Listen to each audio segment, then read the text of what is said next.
sophisticate and do the other things, not because they are easy, but because they are hard.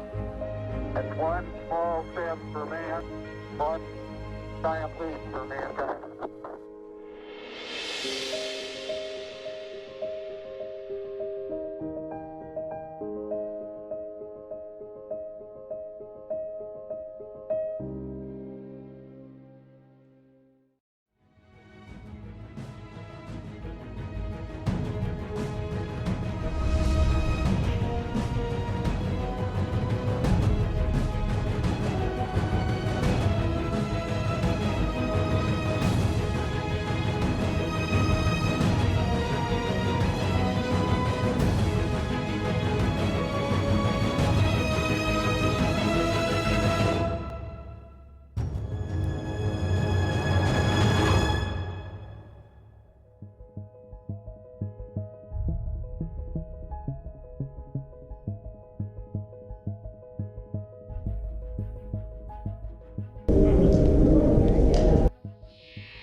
Take a closer look.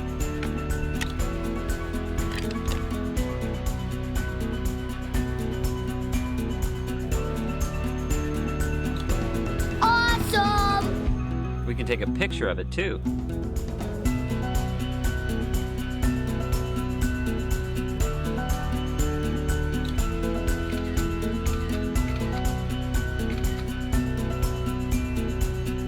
Look, Mommy, we took a picture of the moon!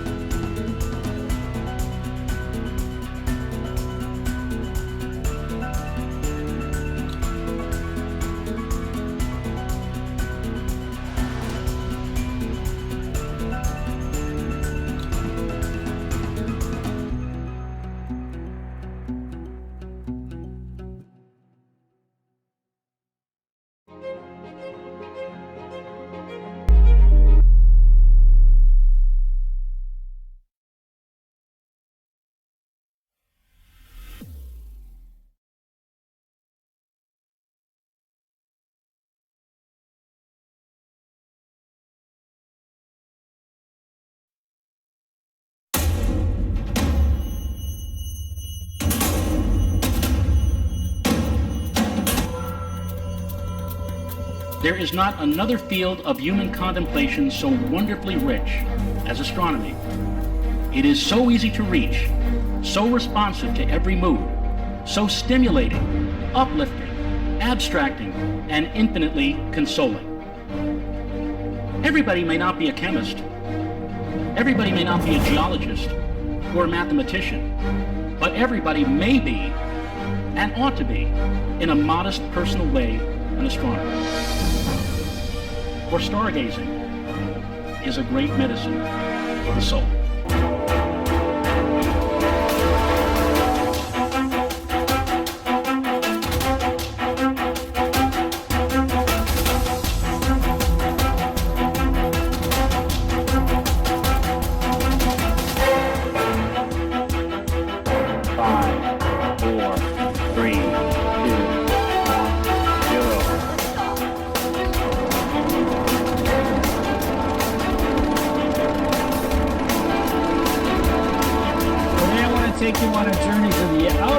members of the solar system. Mission Operations Manager, as a mom. It's great to be here. Thank you. Wow, there are a lot of people.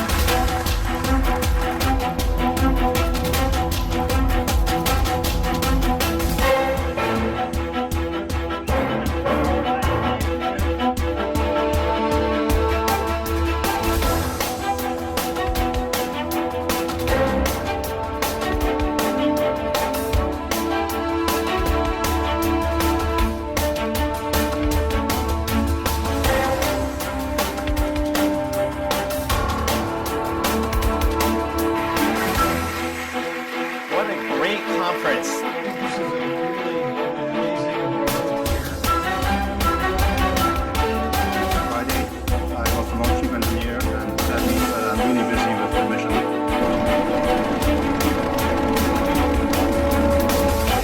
No one has ever seen before.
We choose to go to the moon in this decade and do the other things, not because they are easy, but because they are hard.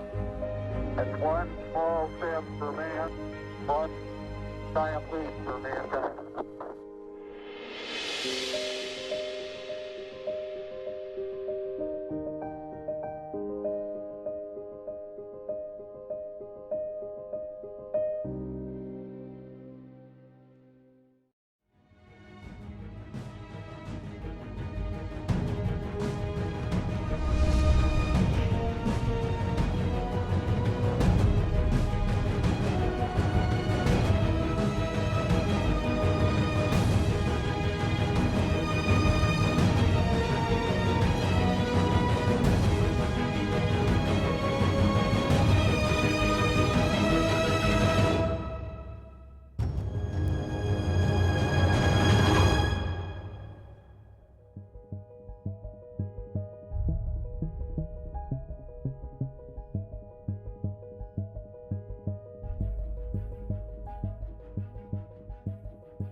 lights on. When they had the lights down, I was 1.9. Well, that's good. That's good to know. Right here. Literally 1.9, and that's full. You didn't have to pop your game at all? No. Maybe because I got it.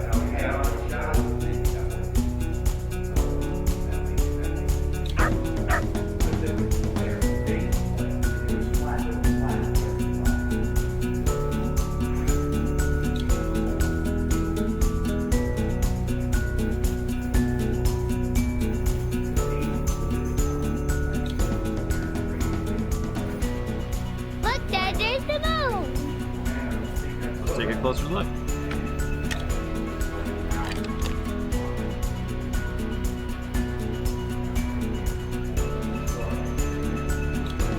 Awesome! We can take a picture of it too. That's a little too wide open.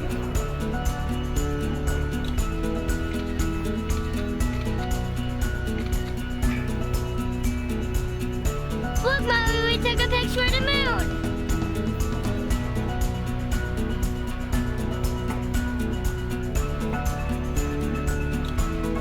Yeah, mine is off. The display out like he had.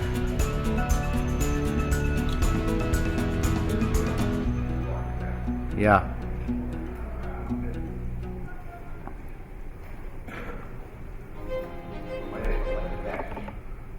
If you see a roll of black gaffer's tape, grab it.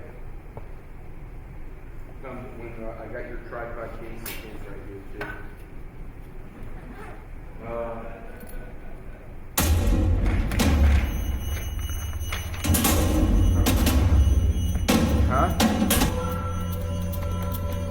There is not another field of human contemplation so wonderfully rich as astronomy. It is so easy to reach, so responsive to every mood, so stimulating, uplifting, abstracting, and infinitely consoling. Everybody may not be a chemist. Everybody may not be a geologist or a mathematician, but everybody may be, and ought to be, in a modest personal way, an astronomer. For stargazing is a great medicine for the soul.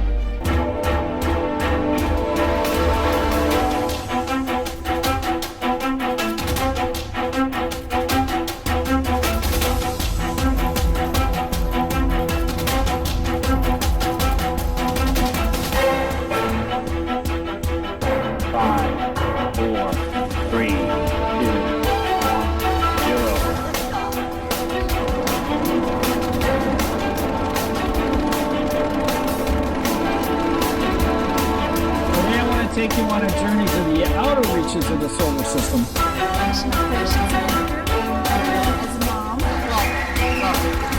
It's great to be here. Thank you. Wow, there are a lot of people.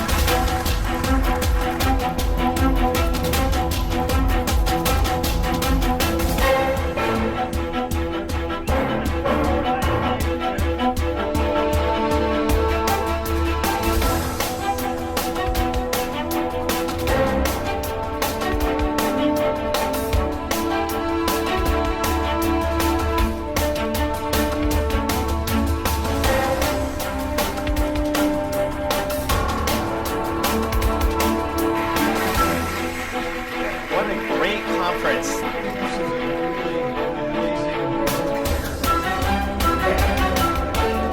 Friday, I work for chief engineer, and that means that I'm really busy with the mission.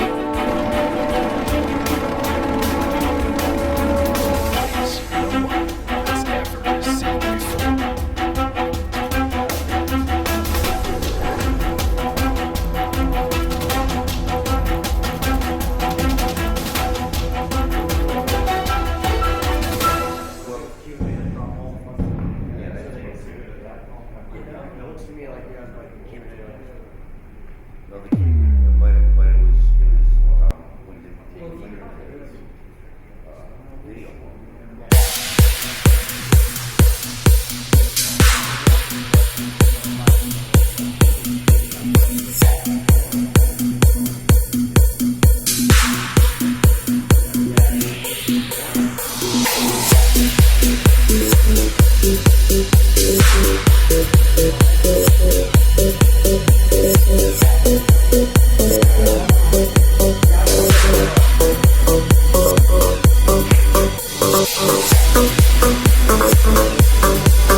We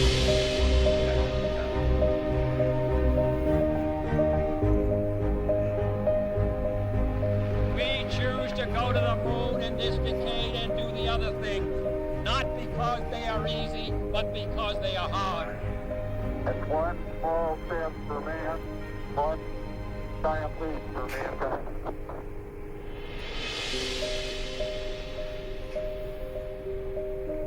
He said this is show level where it's at right now. What? It's at show level right now.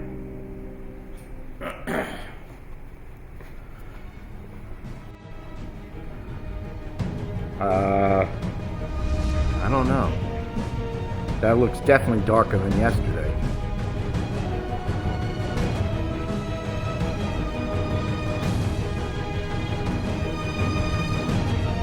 No. No. No way. Not even close. Yeah, you're not lit at all. So this must be for slides. Yeah. Yeah, because that's...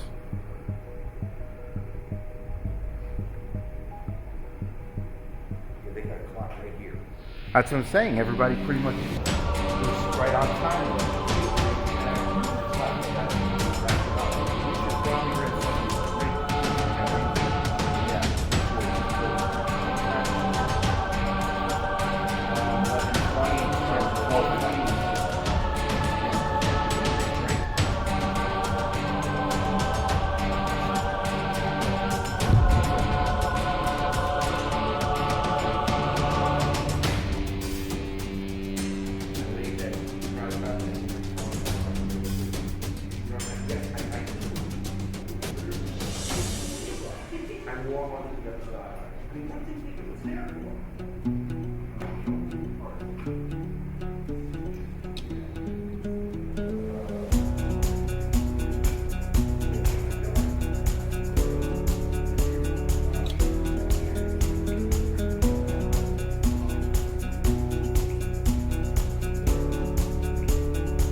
Take a closer look.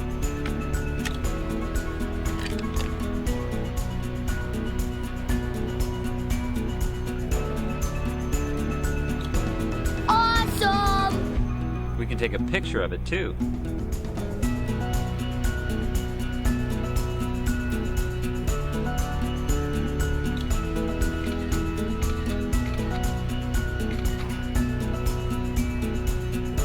Look, Mommy, we took a picture of the moon!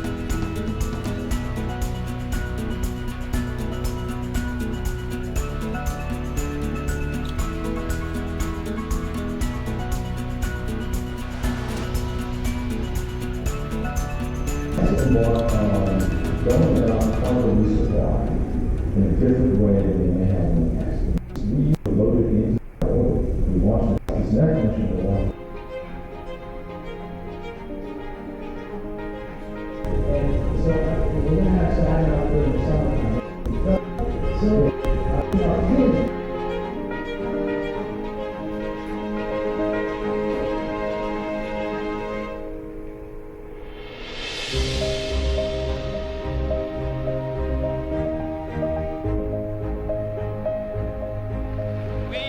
To go to the moon in this decade and do the other things, not because they are easy, but because they are hard. It's one small step for man, one giant leap for mankind.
take a closer look.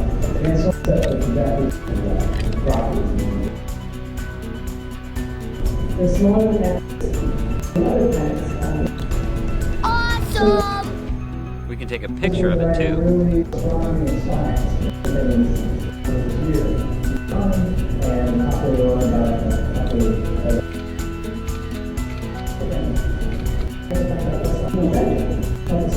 Look, Mommy, we took a picture of the moon!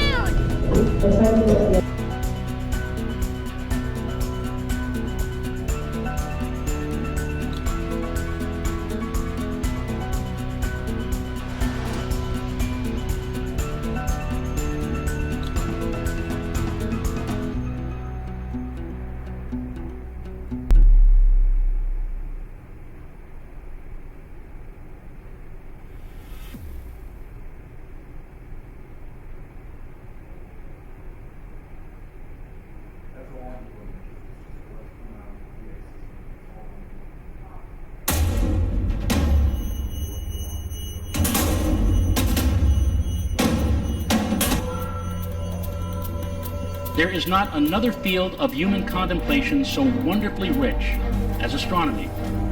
It is so easy to reach, so responsive to every mood, so stimulating, uplifting, abstracting, and infinitely consoling. Everybody may not be a chemist. Everybody may not be a geologist or a mathematician, but everybody may be, and ought to be, in a modest personal way, an astronomer. For stargazing is a great medicine for the soul.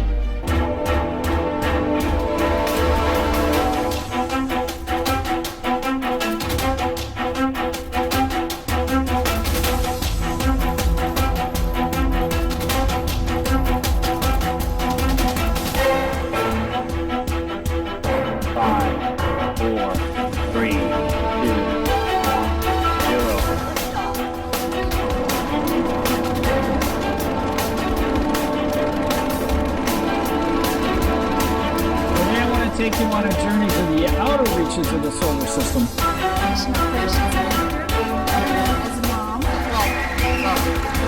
It's great to be here. Thank you. Wow, there are a lot of people.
We choose to go to the moon in this decade and do the other things, not because they are easy, but because they are hard. It's one small step for man, one giant leap for mankind. Gotta read that email.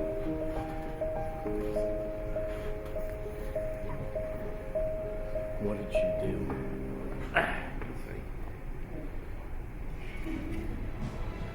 Requesting our services on Monday.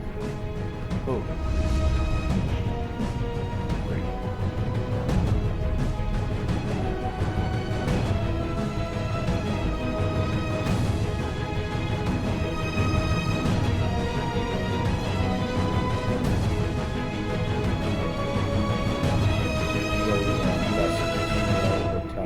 General manager. Of the nation. Huh? Of the nation. Wow! What does He he got get an for that? award, plaque and award. That's what he was out in Memphis for. Pretty close up. Nashville? National. Gaylord?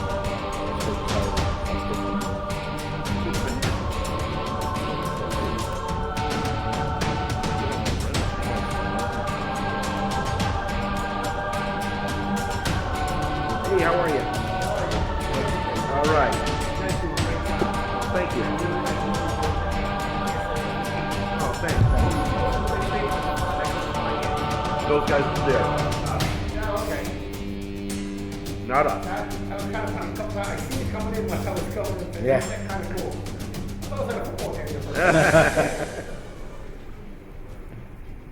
Hey, how are you?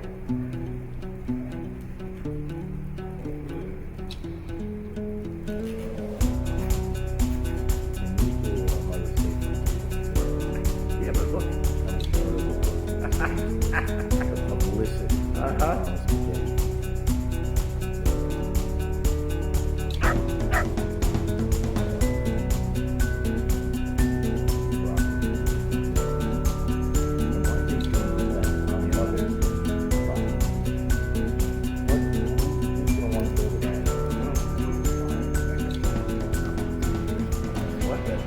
Look, Dad, there's the moon. Let's take a closer look. Yeah. Yeah, I saw that. Yeah.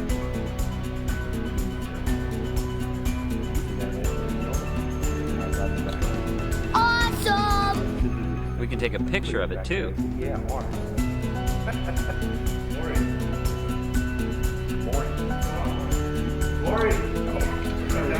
I thought he said good morning. I was like, good morning.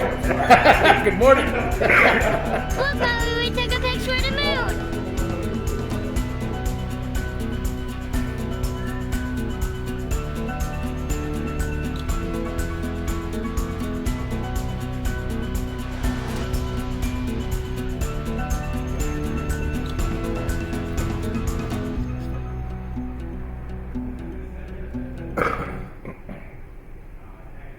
They didn't go out for any break.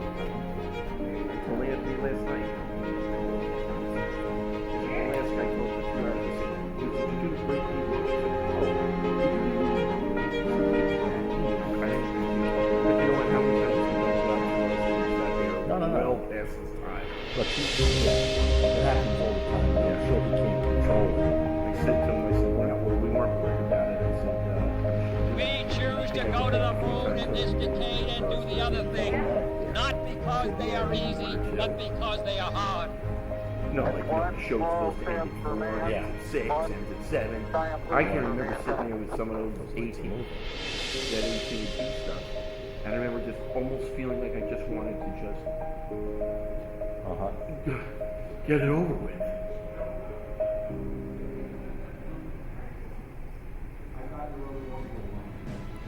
See how this is right over.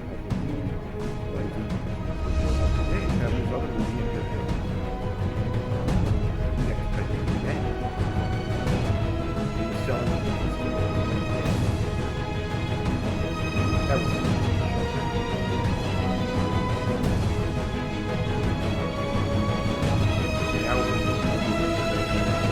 anything like that. It's Joe Allen, City Vice President, International documentarian, film documentarian. Let me tell you something. His documentaries are Well, Chris embarrassing. Chris is in heavy demand. No, Joe's stuff is still definitely.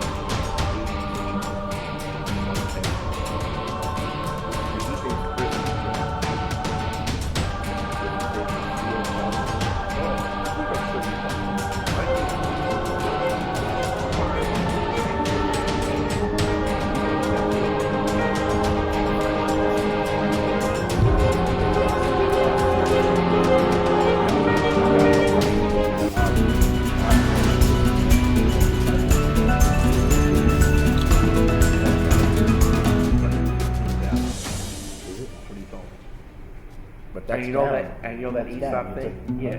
Well, that was down because when he went back the second time. The first time he was like 150, and that ESOP thing is worth basically nothing now. He says he's not going to get out of it anyway.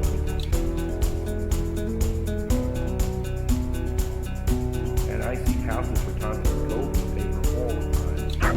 Yeah, I don't have this guy. I might see it out all the time.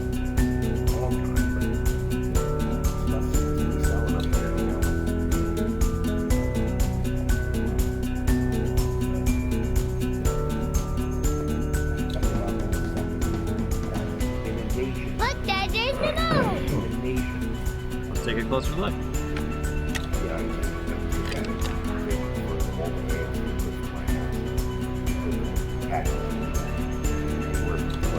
Awesome! We can take a picture of it too. I don't know what the guy was. What he goes in. Well, I think he's still the same guy. Probably won't get the stars. Look, Mommy, we took a picture of the moon. He's either not going to do a star check anymore. He's just going to deduct it from the taxes. Well, that might be too. So you got to check. They got to check for $300. Yeah, I think you still have to sign up for it for the first time. Sign up for it. I'm saying to us, automatically, instead of getting a check, you'll now have it, it'll be taken from you off your taxes. Your final tax bill. So at the end of the year, when they redo you for the next year. Which I guess that's not really a bad thing, because you lower your mortgage to certain amount, because you get the check and you spend it. There is not another field of human contemplation so wonderfully rich as astronomy. It is so easy to reach, so responsive to every move, so stimulating, uplifting, abstracting, and infinitely consoling.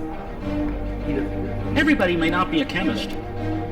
Everybody may not be a geologist or a mathematician, but everybody may be and ought to be, in a modest personal way, an astronomer. For stargazing is a great medicine for the soul.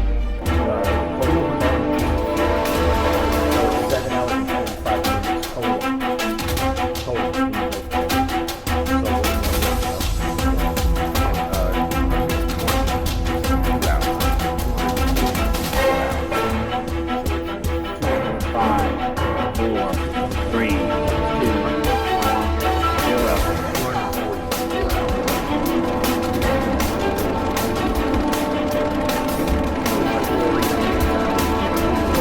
Take you on a journey to the outer reaches of the solar system. As a mom. It's great to be here. Wow, there are a lot of people.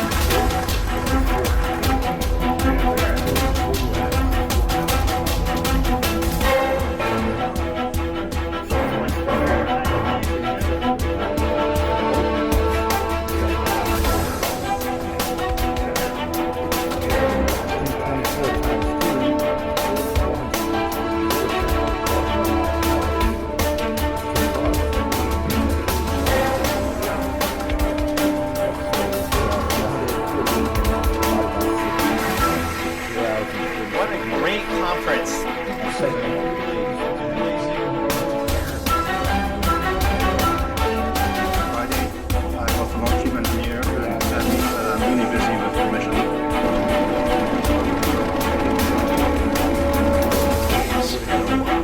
Well, we wouldn't have something.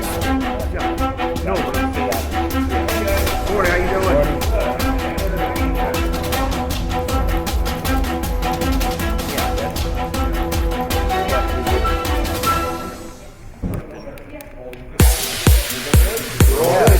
Good. How you doing? Good. Everything's looking great. The live video is awesome. So good streaming that, right? They're streaming it from upstairs? Yep. We figured that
red curtain.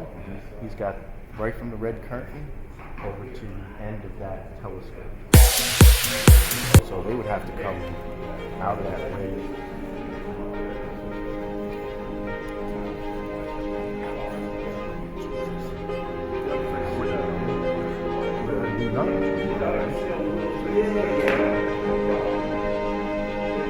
You streaming today?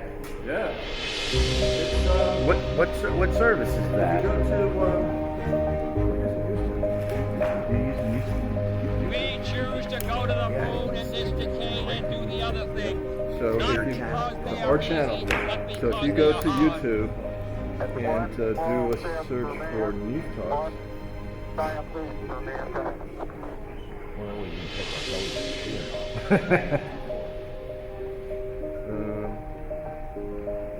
They should be bringing it up in a little bit, but you can see right here, NEAF live stream day 1. That was yesterday. It's off now. NEAF Talks shit. No. Right there. That one. Day 2. Oh, there you go. It's coming in. Look at that. That's what you guys like.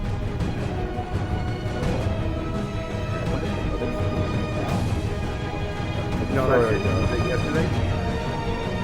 This is day 2. Is that day 2? Okay, so yeah, they're probably running the commercial. That's pretty cool. Yeah. Definitely gonna check it while we're while we're filming.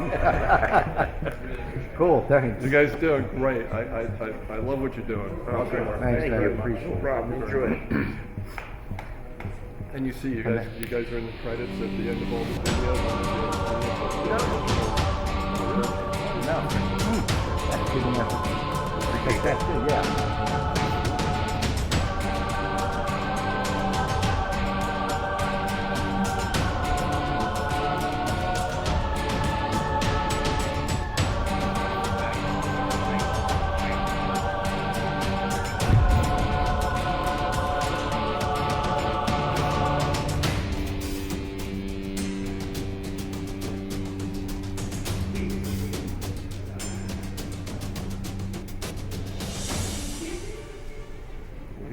Wow. That's real nice. Thank you very much. You're welcome. Really appreciate it. Thank you guys. Thank you guys. Thanks. Excellent.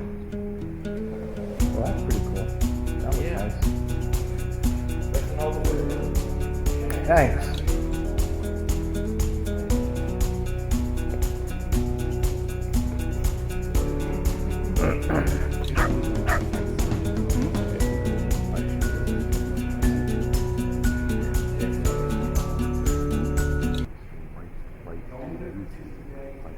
it from here.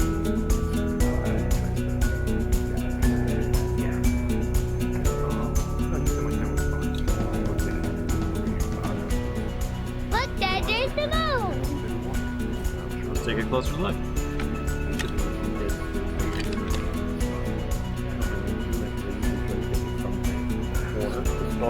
Yep. Awesome. We can take a picture of it too.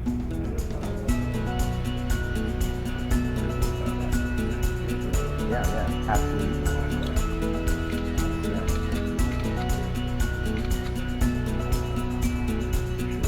Look, Mommy, we took a picture of the moon.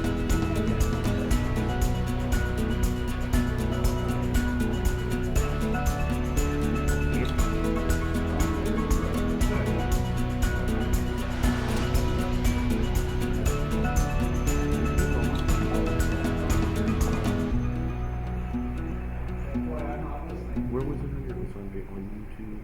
The NEAF talks.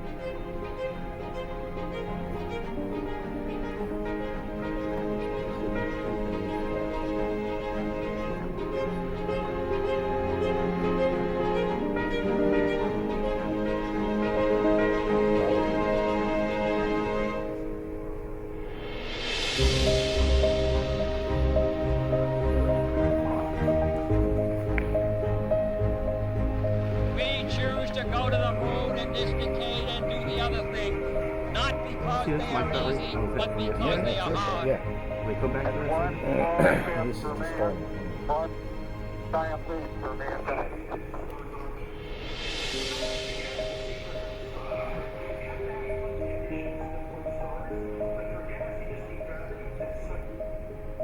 There you are.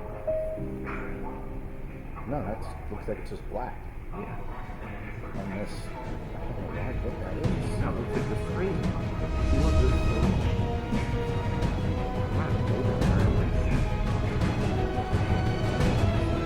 See, I'm right to the edge of the telescope. That's why I try to hear it.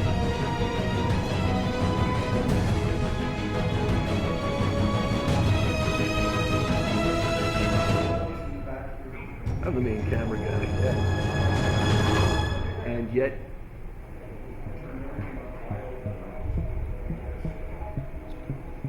This is just the commercial stuff.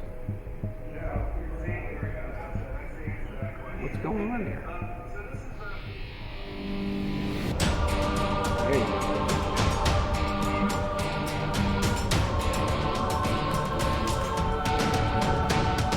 Oh, yeah. Because I think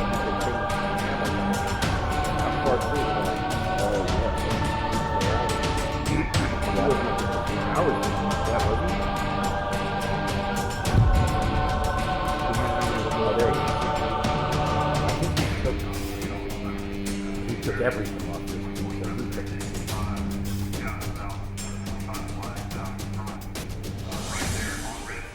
Looks good. Absolutely. Just so you can get Oh, this is live streaming. I don't think so. This is live see how it is.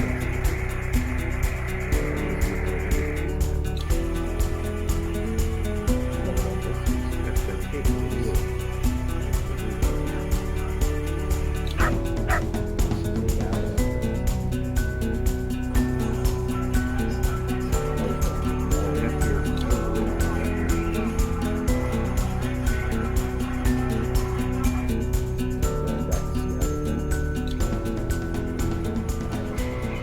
Look, Dad, there's the moon. Let's take a closer look.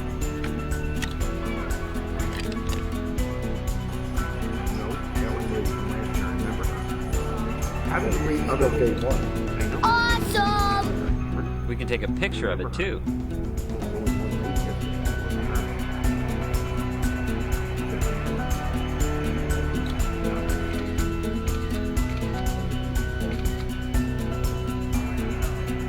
Look, Mommy, we took a picture of the moon. She wasn't the last. I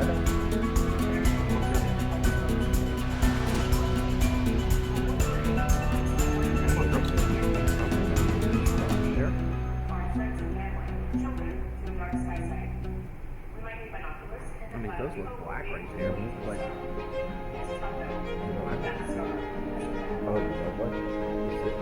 dots with the white lines. See the white lines? I don't have it. Never mind. So you got the whole screen, yeah. What I want to know is how they ended the show last night. I've been wondering if it felt so damn long. Maybe.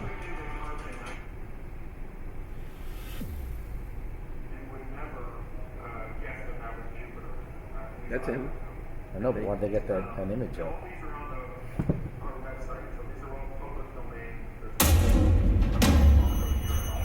They don't have they're running the commercials.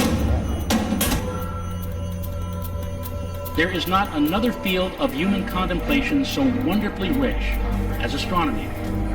It is so easy to reach, so responsive to every mood, so stimulating, uplifting, abstracting, and infinitely consoling. Everybody may not be a chemist. Everybody may not be a geologist or a mathematician. But everybody may be, and ought to be, in a modest personal way, an astronomer. For stargazing is a great medicine for the soul.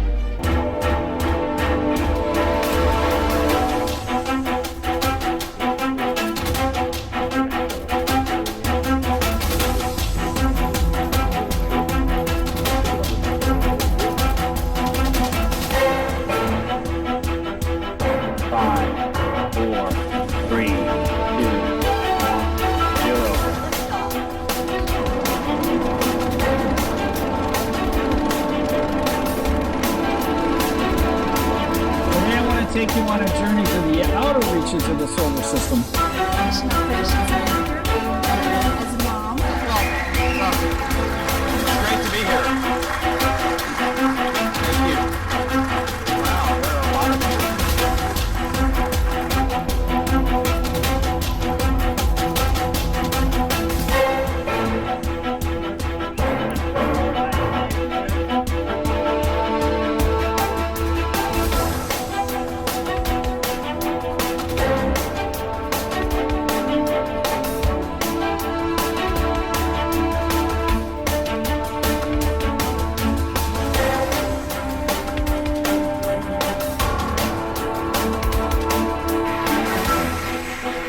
What a great conference.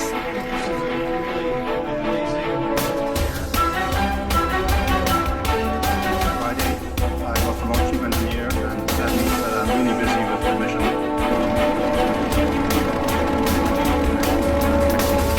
No one has ever seen before.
for these events, but you have to do what you gotta do, otherwise you're gonna have an unsafe environment over here. You got people sitting on And you the get the floor. fire marshal. Exactly. That's always the case. I have people trying to sit on the steps. That's like, you know, there's plenty of seats, like, right over Yeah. It's okay. They're not bothering. Yeah. Because this is my little area. Those, that row and this row. And exactly. And do the other thing, not because they are easy, but because they are hard. There's always someone. One small step for man, one giant leap Sit for down. Sit mankind. down for 45 minutes. Yeah. I can tell the first I look away for 5 seconds, you didn't sit on the step, and then I have to go tell you not to, and then you can be, well, why did I sit on the step? Because it's unsafe, it's a fire hazard. There was a big fat guy yesterday sat on the landing, and he was sitting like this. Yes. So no one could sit in this chair. So someone was looking for a seat, so some guy comes up and he says, "Chris, you said no." He goes, "Why?" He goes, "Because I need my legs this way." And I did it in second. Oh, see, they should come to me and be like, listen, son, you're moving. Well, he couldn't have fit.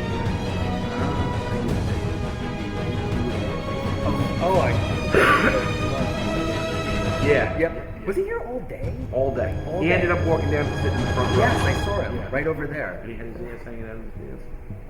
The whole crack. I mean, it was literally that. Did you get a good shot? No. I wish I did. Yeah, I you're was like right there. I should have taken a picture of my phone. That would have been streamed. But it was funny because he Yeah. stood up like this to sit down, and the people that were right there, you could see them all. Yeah, everybody at the field have to be like, oh yeah, there's a nice Yeah. Look at the moonshot. Look at the crater right there. Yeah.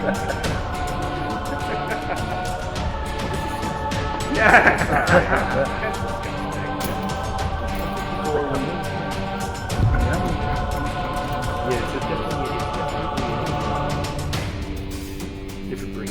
Well, remember nothing. They were some really well dressed. Were they? Yeah, the kids were really well dressed. They were part of a club before college. Yeah. So they had suits and ties. I was like, Oh yeah, I did see something. Yeah, I saw something. I like that. I admire the fact when people actually dress appropriately for theater, no matter what it is. If it's a lecture or you're going to see a show, they don't actually dress appropriately like that anymore. Like at my other job, working in performing arts, people that dress like this for a show. It's like, no, you wear like cut up jeans. Like, look, if you're gonna go see Tracy Atkins, that's everything. If you're gonna go see like Swan Lake or Russian opera, like, Isn't that with cut up? yeah. Yeah, but there's a whole atmosphere in that regard. You know, even in business. But you want to know something funny? Is when a 9-year-old kid asks a question and I don't know lady, they're known as steal things. Look, Dad, there's the moon. Right. So they don't come from them. Take a closer Somebody look. was trying to steal a poster from the green room. Oh. Yeah. So they're just like, no, I want. No, I cannot take this. Awesome. And then they play dumb. We can take a picture of it too. Don't understand. Don't like that. I cannot know your language. It's like, but I want to take this poster. Let me give you the universal no. Yeah. Next week, No. Look, Mommy, we took a picture of the moon.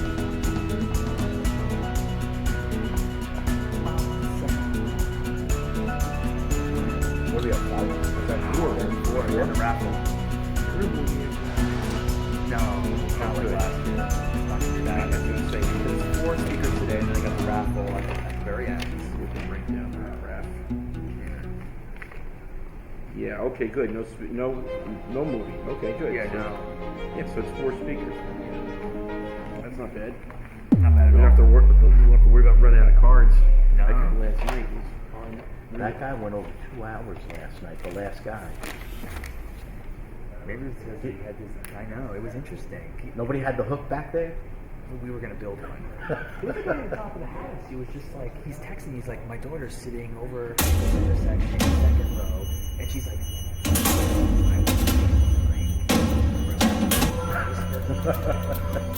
There is not another field of human contemplation so wonderfully rich as astronomy. It is so easy to reach, so responsive to every mood, so stimulating, uplifting, abstracting, and infinitely consoling. Everybody may not be a chemist. Everybody may not be a geologist or a mathematician, but everybody may be, and ought to be, in a modest personal way, and astronomy. For stargazing is a great medicine for the soul.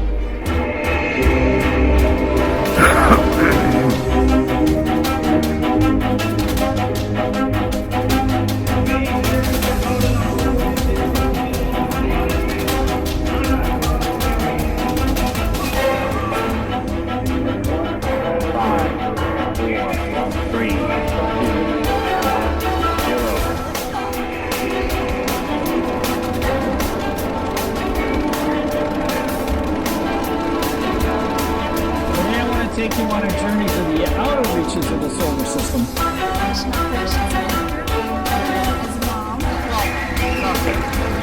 Great to be here.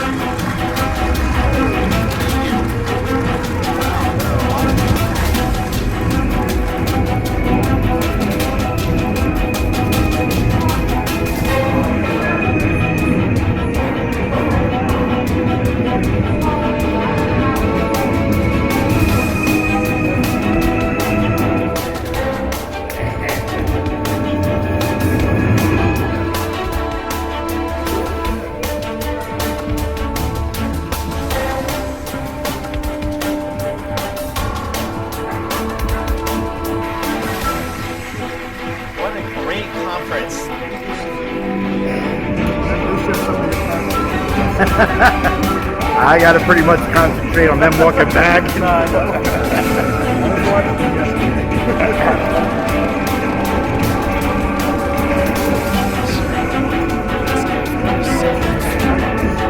Yeah. They got this streaming live.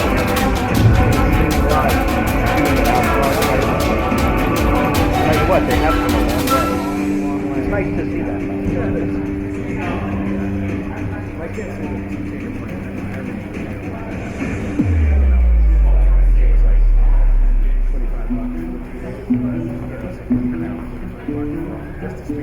I was gonna say they have really good speakers. You know, the presenters that come up, they've got some quality presenters.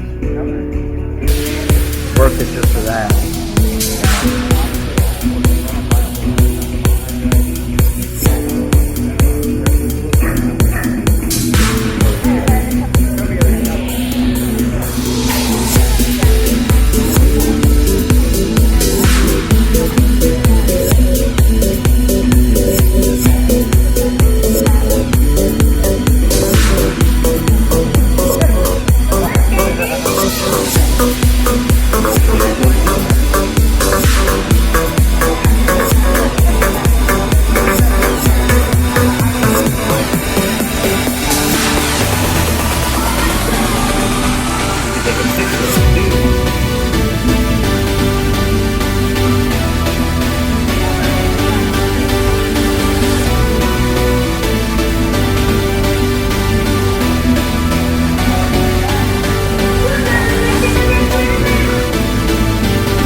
We can take a picture of it too.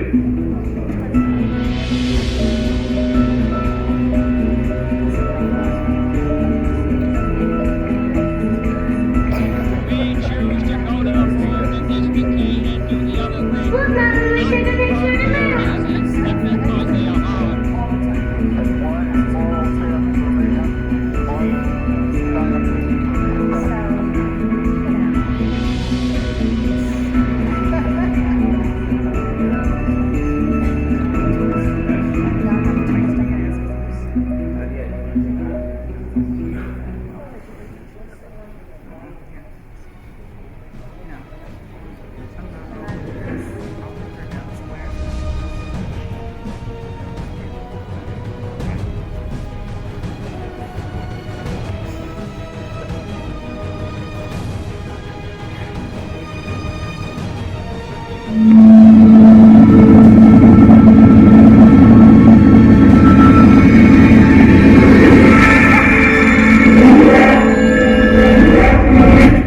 And now, ladies and gentlemen, the hardest working MC in the cosmos, Vincent Coulihan. Hey, good morning, everybody. Welcome back to NEAF. Welcome today, Sunday, our second day. How many is this the first time at NEAF for you folks? Well, let me tell you, you're going to be in for some treat today. Welcome to NEAF. We certainly hope you have a great time. We have a wonderful program set up for you today. And our first speaker that we have for you today is an exceptional imager. He's written several hundred articles in professional magazines, successfully shot images of our solar system, and I'm so proud and extremely happy to welcome our first speaker today to NEAF. Please give a big round of applause welcoming Robert Reeves to NEAF 2017.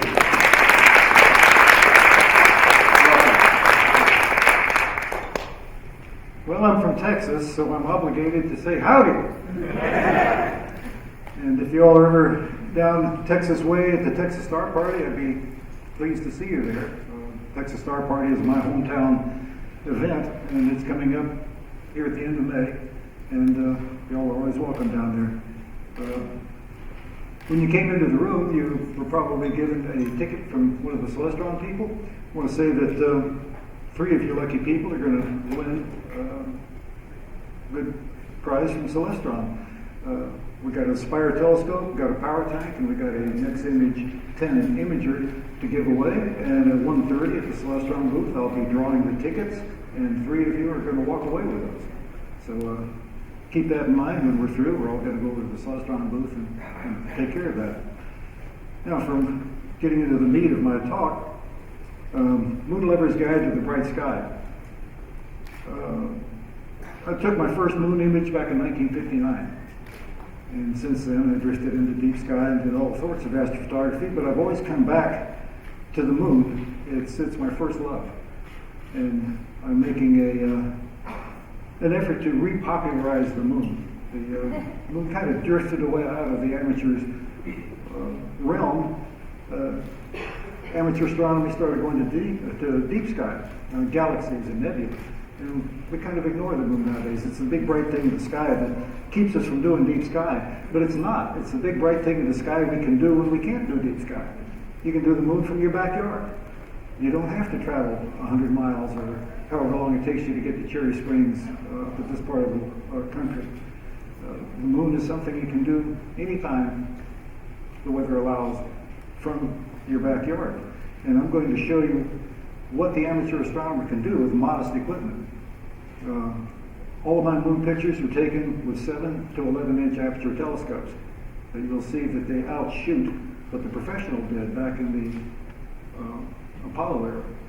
So I'm overrunning my own talk and not catching up on my slides. So pardon me if I'm a little excited. It's the first time I've spoken here at NEAF, and this is a really big deal. But pressing on, I've had a love affair for over 60 years with the moon, and I love talking about it. And I hope when I'm finished you will see the moon in a slightly different light, not the big bright thing that keeps you from the deep sky, but a target that you should go to and embrace and explore and enjoy and understand. There's so much on the moon that we can see. You can see more detail on the moon with the naked eye than you see on a planet through a telescope. A little bit of optical aid, and you see geology on the moon that is amazing. So, let me ask you a question. How many of you are children of the space age? Born before Sputnik, and you grew up with the space age and the excitement of when we first started going to the moon. The probes that we sent to the moon back in the 60s, we were having such a hard time getting there.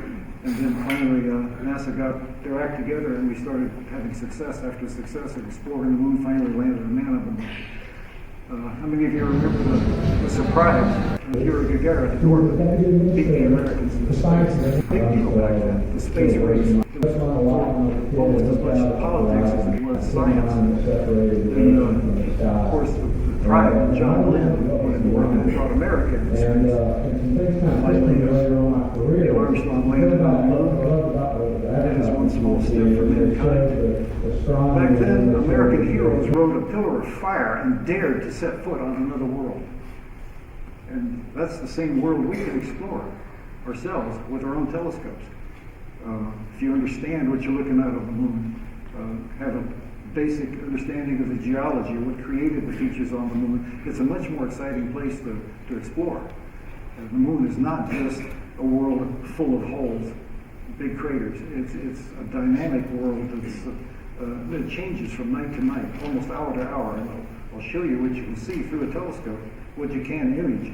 I'm going to give you the basics of how I acquire these images. It's not really hard. It's a simple process. You just go through the steps using fairly inexpensive equipment, and a lot of it is freeware. Photoshop is the only thing that's going to cost, but now Photoshop is a $10 a month subscription. I no longer accept the argument from people that I give talks to in the country about astrophotography.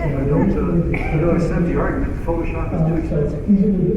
You can't afford it. Well, you can't afford it. At $10 a month, it levels the playing field, so everybody can do this kind of work. Now, kind of running on here, I'm so excited speaking here that I'm ignoring my own sequence of slides. But back in the 60s, the moon was a big deal. It was a destination. It was something that was national goal. It was a world to be explored. And the moon was a big deal to the amateur community. It was a place that inspired us to enter astronomy to begin with. Frankly, if the moon didn't exist, I might not be an amateur astronomer today. But the moon is my love. I love promoting it, and I hope a little bit of this rubs off on you when we're finished with the talk today. There's a specific word that describes it. Selenophile, a person who loves the moon. And I hope you will be too. Now, the process of imaging the moon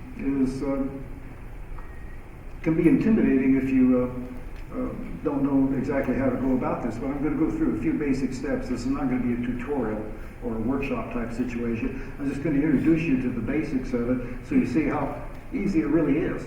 There's no big deal to get really great professional level quality images of the moon. Yes, I am a little excited. I'm losing track of my own place where I should be on my slides.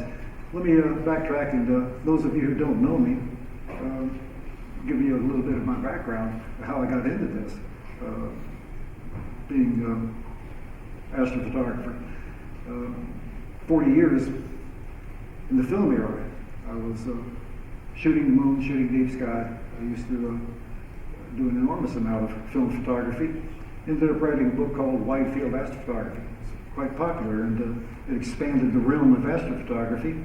But then the film era died. Just almost overnight, digital photography took over. So, of course, I had to write another book, Introduction to Digital Astrophotography. And I like to think that helped popularize and spread astrophotography to where it is today. Back in the old days, you go to a star party, there were very few imagers struggling along with their film cameras and long exposures. Now you go to a star party, almost everybody has a DSLR looking up. And I like to think I had a small part of that. And to clarify, yes, I do deep sky astrophotography. I'm not solely a lunar guy. I very much enjoy getting out and exposing the Milky Way. But back in about 15 years ago, there was an entire paradigm shift in how we image solar system objects. The webcam revolution came around. And being an old school astrophotographer myself, initially I was skeptical. A simple little webcam, this tiny little black and white camera, can outshoot what we do with all of this high technology film stuff. And I was, like I said, I was skeptical, but then I tried it myself. And the very first image I took of the moon so overwhelmed me, the quality of it, the jump in clarity, what you can get using a simple webcam over the old film days, it inspired me to write another book, Introduction to Webcam Astrophotography. And I like to think that the popularization of that technology through my book and talking about it inspired the industry to create these dedicated solar system cameras that various manufacturers put out. Along the way, my images ended up on the covers of books. They ended up in books. If you have the beloved Turn Left at Orion by Guy Cossimagno, you have my moon pictures. They're in there. I've been on the covers of magazines, my moon pictures. I've been in magazines.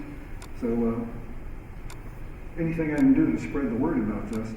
One thing that I'm really proud of, though, is people buy my large format moon prints to take to astronaut autograph shows. So I'm very proud that my moon pictures have the autographs of all the people, except Neil Armstrong. He didn't do that kind of stuff. All the people who've walked on the moon have signed my moon pictures. I wish I had one of those pictures, but I'm real happy that people use them and like it for that. Now, some of you may even be sitting on one of my moon pictures. If you have the iPhone 7 case that has a lunar image on it, that's my lunar image. Now, I've spent an enormous amount of time chasing large telescopes all over the Southwest to take pictures of the moon. And I came to a realization that that was a waste of time. Invariably, I could go back home to my own observatory on top of my garage with my own small telescope and take better pictures of the moon than I could with these big instruments that I've been chasing all over the Southwest. The reason is the atmosphere. Large aperture telescopes look through more turbulent atmosphere than a small telescope. Theoretically, large telescopes have higher resolution because greater the aperture, the greater the resolution. But they're also looking through more turbulent atmosphere, and it degrades the image. So an 8-inch telescope will often outperform a 24-inch telescope on the moon. So that was a hard-won lesson. And now I do all my lunar imaging from home and find that I'm doing a much better job of it. My old, almost 45-year-old C8 was remarkable. It can see kilometer resolution on the moon. I upgraded to a Celestron 11, and at that point I had to actually put an observatory building up there to house it because that would be too heavy to take up on a ladder every night. And was doing grand work with that. Most of the pictures I'm going to be showing you here were taken with this telescope. And lately I've actually downsized. I've gone down to a Skywatcher 180mm Maxudov, and that does wonderful on the moon as well. So the point is, you don't need a big telescope to image the moon. Big telescopes can sometimes be a detriment.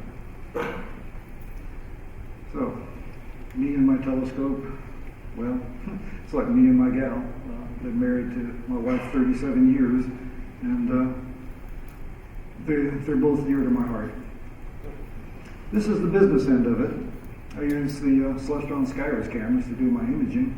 I've gone through the iteration of the 274 and the 132, and now I use the 236, a large pixel array camera with a fairly small micron, 2.8 micron pixels, which really give good resolution on the moon. So, in a nutshell, I like to say that I have no special talent here, but I am passionately curious. And just like you all, if you're here today, you're curious too. You want to explore, you want to understand. And just seeking out new knowledge, new techniques, exploring new parts of the cosmos. That's what it's all about. I don't have a professional degree in astronomy. It's just 50 years of passion. You pick up a lot. And you will too if your curiosity takes you out there. So the moon is my playground, and I invite you to come out and play with me. So a little bit about, well, this slide has become obsolete since I've arrived here. I was going to tell you, if you want a tutorial on how I do my lunar imaging, come on over to the Celestron booth or the HOTEC booth. I'm dashing back and forth between the two of them, and I'll give you a copy of a lunar imaging tutorial, but they're gone. I'm sorry. They're already gone. But let me say that this tutorial is also on the International Observe the Moon website hosted by the Goddard Space Flight Center. So you can get the full 12-page download from them. This image I took specifically for this talk in the library of my home. The image on the left is a shot I took of the Theophilus and Cyrus region through a C11. And the image on the right is a page out of the Kuiper Photographic Lunar Atlas. That was the pinnacle of lunar research in the early 60s, when we were just beginning to go to the moon or beginning to prepare the Apollo missions. This was the best we could do from Earth with telescopes like the 100-inch Mount Wilson, the big refractors at Yerkes and Lick, the telescopes on Pic du Midi in France. These were the best lunar imaging telescopes in the world. Yet a Celestron 11 today just blows that out of the water. So that's a comparison that I want to show you that you are capable of taking better lunar images than the pros used to be able to do back in the heyday of the Apollo era. There's a number of steps that I go through to do my lunar imaging, and the first one is the telescope has to be collimated.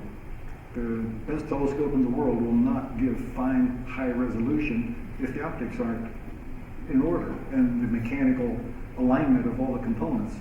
So I use a HOTEC advanced CT laser collimator. You've seen them over on the floor at NEAF. Use that to align the optics.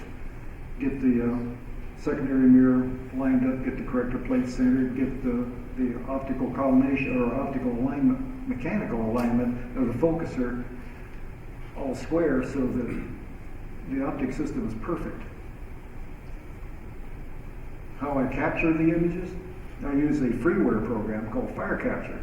It interfaces with the drivers that come with the various cameras, with ZWO, QHY, Celestron, Skyros. It works with all of them.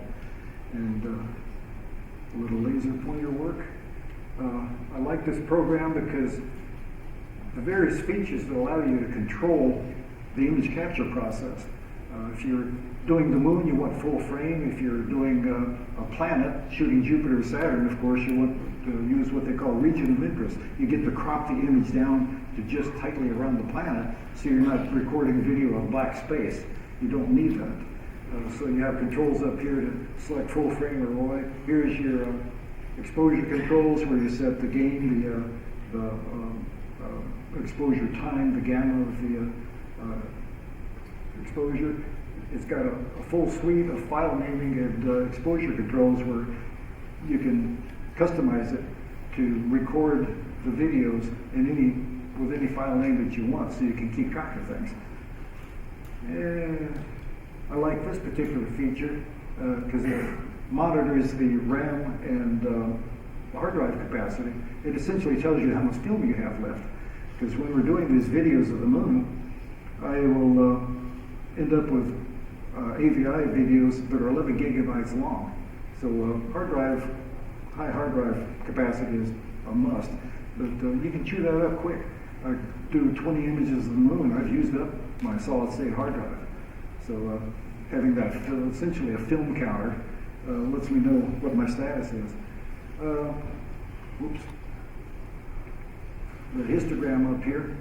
It's essential to use a histogram to set the exposure on your lunar images, because at night when you look at a laptop in the dark, the bright glare of the laptop is going to fool you.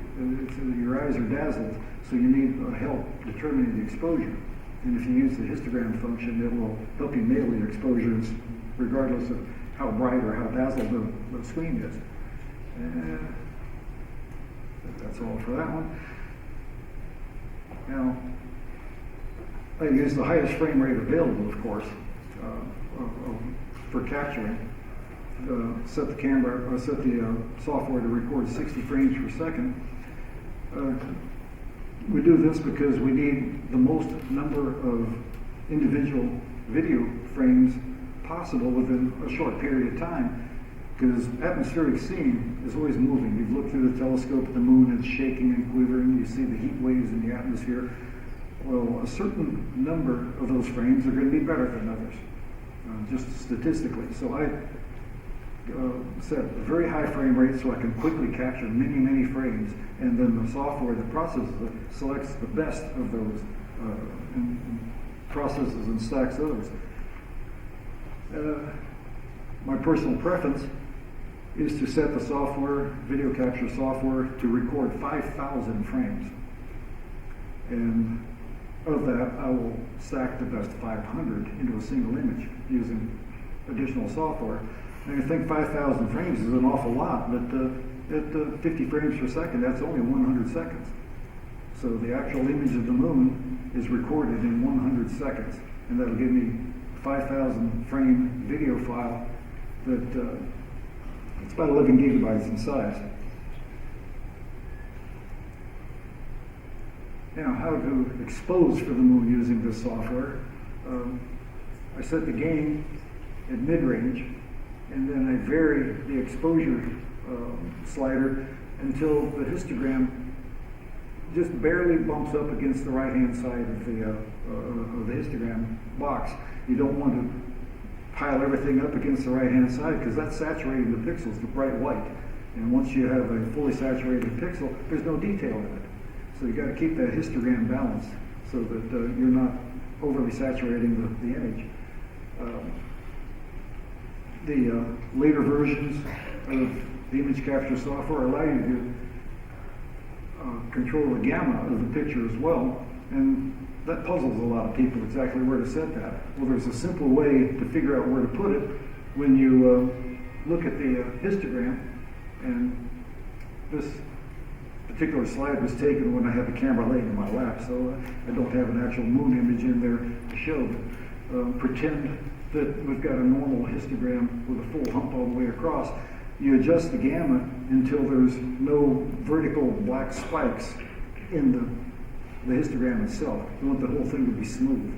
So you run the gamma slider back and forth until there's the least number of vertical spikes in the histogram, then you're set. Okay. Once we capture that big video, we need to process it down into a single AVI file, a single TIFF file, one picture.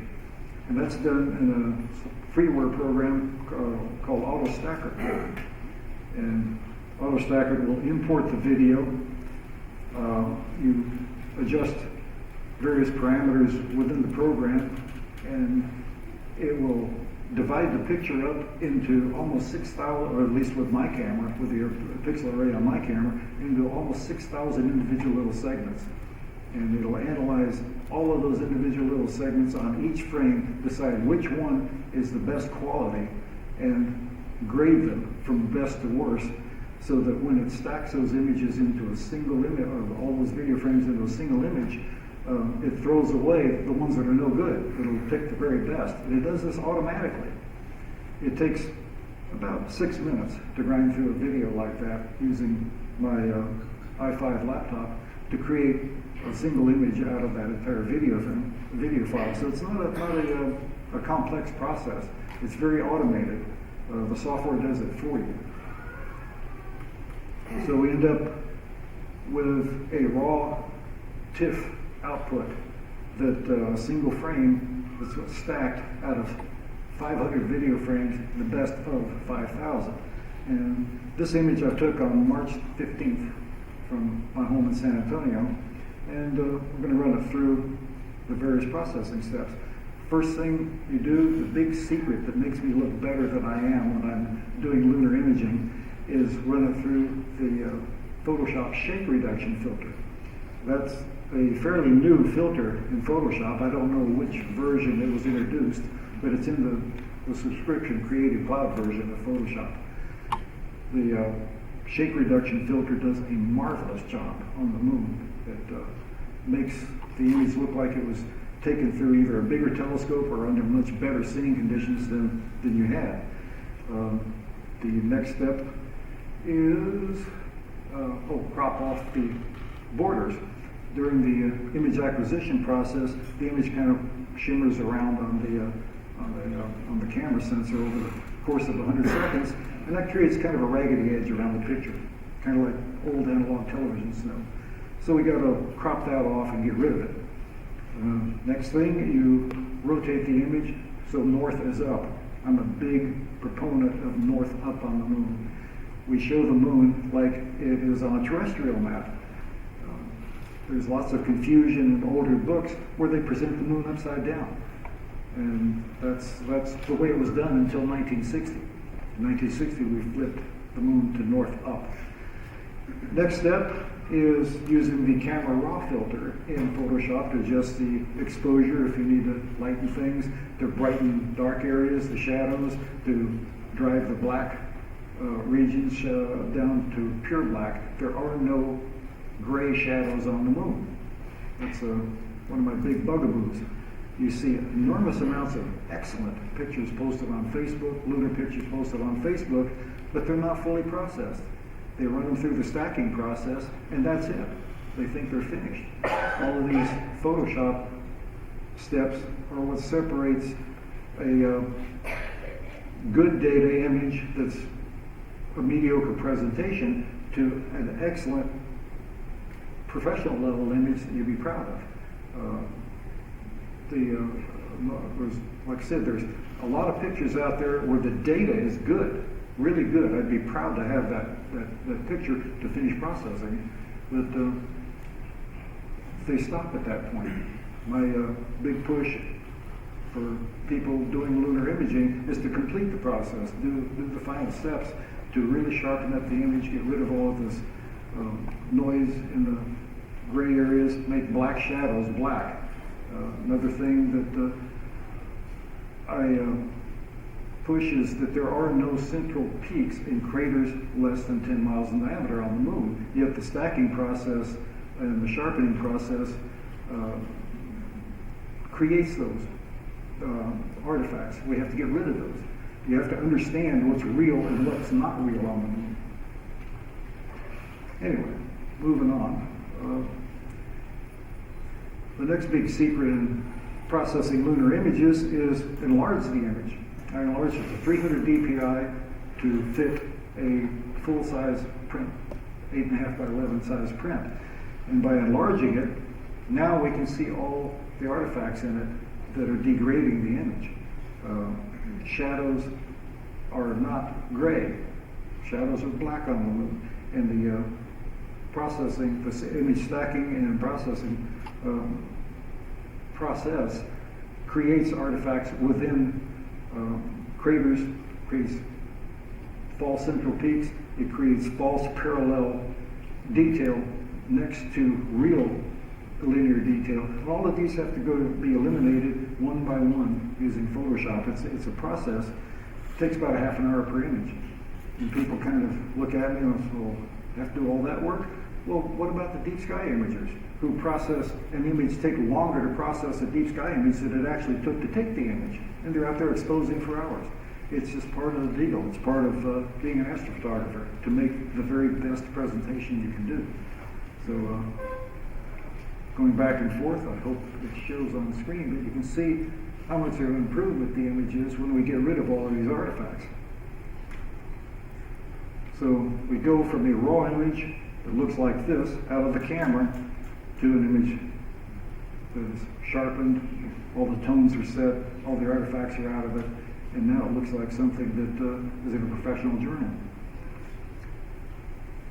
For the rest of the show, I'm just going to give you a tour of the moon to show you what is up there. What are the sights? What's the geology up there? What's the big draw? What makes my heart beat when I look through a telescope and see this world of the moon that's just almost within our reach? It's only 250,000 miles away. I've got more mileage on my car than that. It's the closest world to us, and it's beckoning to us right there in our own backyard. First up, anybody recognize Mare Austral down in the southeastern part of the moon near the limb? This is one of the lunar seas, but it doesn't look like the lunar sea we're used to. We're used to the lunar seas looking like the big broad dark spots that make the face of the man on the moon. Austral is a collection of lava-flooded craters. This image I'm rather proud of. Let me show you something. See that little mountain peak up there? Here we have the craters Hercules and Atlas, lava-flooded Endymion. This is Mare Humboldtianum, right on the edge of the moon. But that mountain peak is on the far side of the moon. I can tell you the geologic coordinates on the moon of that mountain peak are 100 degrees east longitude. And you think a minute, wait a minute, we only see the front half of the moon, and that 90 degrees longitude is the edge of the moon, 100 degrees is back on the far side. Well, that's the central peak of the crater Compton. It is located at 100 degrees east longitude, so you can see some of the far side of the moon from the Earth. It's kind of fascinating to realize that's on the hidden side of the moon that had our imagination fired for centuries. We never could see the far side of the moon until the space age. There we go. Mare Crisium. This is the first lunar sea we see when the phases of the moon go through the crescent and advance toward first quarter. We see the Cheshire-capped smile of a crescent moon above the western horizon. And as the phases get bigger and bigger, circular Mare Crisium is the first lunar sea we see. And it's like a big, giant, unwinking eye staring back at us. I've always wondered what ancient people thought of that thing. How much religion, how much superstition was inspired by this eyeball staring back at us here on Earth. Sunset on Mare Crisium. And look at the folds of dorsum opal, where the shadows, low sunset shadows, are revealing detail we normally can't see. The terminator reveals all of the details that you can't see when the moon is flatly lit. The full moon may be romantic, but it's the most washed out detail. The phase that shows the least amount of detail. My mantra is follow the shadows. The Rayeta Valley down in the southeast part of the moon, this giant gorge, it has a dogleg in it. The whole thing is referred to as the Rayeta Valley, and it's the remnants of what happened when the Nectaris Basin was formed 3.9 billion years ago.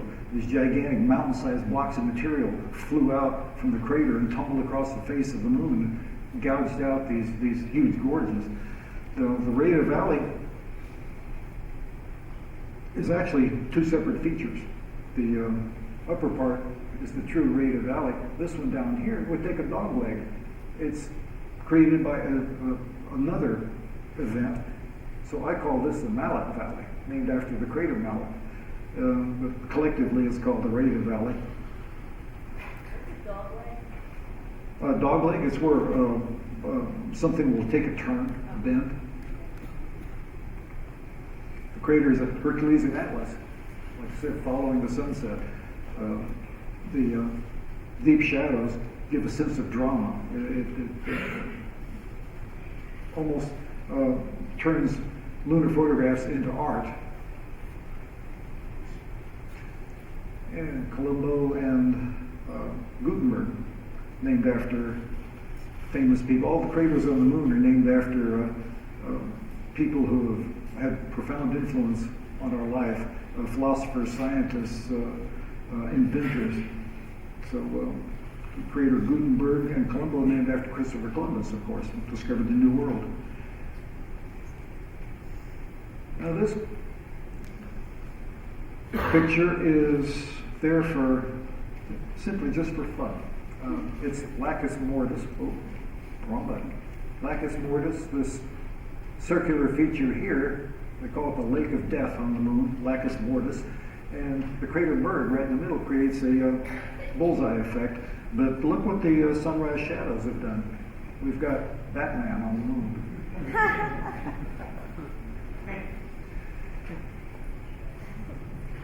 Modern lunar imaging using small telescopes like I used is so good that now we can see little volcanoes all over the moon.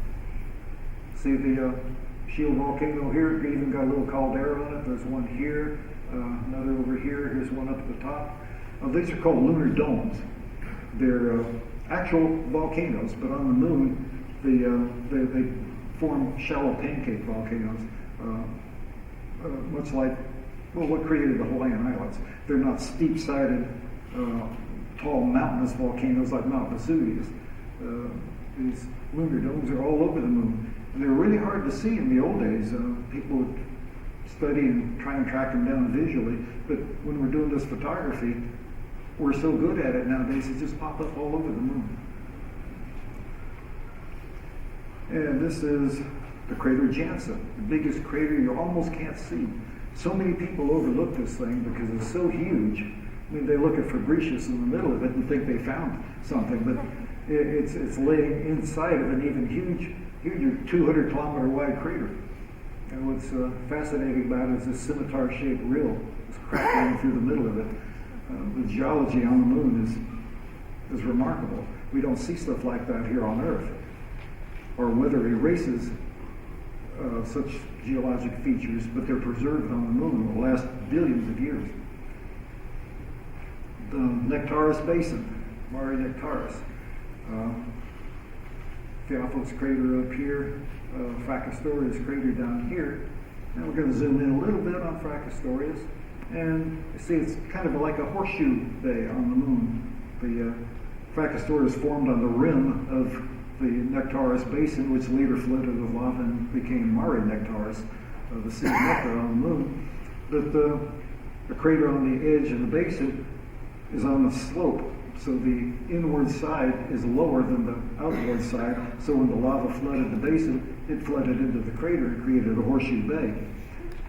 Now, keep an eye on Fracastorius here, particularly this little crater here that's overlapping it, and we'll go deeper into the lunar night. Look what happens to Fracastorius now. You can't even recognize it. The moon does change from night to night. It's different. It's dynamic. It presents a different face. Sometimes I can't even recognize the lunar craters because we're following the shadow, following the drama, following the really dynamic, changing part of it that makes it so interesting. And the same thing with Petiscus and Homel. They're fairly common, ordinary-looking craters when they're fully illuminated, but when they hit the shadow like this, they're very dramatic.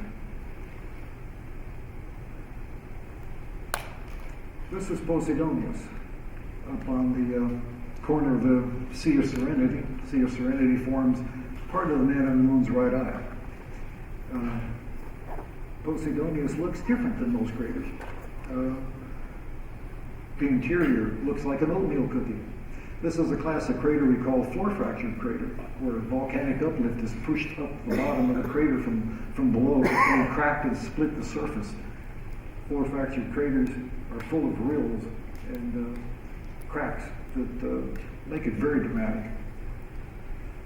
When we raise our spaceship orbit a little bit from a higher altitude, here's Posidonius again, but now we see the Serpentine Ridge, the Serpentine Ridge at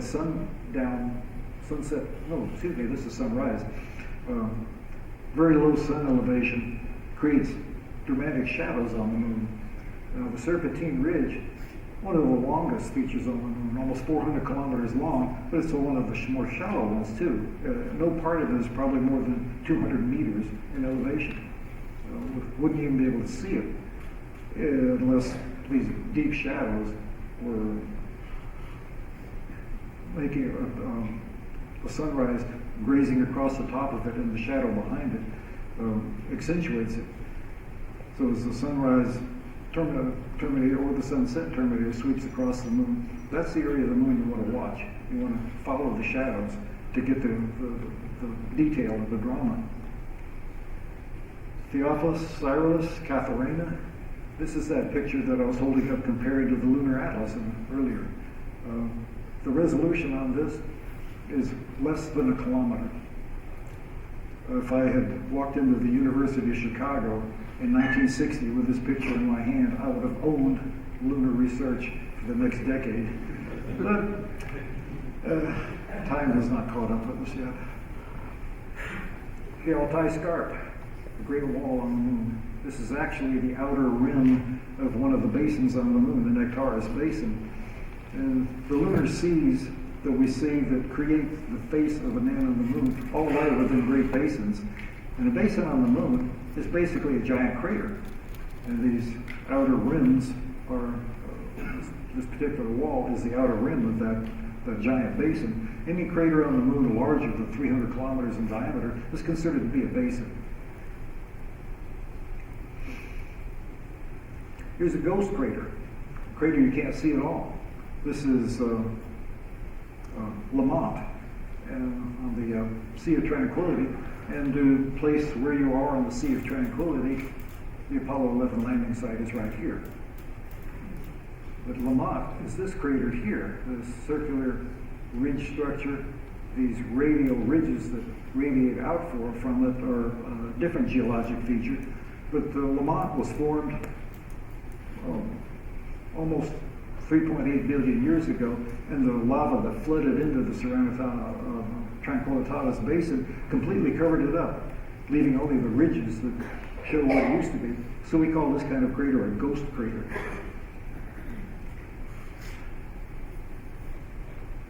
What I like about the Sea of Serenity, Mare Serenitatis, the Sea of Serenity, it's got two-tone lavas. It's tough to explain this, but along the shore, very dark lavas. Toward the center, very light lavas. And what created this sharp demarcation is up for a bit of debate. Still following the shadow. Here we've got Aristotle and Eudoxus, but up here, who says craters are round? We've got this very strange square-shaped crater. W. Bond is the name of it. Not all craters are round. And my flying saucer is getting ready to land. Here is Aristotle and Eudoxus again. All shot with a Celestron 11. Or Stouffer or Maurolycus down in the south central part of the moon. They're formed about 4 billion years ago. And Stouffer over here settled in for a nice long winter's nap, and then all heck broke loose. The great basins were formed and showered huge amounts of debris across the face of the moon.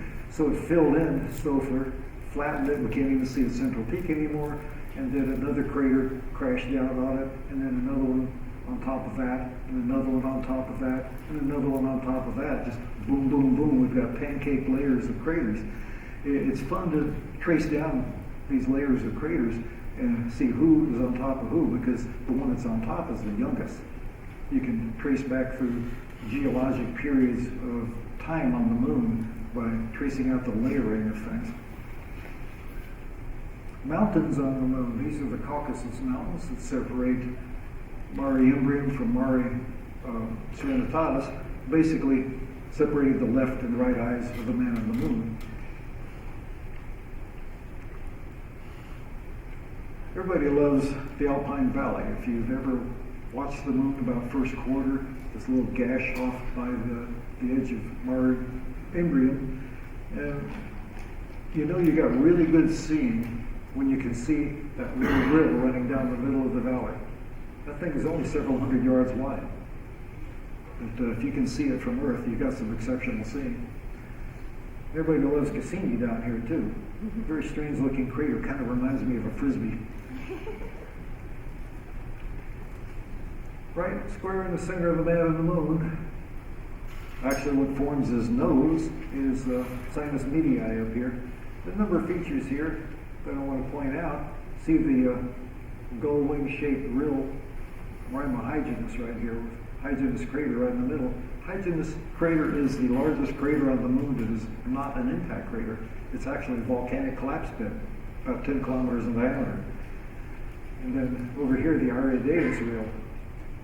These rills or cracks of the moon are created by volcanism, but in this case, two different types of volcanic activity created this. This is actually a volcanic collapse. There's multiple collapse pits along the rill, but Ariadaeus is what we call a graben.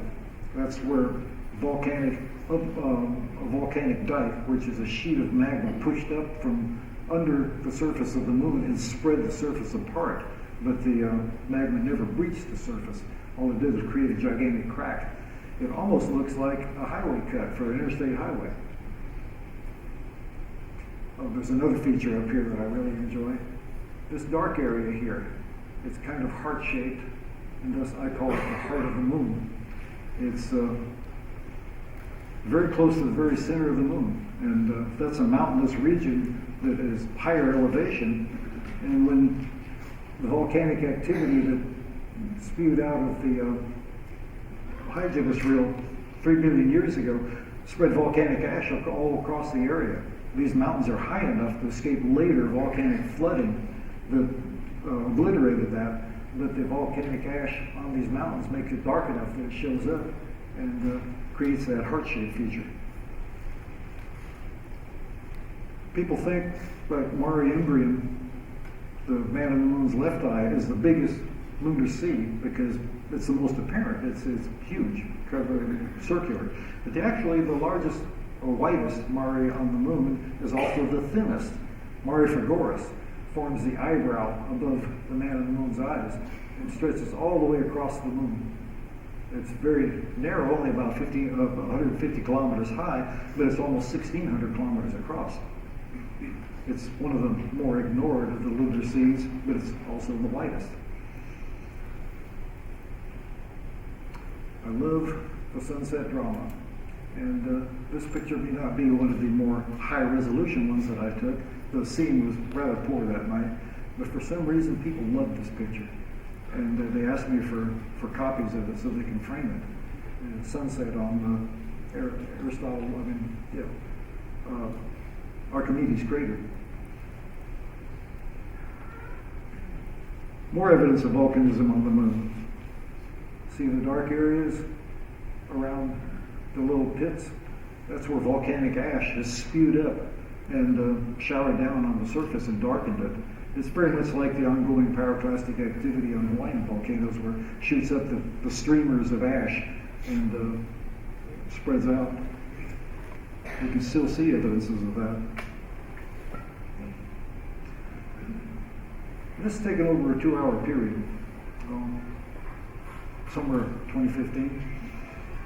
Sunrise on Ptolemaeus crater.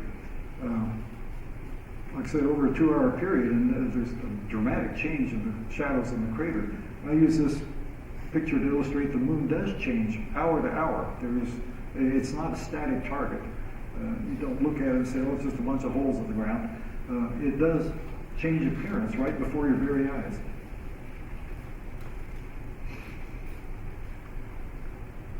Everybody remembers the movie 2001, and they were digging around in Clavius Bay, crater, and found the big monolith and took them off to Jupiter. Well, that's Clavius crater right here.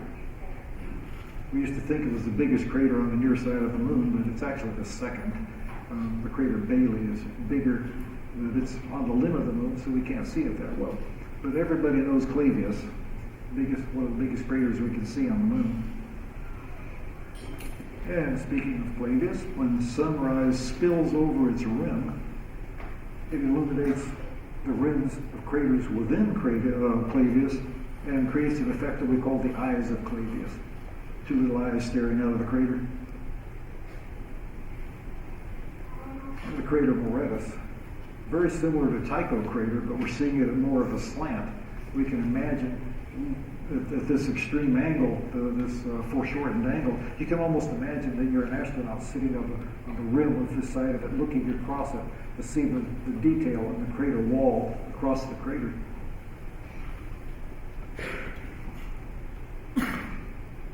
And lunar observers all love the straight wall. It's a feature down on the southeastern part of the moon. It's they call it straight wall, but it's actually a fairly shallow slope. It only inclines a little over 20 degrees, but at sunrise, it's enough to create a shadow. Straight wall becomes a black line feature, and when the sun gets higher, it illuminates the face of the straight wall. It becomes a white line feature. And here we have sunset on straight wall. And when I took this picture, I couldn't help but be fascinated by the prospect of standing on the rim of straight wall and watch the sunset shadows play out in the valley ahead of you and watch the sun go down on the moon. And bear in mind, the moon rotates much slower than the Earth. It takes about 2 minutes for the sun to set on Earth, but on the moon it takes an hour. So you can really enjoy your cocktail watching that sun go down on the moon. Everybody loves Plato Crater, the big black one up on the northern part of Mare Imbrium. And when you look into Plato, if you can see 3 craterlets within Plato, you've got some really good seeing. Enjoy it when you got it. Tycho crater, another one of our favorites. It's one of the youngest large craters on the moon, formed about 108 million years ago. And when you're dealing with the moon, you're always talking about things that are billions of years old. And here we've got Tycho, and it's only millions. This thing was formed while there were dinosaurs on Earth. And you back up a little bit and look at Tycho, and suddenly, there's the crater, but there's some strange things going on here. What's the deal? First of all, you notice there's this black donut around Tycho, very noticeable. What that is when Tycho, the explosion that created Tycho, the ejecta thrown out for it, flew over that zone of avoidance and crashed further out. So everything flew out of the crater and never touched right around the outside of it. So that's relatively undisturbed. The bright area is further out is where all the ejecta splashed out and plowed up and tore up the ground until it made it bright. But another thing that's really curious about Tycho, we know some craters on the moon have ray systems around them. That's the material splashed out by the explosion that made it and painted across the face of the moon and created these ray streaks. Rays only last about 1 billion years on the moon before more meteoric activity erases them. So the Tychonian ray system is very bright. It's very young, but it's also extremely puzzling because you expect a ray will point back to its source, where the explosion was that threw the material out. Yet here we've got a parallel ray system we call the railroad tracks, do not come back to a focus. Each ray comes to the rim of Tycho instead of the center. And we've got this rogue ray over here that is tangential to Tycho. So if you can figure that out and write it up, you're going to get somewhere with this lunar stuff. Got to move on a little bit. We're running out of time. I'm enjoying myself talking about the moon and kept falling behind. Mare Imbrium, the moon's right eye. I put this picture up to illustrate how mountains on the moon are formed. On Earth, mountains are formed by tectonic activity where plates crush together and force up mountains, or they're built up by volcanic activity. But on the moon, mountain chains are simply the rim of a giant crater that cradles the mare, flooded with lava, filled in smoothed out the bottom of the basin, but the rim, the upturned edge of the crater, is what the actual now forms mountain chains on the moon. Sinus iridum, the Bay of Rainbows, on the western part of Mare Imbrium, forms another one of these horseshoe bays. A crater formed on the rim of the basin. and lava flooded into it and smoothed it out. And we've got Dorsum Heim, another one of these wrinkle ridges that very low elevation, no more than a couple of 100 meters, but they go on for hundreds of kilometers. And when the low sun hits it, creates shadows. We can spot these things at that time. Everybody loves Copernicus. Giant ray system spread out from it. You can see the ray system of Copernicus with your naked eye at full moon.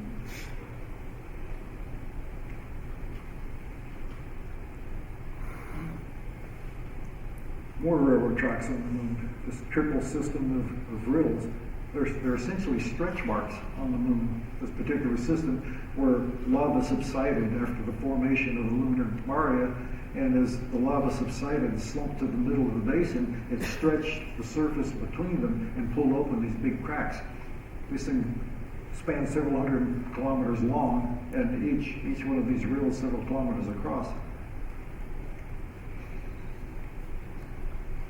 You know, there's saying in real estate, location, location, location. Same thing on the moon. We've got a tale of two craters here. We've got Latrone on the upper right, upper left, a horseshoe bay type crater, and another one of those oatmeal cookie floor fracture craters on the lower right. Similar size, almost identical in initial shape. Yeah, one of them is obliterated by lava. The other one was at a higher elevation and escaped the lava flooding. It became a floor fracture crater, and Gassendi is one of the most beloved craters on the moon because of this fascinating rill system inside. But Latrone got flooded out and drifted off into oblivion, and Gassendi gets all the glory. Mare Nectaris, Mare Humorum, another one of the large circular maria that are lava-filled basins, big giant impact basins on the moon. Waxing gibbous moon, almost near full moon. Fascinating time to observe where the Marius Hills. This is a collection of several hundred lunar domes, and right at sunrise, the shadows emphasize them. You look in the telescope, and the moon looks like it's dimpled. There's hundreds of these things, and you can right at sunrise they show up real well. I want to get down to where you have a chance to ask a few questions, so I'm going to have to skip through the next slides very rapidly so we can get to the end, and I'll just let you enjoy the view. Mons Rumker, I will mention that. Another volcanic dome. Looks like a wad of chewing gum stuck to the moon.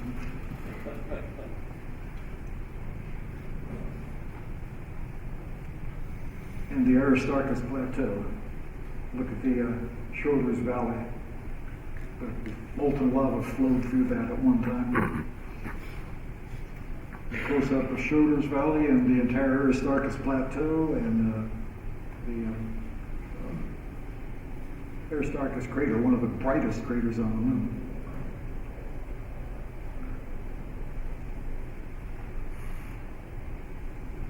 And that's the end. There is much to love on the moon. And I hope you see the moon in a slightly different light now. Get a little joy out of it instead of grumbling about it being the bright light in the sky that keeps you from doing deep sky. There's much to love on the moon, and I hope you join me in enjoying it. I'll be happy to entertain a few questions.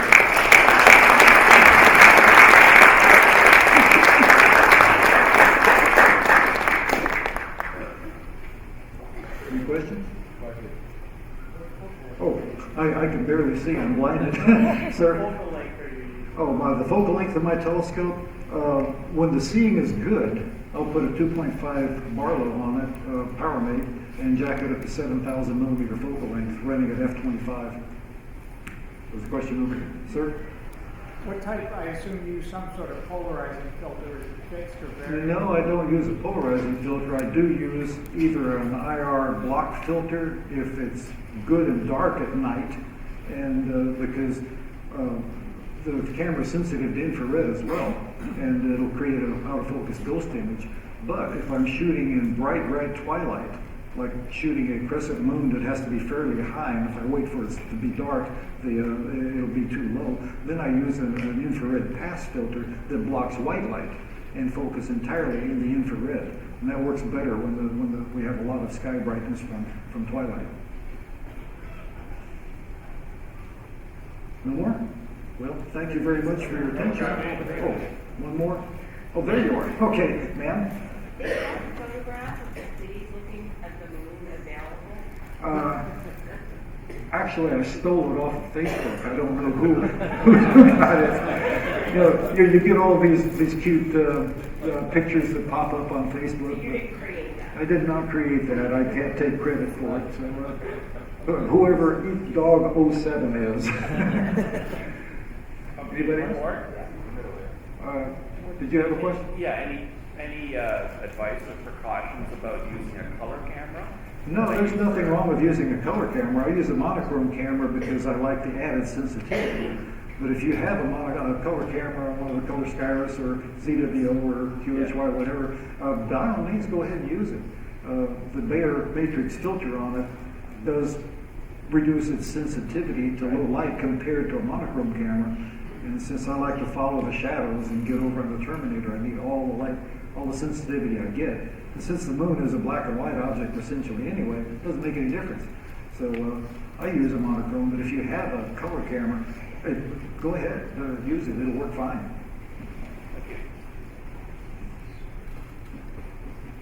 Can everybody see the ones up that I went all the way up there. Okay, go ahead. You have a question? Specifically, you mentioned how old some of these craters are. Can you tell us the exact process how the astronomers can figure it out? I know cratering is a possibility, how they do it. Well, I've got 50 seconds left to answer that question. Basically, the trick is we divide the moon up into equal areas and do crater counts and examine the geology of the locale. Has it been flooded with lava and things have been filled over? Is it highlands territory that has not been altered? And you can count the number of craters and determine, work backwards and go through. Remember I said the layering process, the craters that are on top are the youngest. You can go through a process of determining the rough approximate age of a crater relative to its surroundings, but you can't tell the exact geologic age of it because obviously we weren't there. But then we compare those areas to areas on the moon where we did go, where Apollo did explore, and we get a baseline sample from the Apollo areas and compare it to areas where we do the crater counts, and we can come up with a good guess as to what the age is. I think that's my time. Thank you very much. Thank you.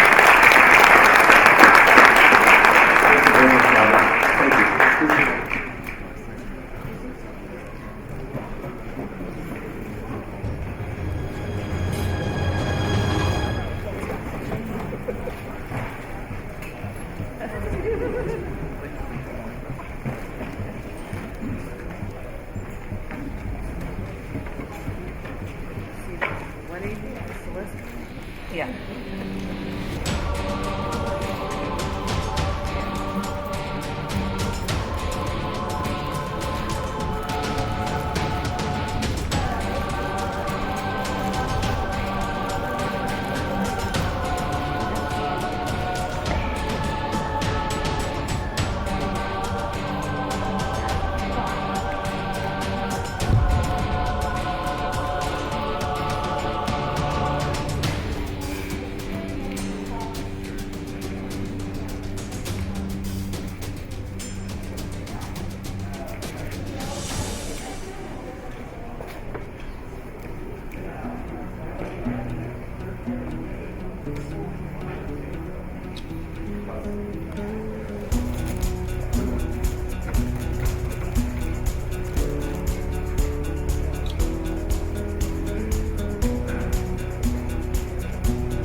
can take a picture of it too.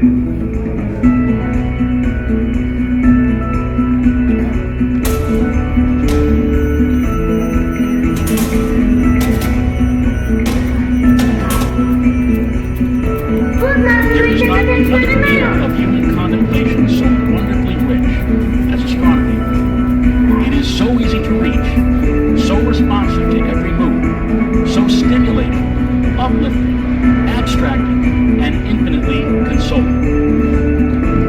Everybody may not be a chemist.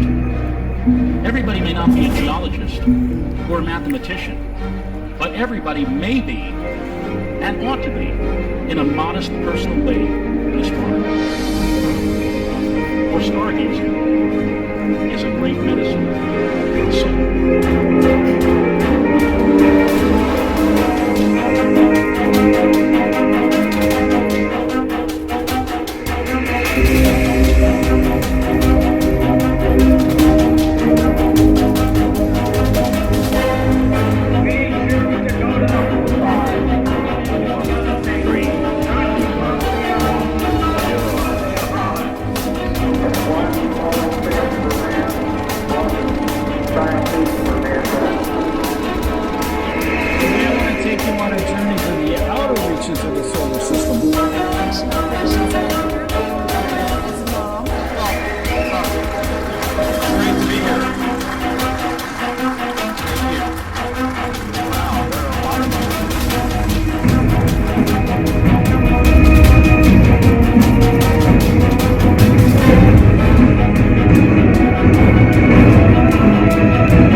Ladies and gentlemen, please clear the house. Thank you.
too.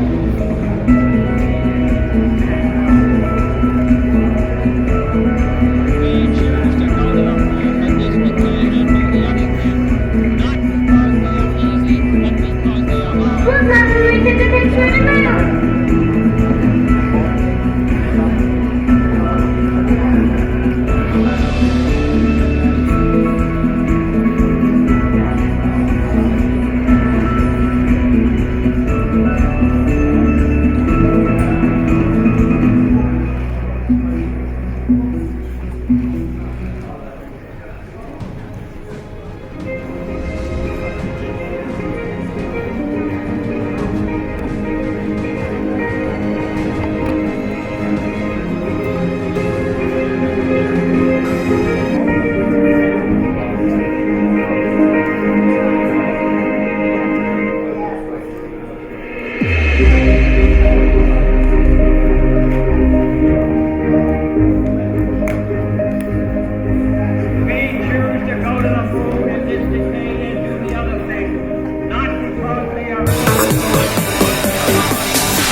Take a picture of it too.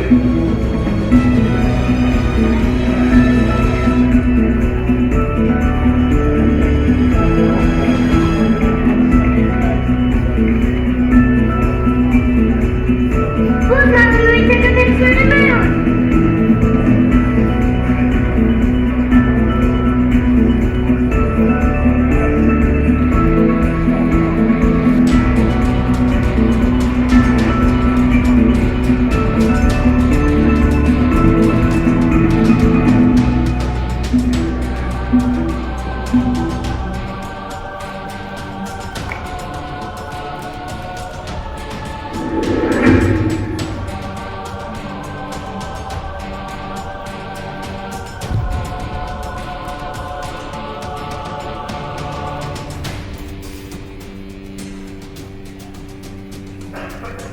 And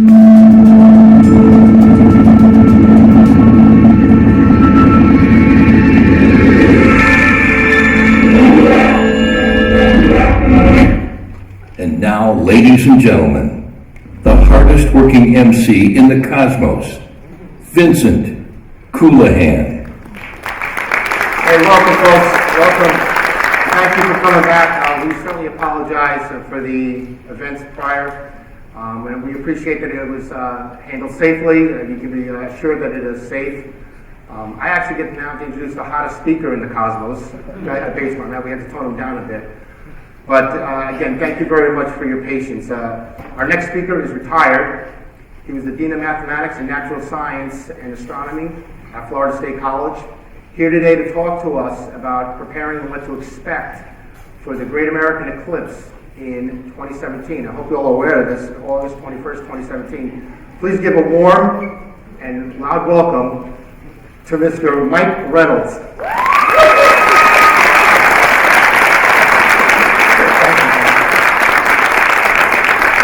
Thank you. First of all, I just got to tell you how delighted I am to be here, and nothing's on fire. I knew my talk would be a hot one. Seriously, actually, part of my remarks were going to be, I get so excited about eclipses, you're probably going to have to hose me down. Who would have thunk? Anyway, I'm really glad to be here. NEAF is such a great event.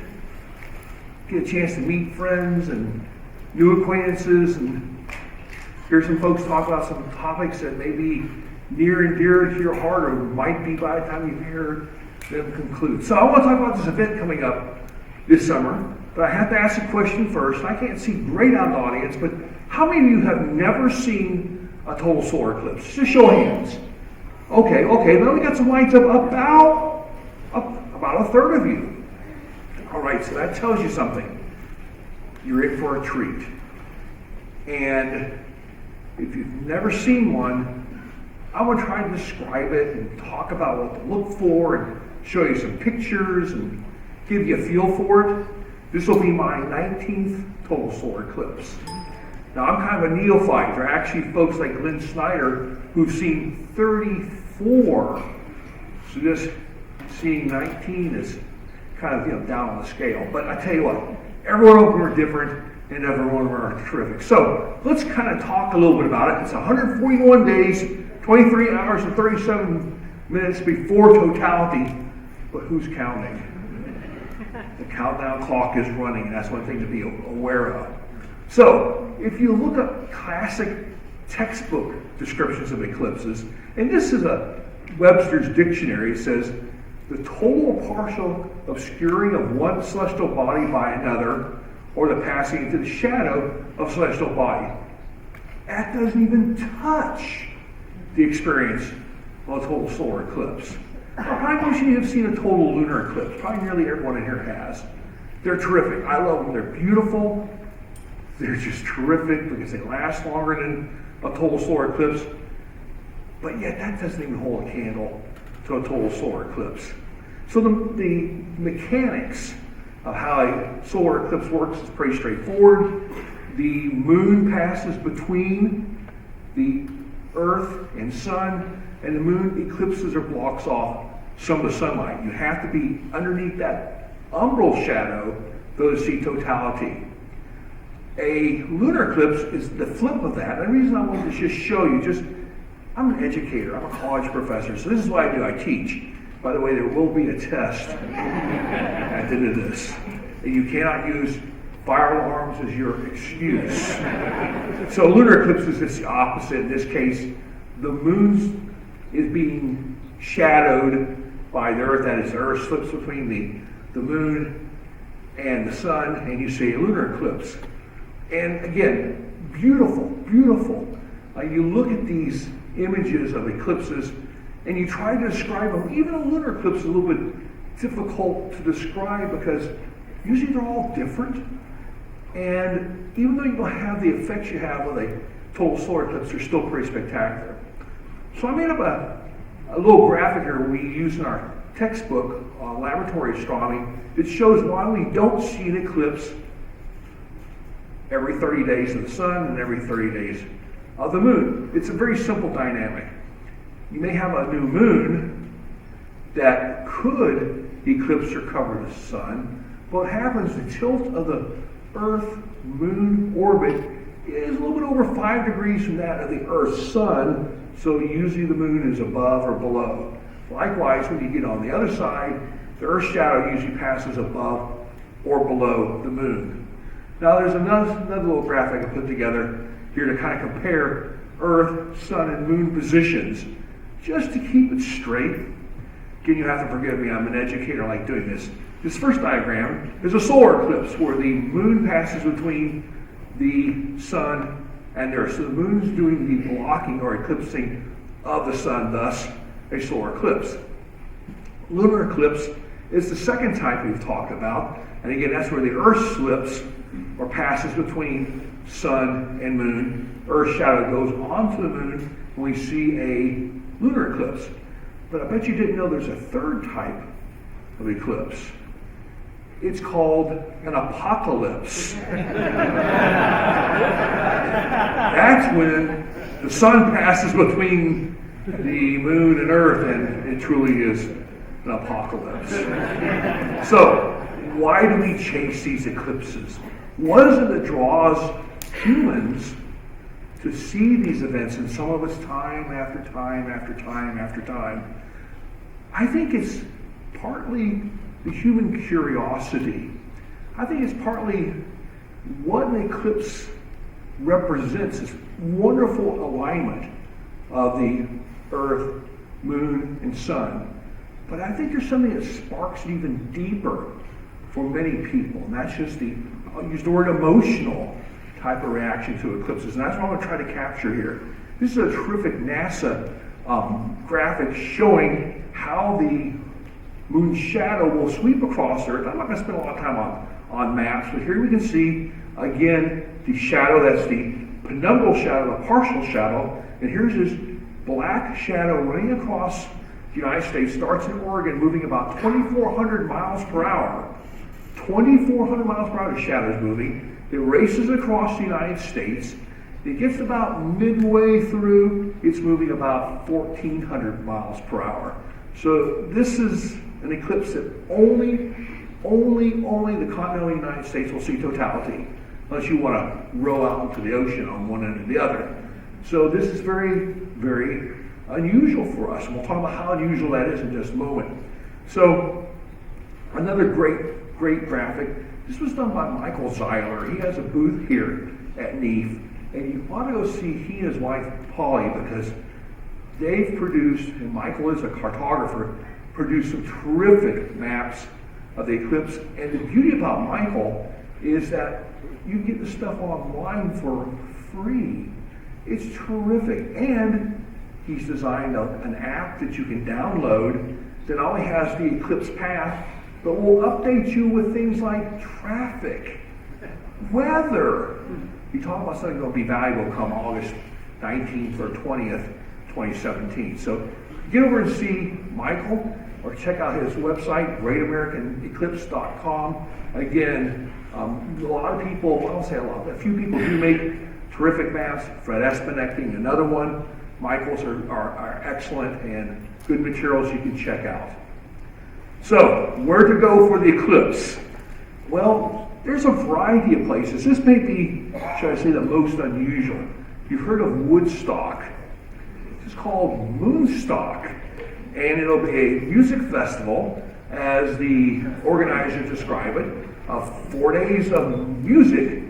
The headliner, which will start at totality, is Ozzy Osbourne playing Bark at the Moon.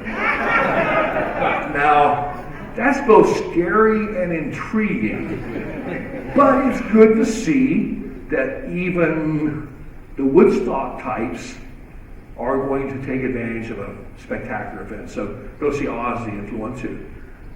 My number one advice to you, get to the center line. Don't say, well, I can see 93% from where I live. No, you got to get to the center line. Don't try to reason, well, you know, maybe I'll catch the one in 2024, but it may be an apocalypse by then. But you know, make plans, if you haven't done so already, and probably most of you have, to get there, because no matter how you do it, via ambulance or whatever, you know, if you happen to be being transported somewhere, just make sure they stop, you look up, and then you can continue on. So again, it's really an opportunity you should not pass up. And when you hear people's descriptions, what they saw, you'll be sorry if you do miss the eclipse. So, people ask me all the time, "Hey Reynolds, you've been to 19 of these. Where's the best place for me to go see the eclipse? Is there a preferred place?" Well, my answer is very simple. It's where it's clear. That may be the biggest challenge beyond traffic that we have.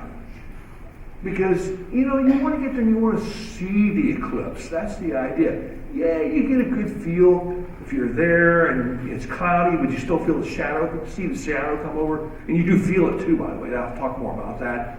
But you really want to see the eclipse. That's the number one thing. Get to a place where it's clear. There's been really good data collected on the past 20 some odd years cloud cover for August 21st. And here you see on the left-hand side of the screen a variety of GOES weather satellites imagery for the day of the eclipse. And you can see it's not too bad. Of course, there wasn't an eclipse, but it's not too bad. There are some spots that have some cloudiness. You would kind of expect some of that in the southeast due to summer thunderstorms. But a fellow by the name of Jay Anderson, who's an eclipse umbrophile, as we call ourselves, an eclipse chaser, and a meteorologist in Canada, retired, put together a mean cloud cover. The bluer, the better. The redder, it's not as good. But even when you start getting towards the coast or the Smokies, you still have a fairly good shot at seeing the eclipse weather-wise. So, let's go back, though, and talk about some intriguing eclipses of the past. Because eclipses aren't just this phenomena, this Webster's Dictionary definition. There's some interesting stories that come along with eclipses. Maybe the best place to start are with two Chinese astronomers called Si and Ho. And they were past tense, astronomers for the emperor in China. Their job was to predict and explain astronomical events.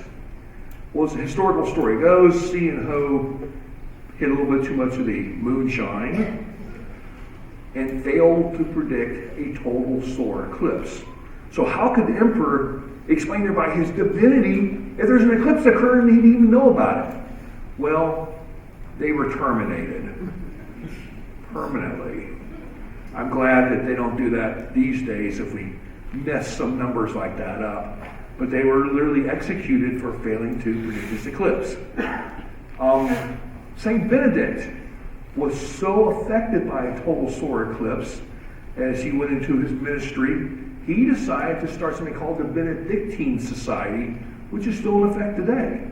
So there's a fellow who literally, and you can see by this beautiful photograph of a chapel of a church in Europe, where it's almost like this ethereal ray coming down from the sun and affecting Benedict. And that's probably a good way to look at this. I have the great fortune to have co-authored a book on eclipses. When my co-author and I were trying to decide what would be a great photo for the cover, you're trying to pick out eclipse pictures, we found this terrific photograph of the Royal Astronomical Society that depicted a British expedition in the 1800s after totality. So they're celebrating. They're all standing around in their coat, vests, and ties, smoking cigars. So they're celebrating their total eclipse success. One of the earliest photographs taken of an eclipse was taken January 1st, 1889 in Cloverdale, California by the astronomer Charles Burkhalter, who was the director of Chabot Observatory in Oakland. This event, this eclipse, is what started the Astronomical Society of the Pacific. A group of astronomers who gathered to observe the eclipse, saw it, and ASP grew out of that. So let's talk just a little bit about some of the United States eclipses and some of the history, but some of it's kind of interesting and some of it's a little unique. June 8th, 1918, there was a nice total eclipse that ran literally like this one from West Coast to the East Coast. And press coverage, which will be like this, I believe, when we get to August 21st, will be the same way. It was very big. And it's interesting to note, if you look at this, I love this verbiage, police enforce quiet. Enforce quiet. So astronomers at university make priceless observations. Now, I'm going to tell you, those of you who've been to eclipses, they're anything but quiet. People get really excited and into these things, especially at the end of totality. The next clipping, there it is New York Times for the January 24th, 1925 eclipse. And it's very similar about, wow, millions observed the eclipse, but the timing was off by 4 seconds. So that tells you how much we've kind of been able to update and upgrade the ability to calculate eclipses. At least it's better than C and Ho, I guess, of the Chinese fame. On July 20th, 1963, I've talked to a couple people here who actually saw that eclipse. It just barely clipped the northeastern Maine, and a number of people got their start looking at that eclipse. For some of us, including me, my first eclipse was March 7th, 1970. This is an eclipse that ran through Mexico, then out to the Gulf of Mexico, through Florida, and on the East Coast. I ended up in a cow pasture with some friends in Waycross, Georgia. And there was a little bit of haze and clouds, but I actually took my first eclipse picture there. And the thing that amazed me was how quickly the skies darkened, the colors around the horizon, the spectacular corona, and the cows thinking it's time to go to bed. They all turned around and started heading back towards the barn. And then 2.5 minutes later, 3 minutes later, totality was over. It was a new day, and they just turned around and came back out again. That was kind of odd. 2 other eclipses that you may have heard of or caught. The last eclipse to go across the United States, the last total solar eclipse, was February 26, 1979. It has been a long drought for the United States, 37 years. So we're about to experience that eclipse. And actually the next number of years brings a lot of eclipses, including another one in 2024, and what I'm calling the Disney World eclipse that goes across Disney World in 2045. On July 11th, 1991, did not cross continental United States, but did cross Hawaii. So what do you look for in an eclipse? What's the idea? What are you going to get out of? I tend to tell you things to look for. Some people say, well, the partial's kind of interesting, Mike, but, is it really worth it? Oh, partial's great. It's an appetizer. Because you'll notice that the light's changing. Shadows get sharper as the sun diminishes in size. You'll be able to take your fingers and cross them, or use like a spaghetti colander, or even the leaves on a tree, and see little eclipses on the ground. It's fabulous. You'll start noticing the changes in light. The things will start getting a little darker and a little darker. Probably one of the most phenomenal things that I never expected, because I was kind of more interested in the eclipse itself, was how the environment changes. The temperature drops noticeably. I've read reports of anywhere from 10 to 20 degrees. And now the direction of the shadow, say it's coming towards you from the west-northwest, the breeze picks up. Because the earth is cooling as that shadow's moving towards you. Absolutely amazing. It adds to the effect. And then you'll notice, sometime before totality, before that second contact, looks like there's a thunderstorm building over there on the horizon, on the western horizon. You'll think, oh my God, is it going to rain? That's the moon's shadow moving towards you. And quite frankly, one of the most dramatic shadows I ever saw was that February 26, 1979 eclipse. We had a very thin layer of clouds. And I remember watching the shadow coming towards us, and it was so dominant, I ducked. Like it was going to hit me. It was just absolutely incredible. So as the shadows are changing and the brightness is getting dimmer, someone will say, Venus! There's Venus. So about 10 minutes before totality, you'll see Venus. And other objects will probably become visible also. Then, as the shadow is moving towards you, the last vestiges of the sun are starting to disappear. What you'll notice is this beautiful kind of orange, reddish color around the horizon, like a sunset. However, this sunset ends up sweeping the entire horizon, 360 degrees, what I call the sunset-sunrise effect. It just sweeps completely around the horizon. It's absolutely amazing. And then some of us look for these crazy things called shadow bands.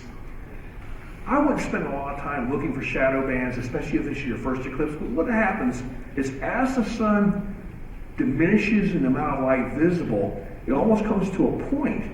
And as that point of light moves through our atmosphere, you end up with a little bit of atmospheric interference, producing black and white lines running across the ground. I'll show you a picture of one in a very unusual way in a little bit. So that's going up to totality. So once totality hits, what do you look for? Well, first of all, you are again seeing visible planets and stars. And I'll show you a map of what to look for in this particular eclipse. Bailey's beads is an effect that's caused right as we get towards that last bit of the sun being extinguished. With a lunar edge, it's not perfectly smooth. It's not a perfect smooth ball. There's mountains and valleys. And sunlight peeks through these valleys. You have these beads named after Francis Bailey that line up along the northern and southern limbs of the moon. The diamond ring. Ladies, this is truly the diamond ring. I'll show you pictures again. Even pictures just can't describe all this. You've got to experience it. Notice I didn't say observe it or photograph it. You got to experience it. So the diamond ring is this last really bright vestige of the sun before darkness. The chromosphere, the sun's atmosphere, reddish glow. You can see this is the layer right above the photosphere. Prominences, these little, they look little, but they're bigger than the Earth. Tongues of gas and flame. You see these little reddish, and I'll show you pictures, little reddish spots. It gets dark. Now, it's not like midnight dark on a moonless night. Actually, I kind of equate it to how dark it gets around the full moon. Not perfectly dark, but it is dark. And then it's fun to watch reactions to totality. Animals and humans alike. Birds begin to roost. Humans begin to hopefully celebrate. So, safety. For the partial eclipse, eye safety is a must. And you'll hear that, oh, the eclipse will blind you. It's not the eclipse, it's the sun. You'll sit there and stare at the sun. Well, if you do, you probably need to see something beyond an eye doctor for that particular condition. But I love this particular little comic. This is the 3 blind mice in their early days. So they're sitting around with their binoculars, waiting for the eclipse to begin to look at the eclipse with their binoculars. So I thought that was kind of a good warning saying, hey, don't look at the sun. Now, during the total eclipse, you don't need any protection whatsoever. All the harmful light and radiation is blocked off. But during that partial phase, again, it's not the eclipse, it's the sun. And you're going to hear some folks on the news in particular say, oh, the eclipse will cause you to go blind. It's not the eclipse, and there are safe ways to look at that. Partial eclipses give you nice opportunities again to do these little pinhole projections, whether you have a straw hat or a piece of cardboard with little pinholes poked in it. You can project these really nice little eclipses. Things like a sun spotter or projection allows you to have a group that looks at this partial eclipse in a safe way. And it's really a very nice demonstration of the eclipse mechanics themselves. You can photograph it. Now, I'm going to say a little bit about photography. I love photographing eclipses. But my question to you is, if you want to photograph the eclipse, do you really want to photograph the eclipse? The reason I say that is because eclipse imaging is so different than taking pictures like of the moon or planets or deep sky objects, for those of you who are really good at doing that. But you only have a couple minutes to do your photography. And it's a little trickier than you would think. My advice has always been, look at the eclipse. During one of our early eclipse expeditions, my wife went with me, and I brought my normal slew of equipment and cameras and that sort of thing. And I made the mistake of saying, hey babe, will you push this button during totality? She now stays as far away from me as she can. She will hold no cable release. She has her pair of Canon IS binoculars, and she goes like the other direction. She said, you can take all the pictures you want to, Mike, but Debbie's going to look at the eclipse. And she's been to 10, by the way. So here's some photographs of the partial phases that I took. Again, you just get a feel for that sliver, or the dragon, as the Chinese would say, that has eaten the sun. Beautiful photograph taken through a hydrogen alpha filter. And again, if you have an HA or you know someone who has a hydrogen alpha telescope, they're terrific for the partial phases. Just absolutely terrific. You get kind of a good twofer. You can see the eclipse as well as obviously see the sun in a very unusual way with hydrogen alpha. At totality again, there'll be a number of stars, planets that should be visible depending on your weather conditions. Perfect example is Venus, that will be very bright. Jupiter, you might be able to pick up Mars, Betelgeuse, Sirius. There's be several objects you can look up and see that will amaze you. That I can say up to 10 minutes before totality, maybe a little longer depending on your location and your own eyesight. You'll be able to pick out Venus. It's just absolutely spectacular. Star Regulus will be fairly close to the sun, and some people are looking at doing some experiments to repeat what Einstein did or prognosticated in that particular experiment, to watch the bending of light around an object such as the sun. Total solar eclipses, again, are spectacular. And I want to explain the series of photographs you're about to see. This was a cruise eclipse we were on in November of 2012. We were north of New Zealand. And I wanted to use my setup of a Canon camera, as a 5D Mark II in this particular case, and a 16mm lens, to photograph, to image the shadows that came in, the darkness of the sky, the ocean, and the cruise ship. Well, the problem was the cruise ship wasn't oriented perfectly. So I said, well, you know what? We'll just make this modern art. We'll tilt the camera. And so I ended up with this kind of strange-looking series. Took about 250, I actually set it on automatic, and it took 250 photographs over a period of about 4 minutes. And I stitched a few of these together, and I've made a movie, but this is almost more effective watching it go through and step down. So what you're going to see is about a photograph every 10 seconds of progression. And so setting my camera, I made sure the exposure was the same throughout, because I want you to be able to see that diminished light. So here we go. Let's get this thing running here. And you notice, by the way, the ship is bobbing up and down.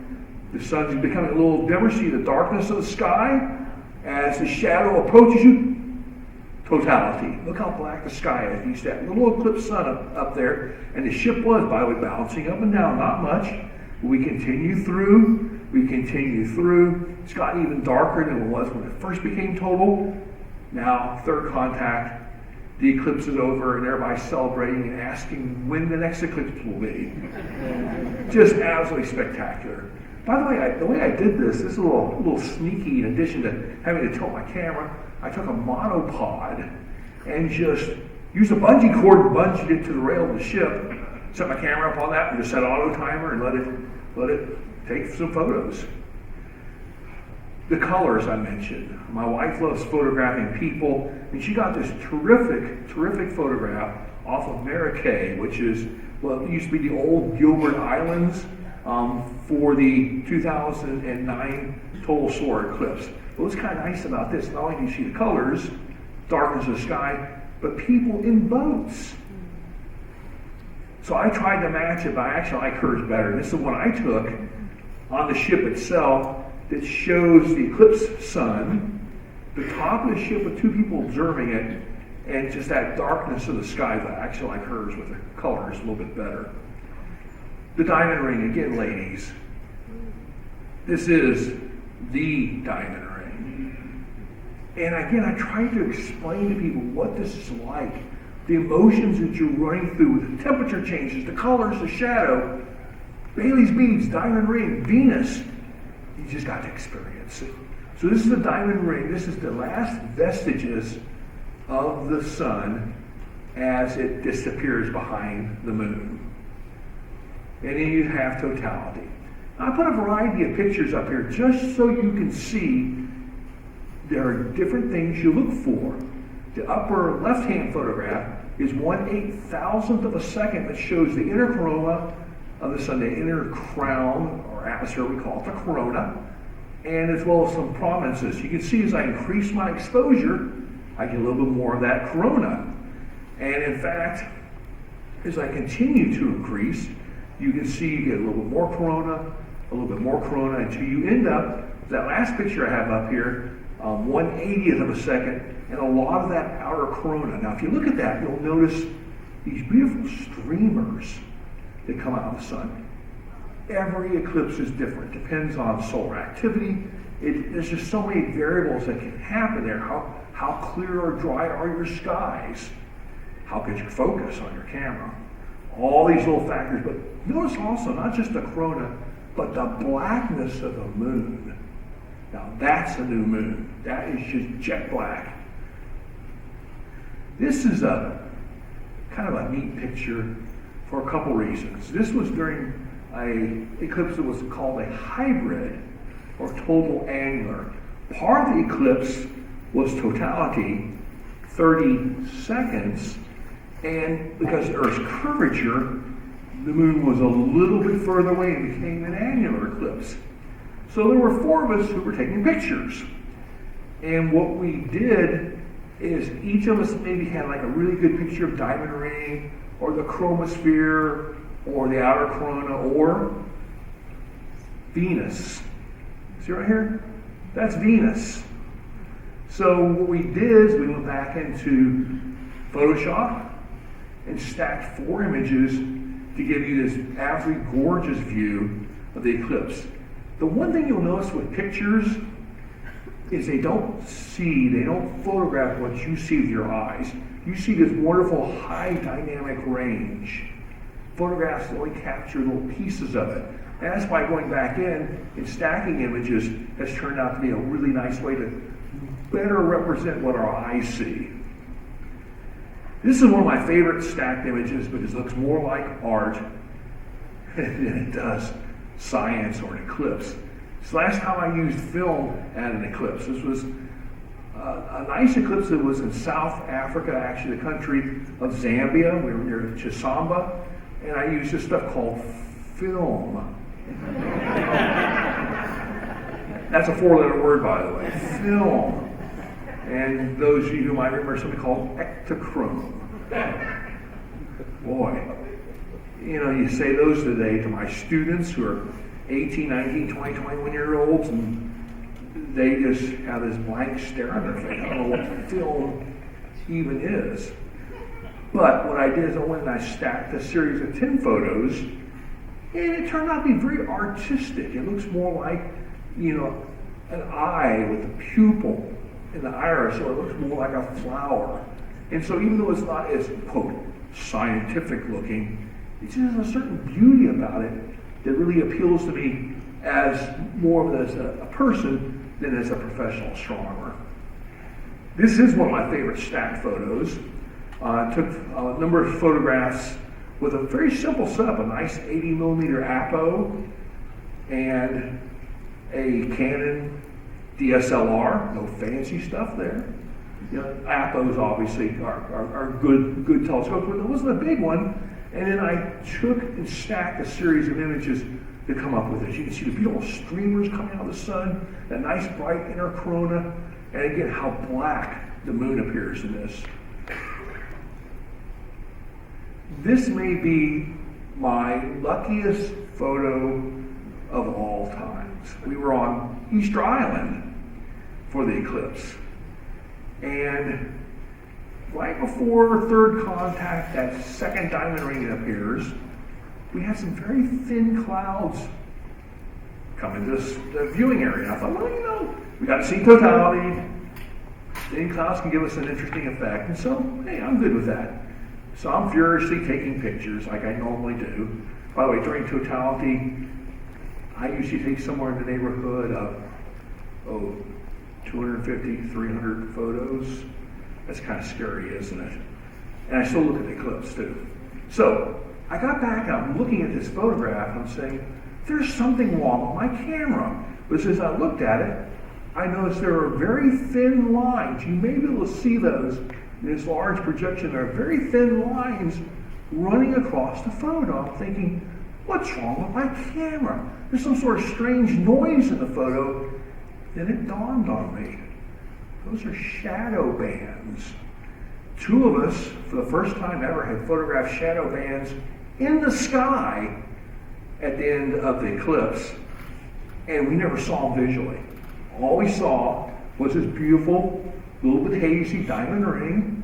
It wasn't until I got back and analyzed my photos and found just a lucky, dumb break. I pushed the button at just the right time, just the right speed, and I got these shadow bands. We never even saw them visually. Here's another fun series of eclipse photos taken with moon pies.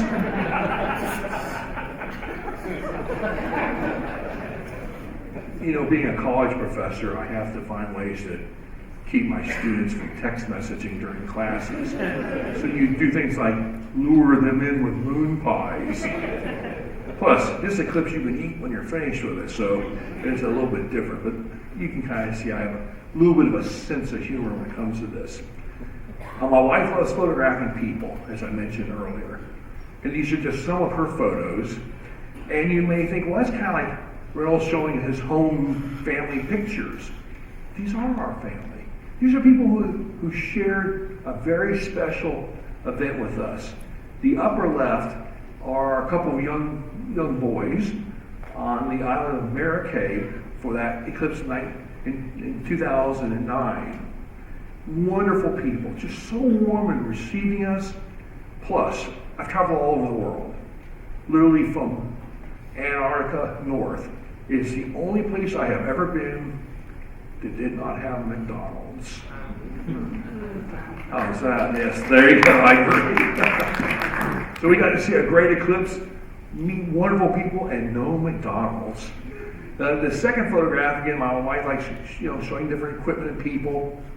And the lower right side are two of our grandsons enjoying the 2012 annular eclipse from Page, Arizona. And so for this eclipse, Pop is taking all his grandkids with him to see totality. And we've had our son and daughter multiple times on eclipses with us too. So just trying to introduce and make this very much a family event too. Someone always has a bit of humor with Dr. Reynolds. And seriously, this is my good friend Jerry Armstrong who did this drawing. You know the quote, "You dumb dumb, give me gum gum." My response, of course, is after the eclipse. But this was again Easter Island. You had these great statues that fell in the shadow of totality along with you. Just again, atmosphere was just terrific. You know one thing about eclipse chasing is you get a chance to see a bit of the world. And even though the eclipse is always kind of like the highlight for me, to be able to go on a photo safari in South Africa, or visit Tahiti or Fiji, or Kiribati, the Gilbert Islands. These are just great opportunities. Europe and Russia and so on. It's just wonderful opportunities to meet with great people. So let's talk a little bit about planning your expedition. I just want to give you some ideas and highlights. Probably most of you have done this. But first of all, don't wait till the last minute. Yes, I think you'll be able to get eclipse glasses during the eclipse itself, but instead of paying $1 or $2 a pair, be prepared to pay $10 a pair. You've got a variety of different ways to view this, but the important thing is make sure you're getting CE and ISO certified eclipse glasses. That's what nearly everybody sells. I've been throughout the exhibits hall, and everybody has those CE or ISO certified glasses. That's important. That's what you wear during the partial phases, and you take them off at totality. And in the lower right-hand side is a telescope filter. This is a glass filter. You can also get them in Mylar. So if you're going to photograph the eclipse, the partial phase, you'll want to use that. And then, or if you're using your telescope just to look at the partial phase, you'll want to use that sort of filter. And then you take that off in totality. An interesting story happened in 1999 when the eclipse ran across England into Europe and out into the Black Sea and over to Turkey. There was a fellow who was driving on the Autobahn. If you've ever driven the Autobahn, you know the Autobahn equals fast and faster and fastest. And so he was on his way to see the eclipse. He was running late, so the partial eclipse had already started. He decided he wanted to check how the eclipse was progressing.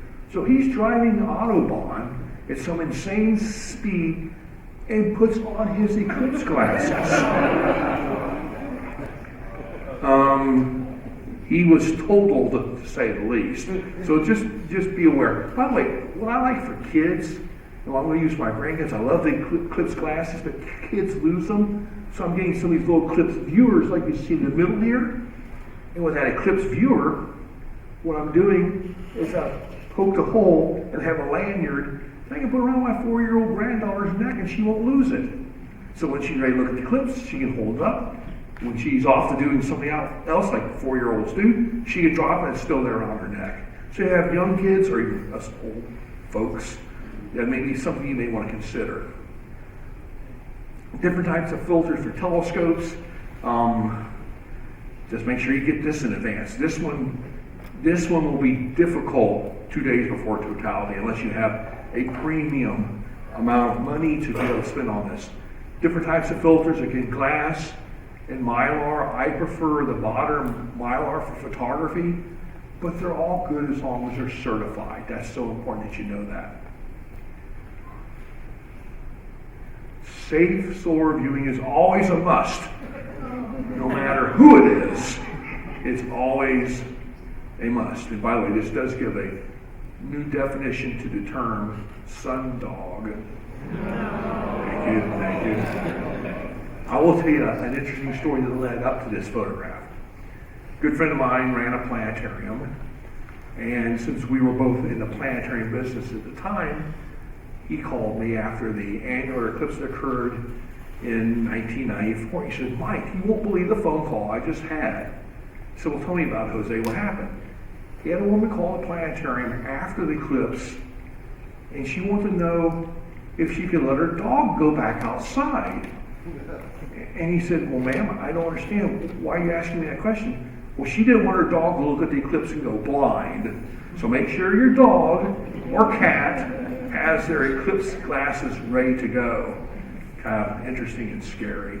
So again, these different types of filters. The botter again on the left. On the right is kind of a nice new product the Daystar has just released, and it's a nice, take it with you, fold up and make it filters for your binoculars or telescopes. There's a whole bunch of options. My only caveat on that, don't wait till August 20th to get it. because you will have difficulties finding that. So if you want to put them on your binoculars or whatever, make sure you do so. All right, so we've talked about eclipse glasses and filters. Don't wait to choose your site or book your hotel. Probably most of you who are going have already done that. Don't wait to test your binoculars, your telescope or camera until the day before the eclipse. What I like to do, and I remember how many of these I've seen, I practice on the full moon. You may say, well, Reynolds, full moon? Why the full moon? Well, number one, it's about the same brightness as you'll see during totality. The darkness outside is about the same. It gives you a nice object, about the same size, the focus, run through your procedures, make sure everything's working before you get to totality.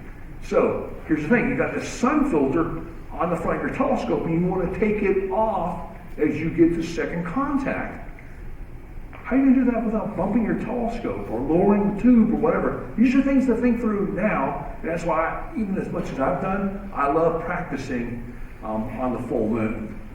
And I go back to that point I just made about sites and hotels. You may have heard some of these nightmare stories. So let's say you don't buy your filter or your binoculars or whatever ahead of time. What you're probably had to deal with is a zombie apocalypse to get something. And it's going to be that difficult. The scary one truly is the hotel. And I'll talk a little about that. So you're going to find lots of no vacancies right now, unless you book at the Bates Hotel. There are stories that are true about hotels that have raised the rates 2, 3, 4, 10 times. In Oregon, there was a hotel that people had booked a year in advance. 2 months ago, the hotel contacted everybody saying, we're canceling your $175 a night reservations, and you may rebook at $1,000 a night if you want to. So, buyer beware. If you have not booked the hotel, you may want to see if there's friends you can stay with, campgrounds that might be available, but I think you're going to find a lot of stuff that's booked. So just keep that in mind. What you may also want to do is stay like towards the northern or southern limit of that line, not dead center, and that way at least you're within the path of totality, and then drive up the morning of the eclipse if you can easily get from point A to point B. But at least if you're within the limit, you'll be able to see totality. So get to your observing site early. Plan to make any weather-related changes, because if you don't, this is what we're expecting. A number of us just attended the last American Astronomical Society Eclipse Workshop. We've had 5 of those over the last couple of years. And the concern we talked about in depth was transportation. State Department of Transportation's state police are expecting hurricane evacuation-like crowds the day of the eclipse. Well, if you're trying to move 50 million people to a line that's about 67 miles wide, it's going to be challenging. So that's why I say get there early, and unless it's a hurricane sitting over you, you might want to just consider staying where you're at. Interesting to note that, again, Michael Zeiler has produced a variety of terrific maps. This particular one he produced shows the major thoroughfare interstates, north-south, going to the path of totality. And these are like the drive times that you would normally expect. See, Michael's got a wealth of information, as do others. I can mention Fred Espenek. Michael's taken this and turned it into an app for your cell phone. You can download this, and he'll have available things like road congestion, weather, all that nice little smartphone. So that's just fantastic, absolutely super. Never quit looking. It may appear it's cloudy and you think you're skunked, but out of my eclipses, I've had 3 where a hole developed literally at the last second. My favorite story, or least favorite for some, was an eclipse my son and I hit together about 15 years ago.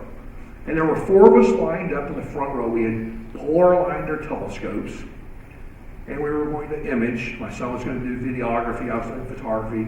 Jen Winter and Dick Winter, we were all lined up to do this photography. About 30 minutes before totality, thick clouds come over. And I thought, well, you know what? You've been very, very fortunate so far, Mike. You've seen every eclipse you've been to. Maybe this is the one you're going to get skunked. And so shadow hits, you can see it's getting dark. And you hear people moaning because they're not seeing anything. About 45 seconds before the end of totality, I'm looking through my telescope. Jen's looking through hers. Vic's looking through his, and Jeremy's working with the video camera. Here comes the sun, the corona. So we're taking pictures and Jeremy's shooting video. Later that night we had a dinner. It seemed kind of somber. I'm thinking, why are these people so glum? And so Jeremy asked the guy next to him, well, what'd you think? The guy said, I didn't see anything. The guy was standing 5 feet behind us. Jeremy takes out his video camera and says, this is what I photographed. And you were 5 feet behind me. Don't give up. Keep looking. Really, really important. Another warning. Do not get stuck behind a telescope or camera during the entire eclipse. Now, look, I love imaging eclipses. It's just one of those things I like to do. But I will tell you, out of that 2 minutes and 40 seconds where I plan on being, I'll spend about half of that time looking around, looking at the horizons of the color, stars that are out, the corona naked eye. I'll take in the eclipse, that experience, because it's fun to photograph it, but this is an entire experience again. Look around. Don't just get stuck behind that camera or even your telescope. Break away, look around, and take it all in. So after the eclipse, first question people usually ask is, well, where is the next eclipse? And that will happen.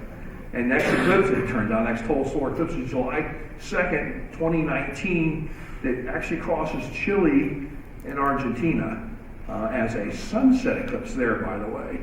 And so some of us, surprise, surprise, are scheming ahead to that particular eclipse. Reflect and share with each other. Since it's going to be clear where you're at, you'll have all sorts of different stories of what impressed you the most. And hearing people's reactions, fantastic. And some of you will shoot video. That's really a rich source of just hearing people's reactions. Because you leave the audio recording as you're doing the actual video, you get a variety of wonderful reactions. Some of the reactions, though, you may not want to take to church and play the next Sunday. So keep that in mind. And of course, rejoice and celebrate. And anything from Corona, gay barbarian eclipse rum will get you ready to go Barbados rum. I want to close with this. And this is the best description I have ever read of a total solar eclipse. And it just sums it up so nicely. I have to turn and read it because I have this issue with, what I'm talking about. Then an instantaneous darkness leapt upon the world. An earthly night enveloped all.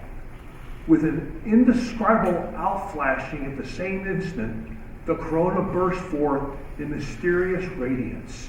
But dimly seen through the thin cloud, it was nevertheless beautiful beyond description, a celestial flame from some unimaginable heaven. Simultaneously, the whole northwestern sky, nearly to the zenith, was flooded with lurid and startling brilliant orange, across which drifted clouds slightly darker, like flecks of liquid flame or huge ejecta from some vast volcanic Hades. The west and southwest gleamed in shining living yellow. Least like a sunset, it was too somber and terrible. The pale, broken circle of coronal light still glowed on with thrilling peacefulness, while nature held her breath for another stage in this majestic spectacle.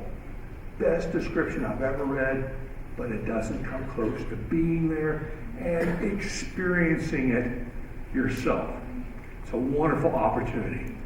And I'll close with saying I wish all of you, number one, get to the path of totality. Number two, the clearest of skies on August 21st, 2017. Thank you so much.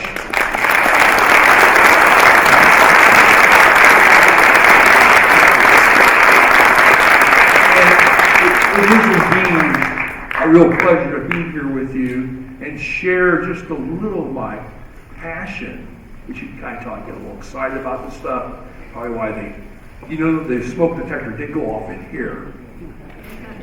This was the location. Now you get an idea why, but seriously, make sure you get to totality. You've got to experience this. Try not to make it a bucket list type of thing. Just get there and see it. We have a couple minutes for questions. I will mention I do have some handouts for people who may be interested, so I'll make sure you can find me like in the field house and take a look. So questions? Yes, ma'am. Yes. Wondering where you're going to see the... Where am I going to go? Yes. Should I tell you the hidden secret or not? I'm going to St. Joseph, Missouri. The reason I'm going to St. Joe is because my good friend Michael Bakich, who's senior editor at Astronomy, has put together this magnificent event in St. Joe. They're expecting 50,000 to 250,000 people. And I want my grandkids to be a part of that.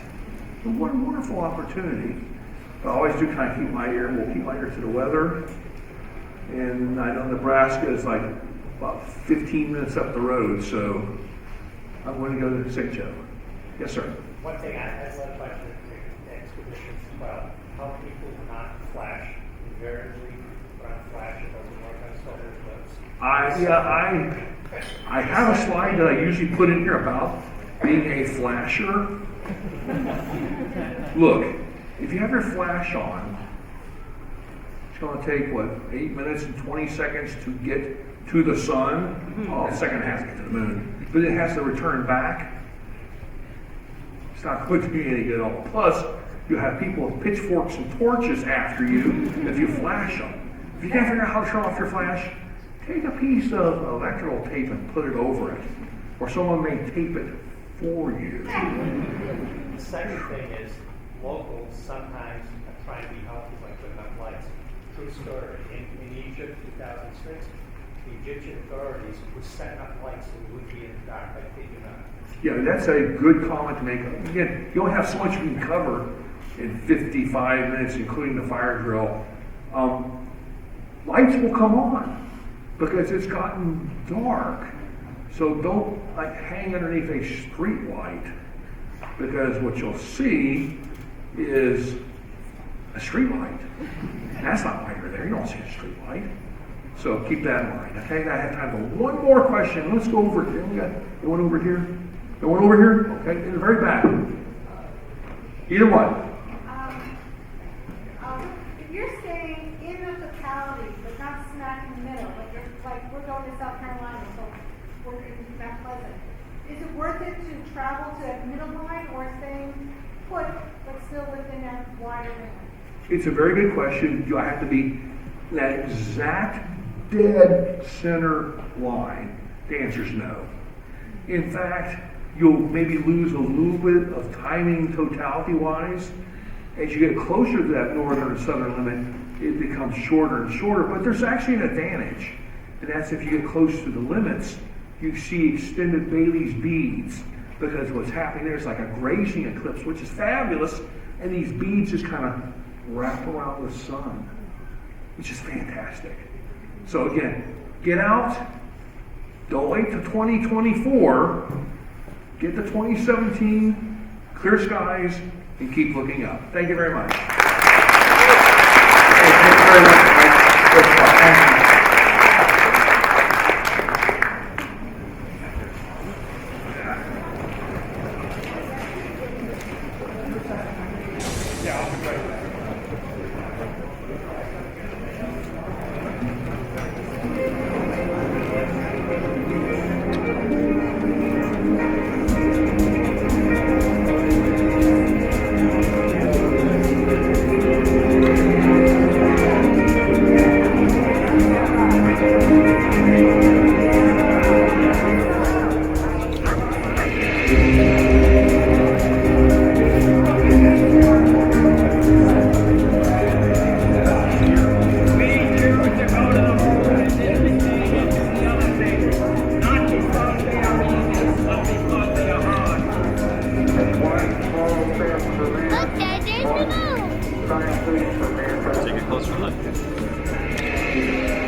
everything else is good. And I'm looking at it going, wait, blue looks like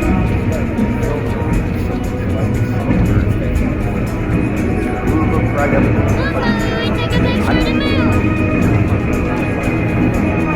I'm following it down like I think I'm like I couldn't believe it. And I'm like following him like what was chapter 84?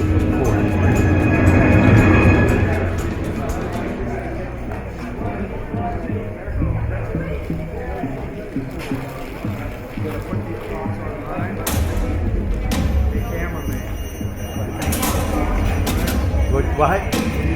Yeah, they're actually shooting right now. There is not another field of human communication so relevant it is so easy to reach, so responsive to everyone, so stimulating, uplifting, abstract, and infinitely consoling. But right now, everybody may not be a chemist. Everybody may not be a geologist or a mathematician. But everybody may be and ought to be, in a modest personal way, an astronomer. For stargazing is a great medicine for the soul.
Take a picture of it too. Let's take a closer look.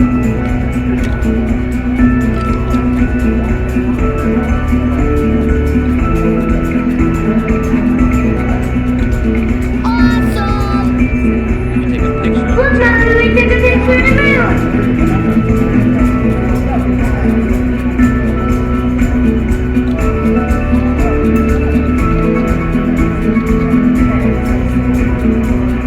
Look, Mommy, we took a picture of the moon. Look, Mommy, we took a picture of the moon.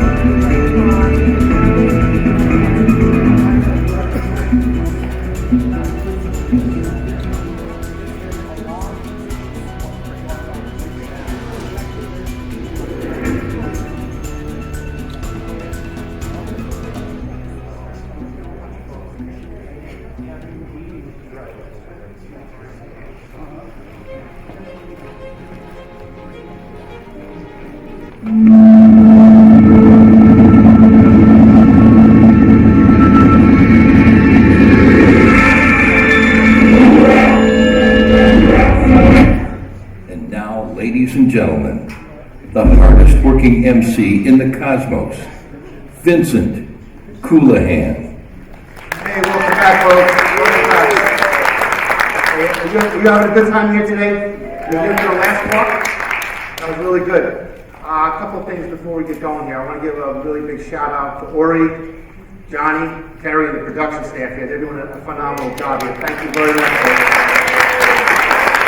Also to the staff that's running behind the scenes here at NEAF for you, and again, this is all being produced for you and your enjoyment.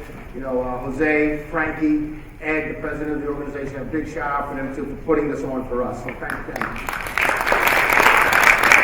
Lastly, I think the audience is my daughter. So Marissa, thank you for being here. Thanks. Our next speaker is a phenomenal person.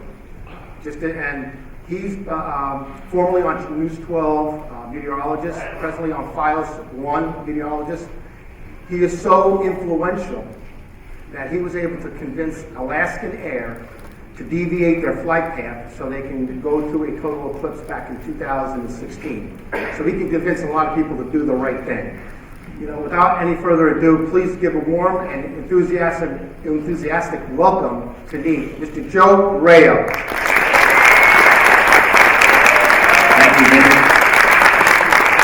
Thank you, everybody. Well, Vin is right. If you're very passionate, as Mike Reynolds was very passionate in his talk about the eclipse, this is going to be a little bit different, though, as he alluded to, as Mike alluded to. My title of this talk is How to Survive the August Eclipse. We're going to be talking about things that a little esoteric, a little weird with some eclipses in the past. But also, I agree fully with what Mike said. It's going to get crazy on eclipse days, on many of the roadways. Those of you who remember your high school physics, I would assume that every interstate highway leading to totality is going to look like Brownian motion, so to speak. It's going to go every which way. The gentleman behind me, I am dedicating this talk to him. Those of you who remember, those of a certain age remember the Hayden Planetarium in the 1960s and 70s and 80s and even part of the 90s, may remember the name Fred Hess.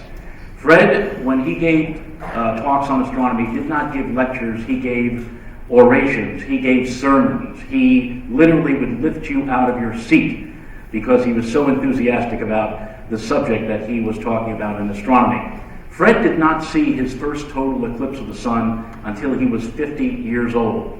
When he left us 10 years ago, he had reached 18 totalities. If there was any one subject that Fred was extremely passionate and extremely up for, it was solar eclipses. I thought about Fred a lot in the last few days because of an event that occurred in late 1978. Fred and I happened to be up at the Mohonk Mountain House. Maybe some of you have heard of that. It's a resort up in the Catskills. And at that time, they used to have nature programs. They still do, but on a much lower scale than back then. And it was during a stargazing and astronomy program that Fred gave a talk. The name of the talk was America's Last Eclipse. He was, in late 1978, urging, pleading all who could hear him to go see the February 1979 eclipse, the last eclipse of the sun, total eclipse of the sun that would be visible from the contiguous, or 48 United States. He gave the talk. It was a tremendous talk. And whenever Fred gave a talk, nobody ever fell asleep during a Fred Hess lecture. And he got his usual big pop at the end. And in the audience was the famous actor and comedian Jerry Stiller, who probably is known to many of you 20 and 30-somethings as Mr. Costanza on the TV show Seinfeld, George's father. He was in the audience, and he came up to Dr. Hess after the talk that Fred gave on the 1979 eclipse and said, Dr. Hess, says, I don't know anything about science or astronomy or space, but if seeing a total eclipse of the sun is half as good as your talk, it must be one hell of a sight to see. And it was absolutely correct. After the talk was over and after we had a quiet moment together, I asked Fred, how do you do it? Every time I heard you speak, you always read the audience up again. And he said, it's very simple, Joe. You just tell a story. If you can tell, if you're a good storyteller, you'll never lose your audience. And I always remember that for all of the talks that I've ever given, either here at NEAF or any other venue. And then I said, kiddingly, I said, well, Fred, you closed out the 20th century with the last total eclipse that America is going to see. He said, I suppose now you're planning to be around for the 2017 eclipse and rev everybody up for that, for the first total eclipse of the 21st century from America. And he looked at me, he gave me this look, and it reminds me, every time I see The Wizard of Oz.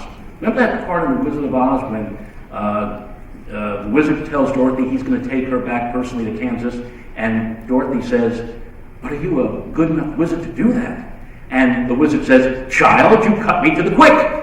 Well, when I asked Fred, I said, I don't suppose you plan to be around in 2017 to give a similar talk for the first eclipse of Earth. And he looked at me and said, it was like, Joe, you cut me to the quick. Of course I'm going to be here. Of course I'm going to rev people up. Because everybody has to see this event. Fred, as I said, passed on 10 years ago, sadly.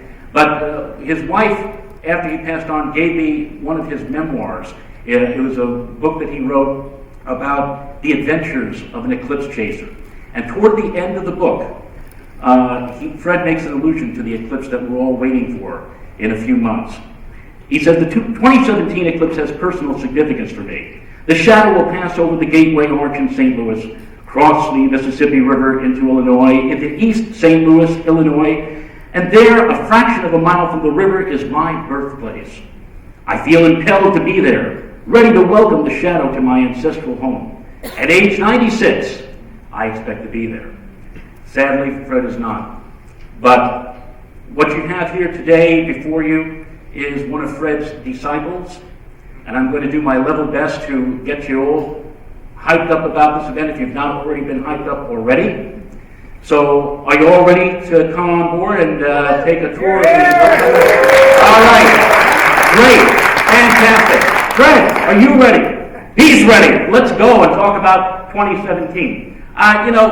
Mike covered this very well in his talk. I won't elaborate too much. You see the shadows there, the wide shadow, the light shadow, that's the penumbra. Everybody will see a partial eclipse in that shadow. The dark shadow cone, the shadow cone of the umbra, comes to a point when it reaches the Earth. And that point translates into a blotch of darkness. Now, if you're going to see the eclipse this coming August, and when that blotch of darkness touches the Earth, you want to be here. You don't want to be here.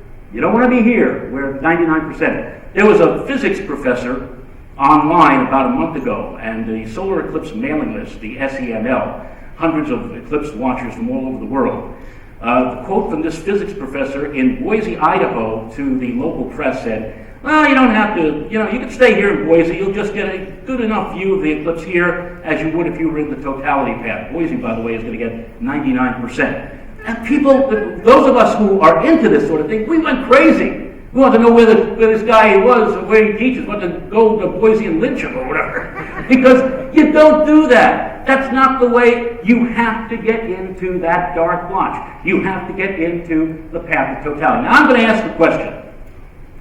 Mike asked how many people have seen a total eclipse of the sun, have never seen a total eclipse of the sun. How many of you, by a show of hands, have seen a total eclipse? Okay? A few hands. Now, my question. Are you sure? Really? Are you sure you saw a total eclipse? Let's go through the litmus test, so to speak. If the answer is no, reality says no, you didn't see a total eclipse. All right, fine. Some people will say, I think so. If that be the case, reality is no. Maybe the answer to this question is, I'm pretty sure I did. No! You didn't see a total eclipse of the sun if you said that. Yeah, I saw one. No, you didn't. Probably not. And then sometimes the question is turned, or the answer is, almost.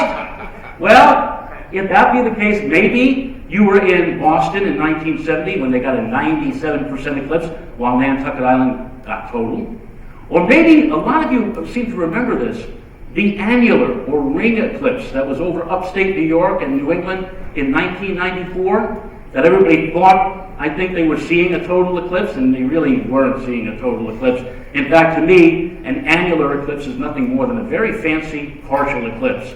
That ring of sunlight, however thin, is still bright enough to knock out the beautiful panoply of phenomena that you normally would see with a total eclipse, the darkening of the sky, the stars coming out, the rushing shadow. So, if it is almost, no, it's probably partial.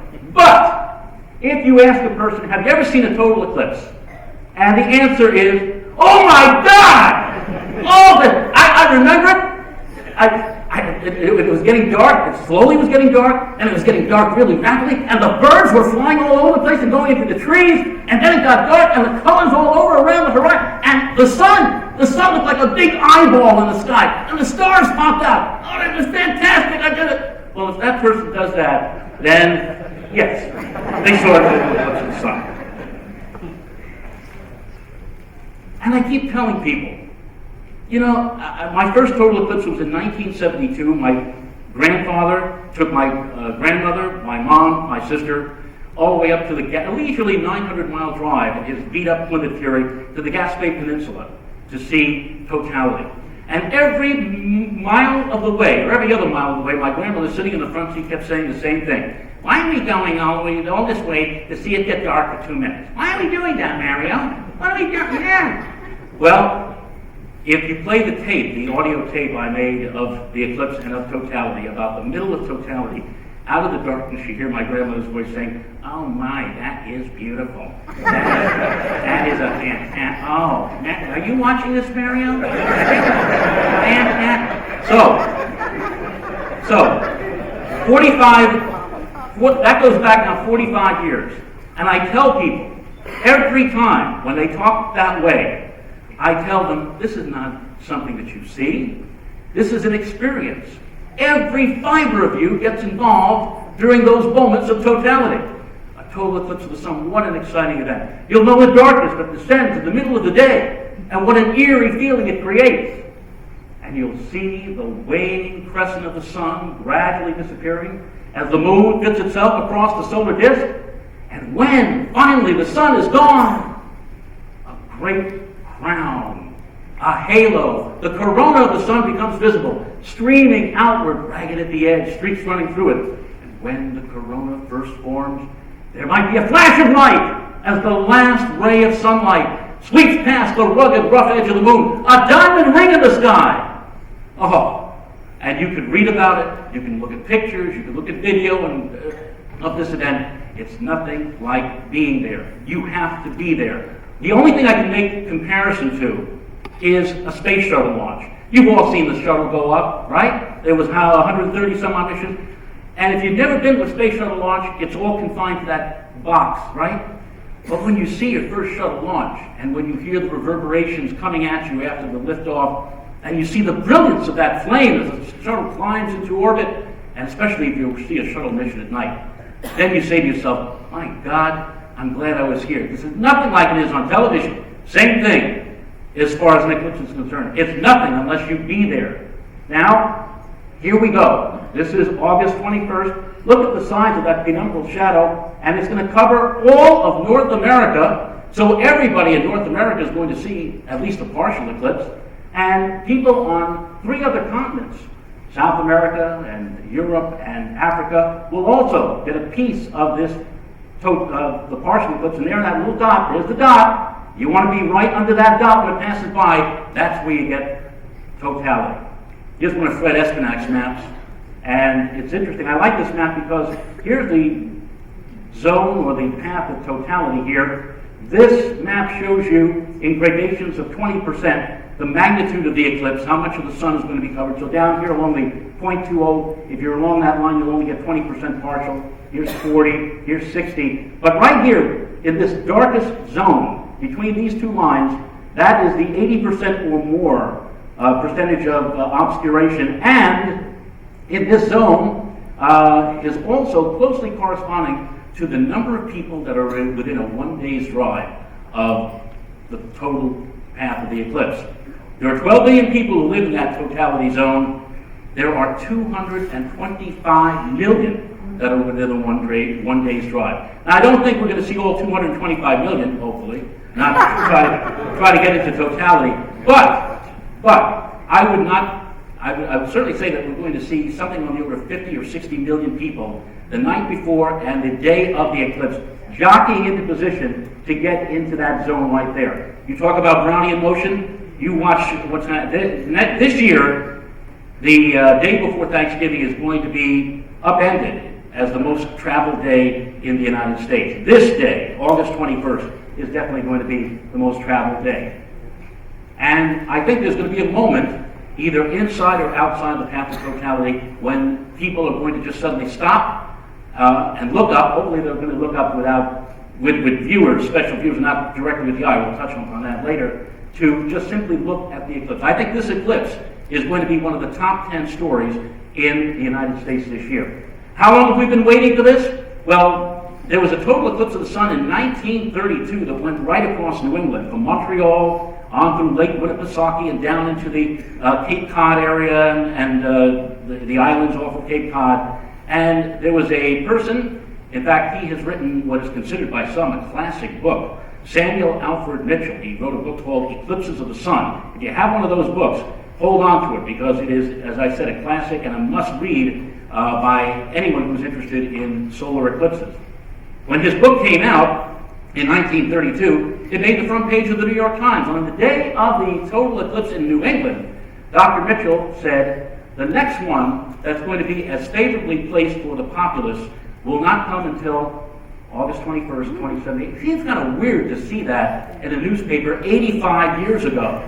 By the way, the next one after that he considered favorable was in 1970, but Dr. Mitchell said in his new book, it will be seen only in Florida. That's actually not true. It was visible along parts of the southeastern United States aside from Florida. He said, with poor skies likely. How did he know? People flocked to Florida because Florida had the best weather prospects, and it rained in the Sunshine State. So even back then, he knew. I'll give another plug to Michael Zeller. Michael Zeller's GreatAmericanEclipse.com. If you want to know anything and everything about this eclipse, go to this website. He is amazing. He has created a number of different maps and charts. There was one that I had reviewed the Fred Espenak and Jay Anderson book on the upcoming eclipse and gave it, of course, a very favorable rating. Nobody knows more about eclipses than Mr. Eclipse himself, Fred Espenak. But I said the only thing I would say against the book, not against it, but the only flaw is that he didn't create a map showing what I remember back in the 70s. The Naval Observatory made like concentric time scales the duration of the partial phases of the eclipse. I said, why did they stop doing that? I would have really loved to see something like that in Fred's book. Wouldn't you know, like 2 weeks later, I get an email from Mike Zeller. He says, is this what you were looking for? And my jaw dropped. He created that map just for me initially. And I said, you've got to share this with everybody. And indeed, Mike has a book. It's available for sale outside in the vendor's area. He has that map in there, as well as every other conceivable map. This, of course, is the map of the total eclipse with the various magnitudes for those who are outside of the eclipse path. And it's just, you just have to be in this zone right here. 14 states, 12 million people already in that zone, and many, many more, I'm sure, to come in days. So let's go on a little travel won't we? We'll start with Madras, Oregon, in eastern Oregon. Madras has been picked by NASA as the best place with the best weather prospects for the eclipse. In fact, there's an 85% probability of clear skies at Madras. Part of the reason is what you see in the background here. Those aren't just mountains. Those are volcanoes, folks. They're called the Three Sisters. Here's Hope, Faith, and Charity. They actually have names, believe it or not. Hope is an extinct volcano. Faith is a dormant volcano. And over here, Charity actually is active. And it showed some seismic activity back around 2000. Let's hope that Charity doesn't decide to blow her top on Eclipse Day. But part of the reason that the weather is expected to be so good is that these mountains form a great barrier against any moisture coming in from the Pacific. They're over 10,000 feet high, and here's Madras. By the way, if you're thinking right now after the talk to make reservations in Madras, forget it. The hotels in and around this area have been booked solid for not just days or weeks or months, years. But this is the place. We'll get 2 minutes and 2 seconds of totality just after 10:30 in the morning on August the 21st. Then there's AstroCon. The Astronomical League every year chooses a spot in the United States to have their annual convention. And this year, they have decided to have it in Casper, Wyoming. Feel the shadow, because Casper's in the eclipse path. Okay, this is the metropolitan area of Casper, Wyoming. 58,000 people live in Casper. You could probably put that entire population in MetLife Stadium, and there'd be plenty of room to spare. Mike mentioned in his talk about the hotel situation. In this zone, in the western part of the eclipse zone, and Casper is one of those places, there have been incredible stories about people really trying to get everything or glom as much as they can out of this eclipse.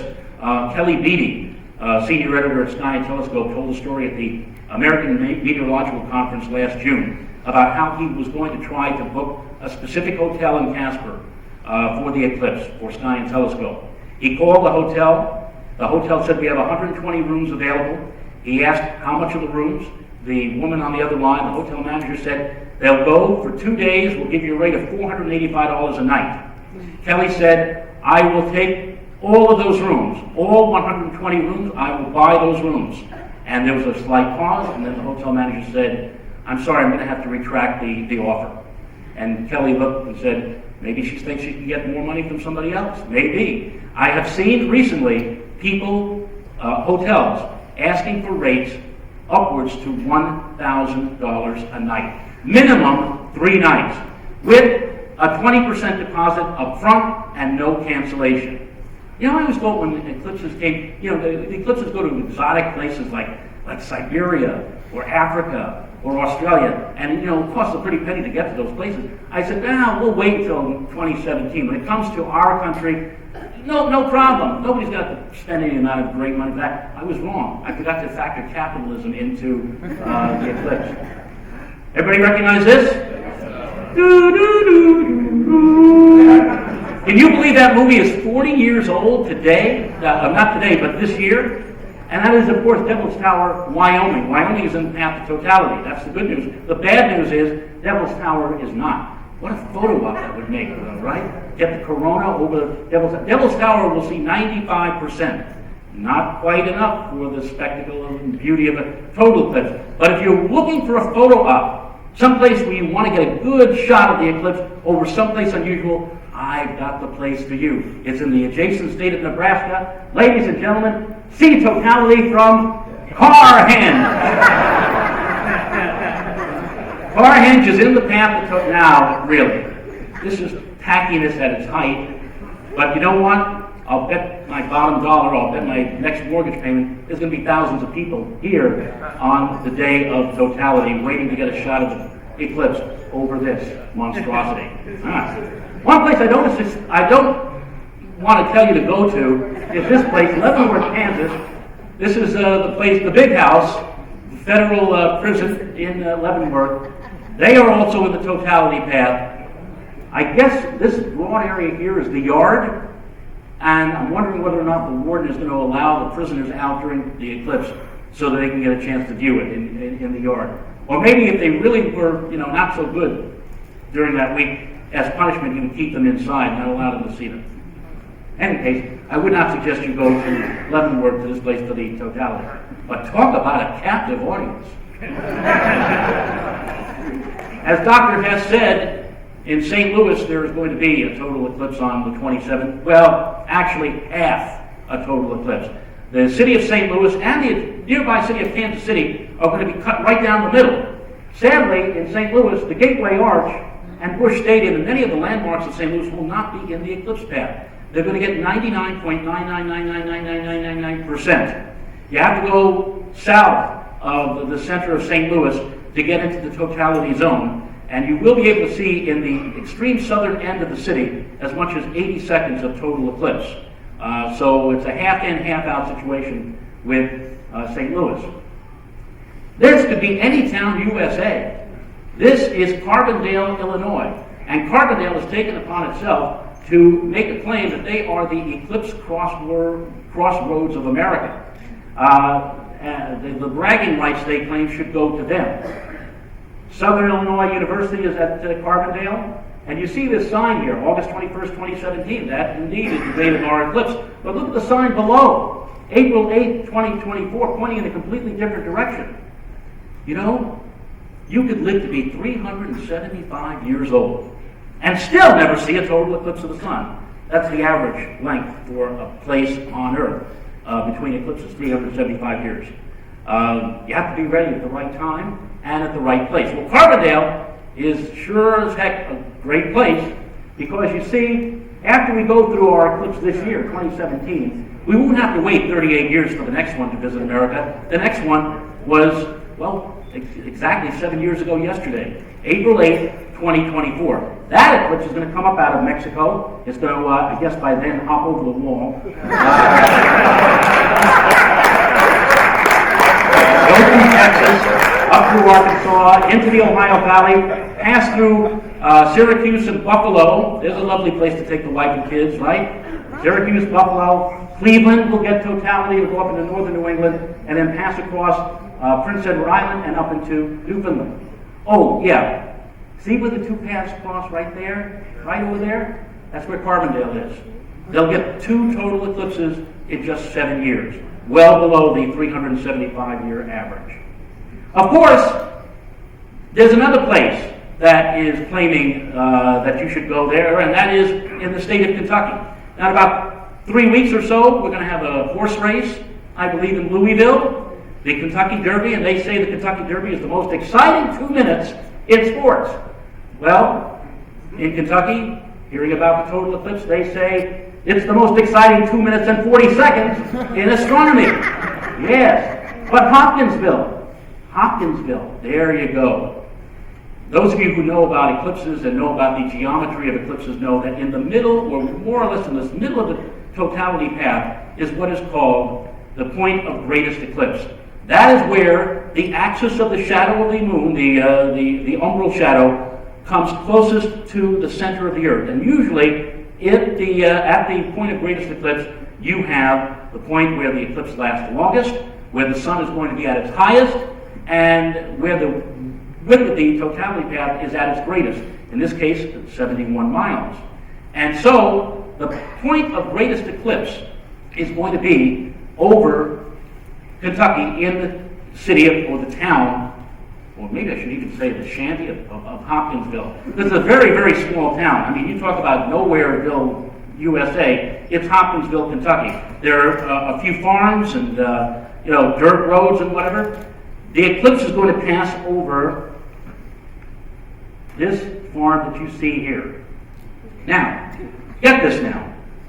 When Jay Anderson was doing research for the book that he wrote with Fred Espenak, in 2013 he decided that he was going to go on a leisurely drive with a friend. He would start in Oregon and he would drive along the totality path all the way down to South Carolina, where the eclipse path is going to come to an end. And so as they're going through various towns, they're telling people, guess what's going to happen in 2017, 4 years from now, there's going to be a eclipse. Oh, we didn't know that. Oh, this is wow, that's really something else. They get to Hopkinsville and they get to the farm they found by GPS where the point of greatest eclipse is. It's on this farm. It's on Stone Quarry Road, by the way, in case you're interested. Stone Quarry, when I heard that, I said, who lives there? Fred and Wilma Flintstone? Stone Quarry Road? The farmer who owns the farm got out off of his tractor when he saw Jay's car drive up.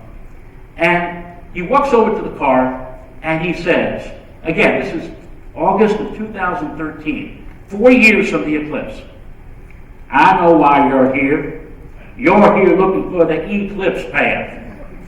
And Jay said, you mean others have already come here because of the eclipse? And the farmer said, every week. They come here by the dozens every week. Somebody's here looking around. And Jay said, you're going to have quite a crowd here on the day of the eclipse. And the farmer said, shucks. He says, maybe I'll get my grandkids to set up a lemonade stand, except the bureaucrats will probably want them to get a license. And let me tell you, this girl probably will sell a lot of lemonade. I would strongly suggest you don't go to Hopkinsville. God only knows how many people are going to be there for the eclipse, but there are going to be a lot, I'm sure. Then there's the Grand Ole Opry at Nashville, Tennessee. Music City is going to be in the path of total eclipse. I can just imagine one of the, maybe like Trisha Yearwood or some of the country singers. Somebody, after this is all over, is going to come up with a hit song, I'm sure, about the eclipse. Who was it? Vicki Lawrence? She had when the lights went out in Georgia. How about when the sun went out in Tennessee or in Nashville? Anyway, they're going to have a view of totality. And then there is Atlanta, Georgia. Now here's a little bit of a problem which just cropped up in the last week. Atlanta is not going to get into is not in the totality path. They're over here.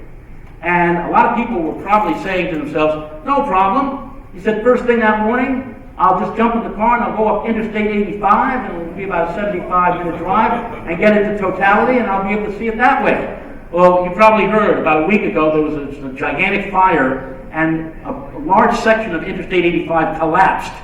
And the people over at the DOT in Atlanta and in Georgia are saying they're not quite sure when it's going to be fixed. It's going to take several months.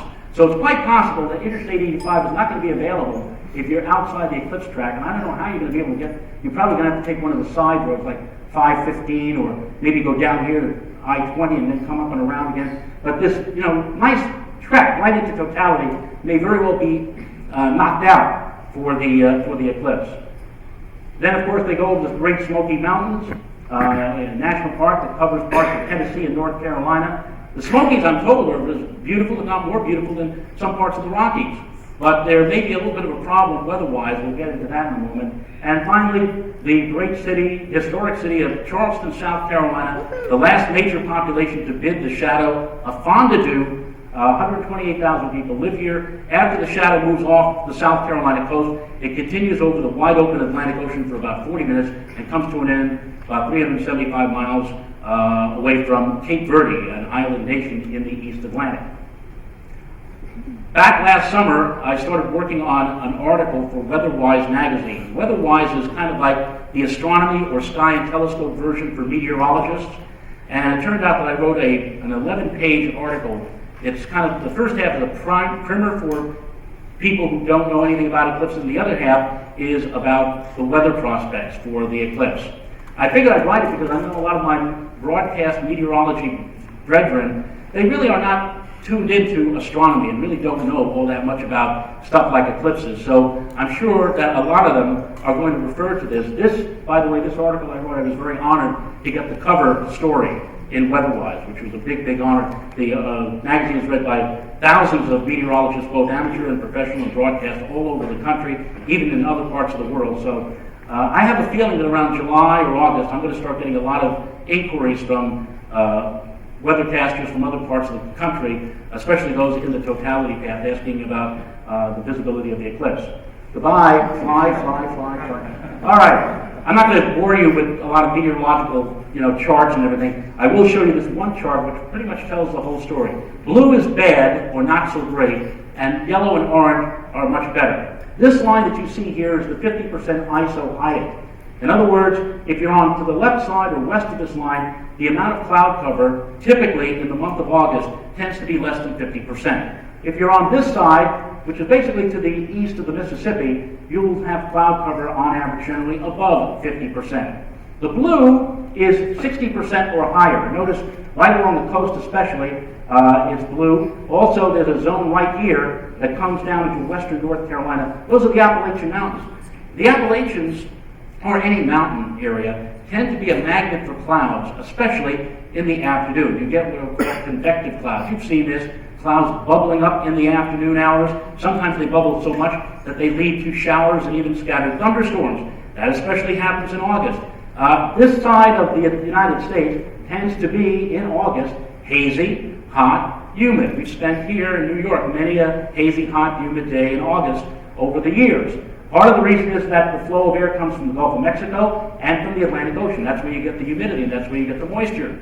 So, the chances are that the eclipse, the sun, may be partially or even completely eclipsed by clouds, because this is an afternoon eclipse. The eclipse is going to cross 4 time zones over 90 minutes. Out in the west, it's in the morning, but in the afternoon, mid-afternoon, in the eastern part of the country. But, on the other hand, the eclipse may actually help you.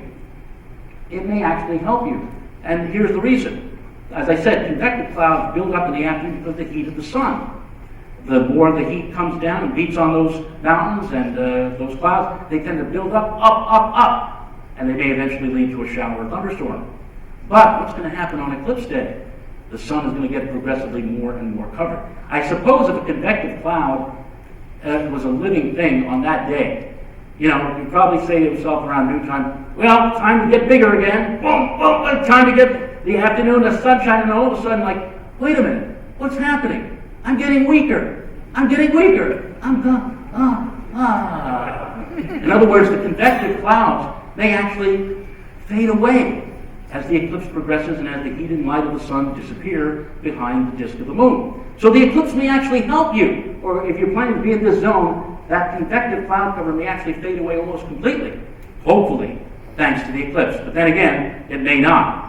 Over here in the western part of the country, the atmosphere is continental, and it tends to be much drier. And this is why places in Oregon and Idaho and Wyoming, in the yellow zone especially, they have maybe 20, 32% cloud cover, 31, 37. The bold numbers are for those areas that are seeing the least amount of cloudiness during a particular month. That's the least cloudy month of the year for Nebraska, which is in the eclipse zone, is the month of August. That's why the prices are outlandish out here. That's why everybody is gravitating to the western part of the eclipse path, because the eclipse is almost a sure thing, 80-85% chance of seeing an eclipse because of the good weather prospects. Well, the reason why this is, in part, is something called orographic lifting. Remember I told you about the Three Sister volcano mountains? You get moist air from the Pacific Ocean. They hit those mountains in the west, the Cascades, the Three Sisters, the Rockies. They hit those mountains, the warm side, or the windward side, I should say, gets forced upward into the atmosphere, and as the air rises, it forms clouds, it forms precipitation. But then as they come down the mountain, dry air, descending, compression, dries the atmosphere, clears the skies. That's where everybody wants to be. They want to be on the lee side of the mountains in the dry zone. That's why Madras has such great weather prospects for the eclipse. That's why they have 88. This happens on a regular basis in the month of August. Well, all I can say to this is, for all of you who are already made plans to go out to, let's say, Casper or somewhere in Wyoming or Idaho, somewhere out west, climate is what we expect, but weather is what you get. Science fiction writer Robert Heinlein came up with that quote. And danger. Don't hold those statistics, because those statistics, those weather statistics, are not absolute. they can change. How many of you, by show of hands, and don't be ashamed, how many of you in 1991 went to Hawaii for the big eclipse that occurred in 1991? Anybody go to Hawaii? You really don't want to raise your hand, don't you? You did? Somebody back there, they raised their hand. All right, they know what I'm alluding to. Hawaii, the orographic lifting effect, they said the trade winds blow out of the north and northeast and east. They hit the volcanic cones, Mauna Loa and Mauna Kea. So over here, like places like Hilo, Hawaii, they get rained on every day. It's cloudy every day. But look, when the trade winds blow from the east and northeast, they go over the mountains, they come down here, and the western and southwestern part of the Big Island is beautiful. It's clear. It's sunny. Whenever the trade winds blow, it's usually sunny on the west side of Hawaii. And in July, the statistics said the trade winds blow 95% of the time. And the eclipse was going to last 4 minutes in Hawaii, so 50,000 people went to Hawaii. The sure thing, the closest thing to a sure thing that for any eclipse or otherwise in 1991. But remember what Robert Heinlein said, climate is what you get. Well, climate is what you expect, what is what you get. 7:28 here this morning when the moon and sun converged, producing a blue halo, the corona, then a burst of sunlight, the diamond ring. This was the view from 13,000-foot Mauna Kea. But for the tens of thousands of spectators at sea level in Hawaii, their worst fears surfaced early. Dark clouds threatening to block the show they had waited years to see. Cosmic crapshoot. You came 6,000 miles to see something, and maybe you'll see it, maybe you won't. The odds had looked good, sunny more than 90% of the year in this part of Hawaii. Ken Brescher, a Boston University scientist, had given up a chance to participate in a solar experiment to be with his children during their first total eclipse. Well, what do you see, Ken? It's nothing. There's too little sun. The clouds did break up briefly, revealing a partial eclipse, sending spectators scrambling for their telescopes and cameras. Come on! Hey, let's hear it. The excitement was only temporary. The clouds refused to move, no matter what some tried to do about it. As the total eclipse approached, as day turned into 4 minutes of night with the sun and moon still out of sight, some resigned themselves to looking 26 years ahead. Next one in the U.S., August 2017. Mark on your calendar now. Ken Brescher was clearly disappointed for his children. I'm sorry, Dan. We'll go on. And Olga and Bertram Corin, who saw one total eclipse in 1925, had hoped to round out their lives with a second. I'm glad I saw the first one. At least I have that. In the end, the thousands of spectators who had flown to the Big Island packed up and prepared to head home, their feelings perhaps best summed up by one. The total eclipse was a total bust. Ken Kashiwahara, ABC News, Waikoloa, Hawaii. So for those of you who are going to Wyoming and Idaho, where the odds are 80 to 85% instead of 95, if something happens, you've been warned. And stay mobile. Now, I was in Hawaii, but my viewpoint was here, from a ship. Nice work if you can get it, right? And I tell you now, if you have an idea, and it seems like a crazy idea, work on it. Work toward that idea and see if you can get it to come true. 3 years before the 91 eclipse, I saw an ad in one of my wife's magazines, I think it was Better Homes and Garden, about American Hawaii cruises. And I got the idea, a little light bulb went on over my head, and I wrote a letter to American Hawaii Cruises and said, hey, there's going to be a total eclipse over Hawaii. Why don't you dedicate a cruise for the eclipse? A week later, I got a response back from them in the mail, from the promotions department, the head guy saying, well, that's nice, and it seems like interesting, but we always sell out that particular month. It's the high season for Hawaii, so we don't need an eclipse, but thanks anyway. A year later, I got a phone call from a woman. Her name was Michelle Corbin. She had just started working there as the new promotions director, replacing the old one who sent me the letter.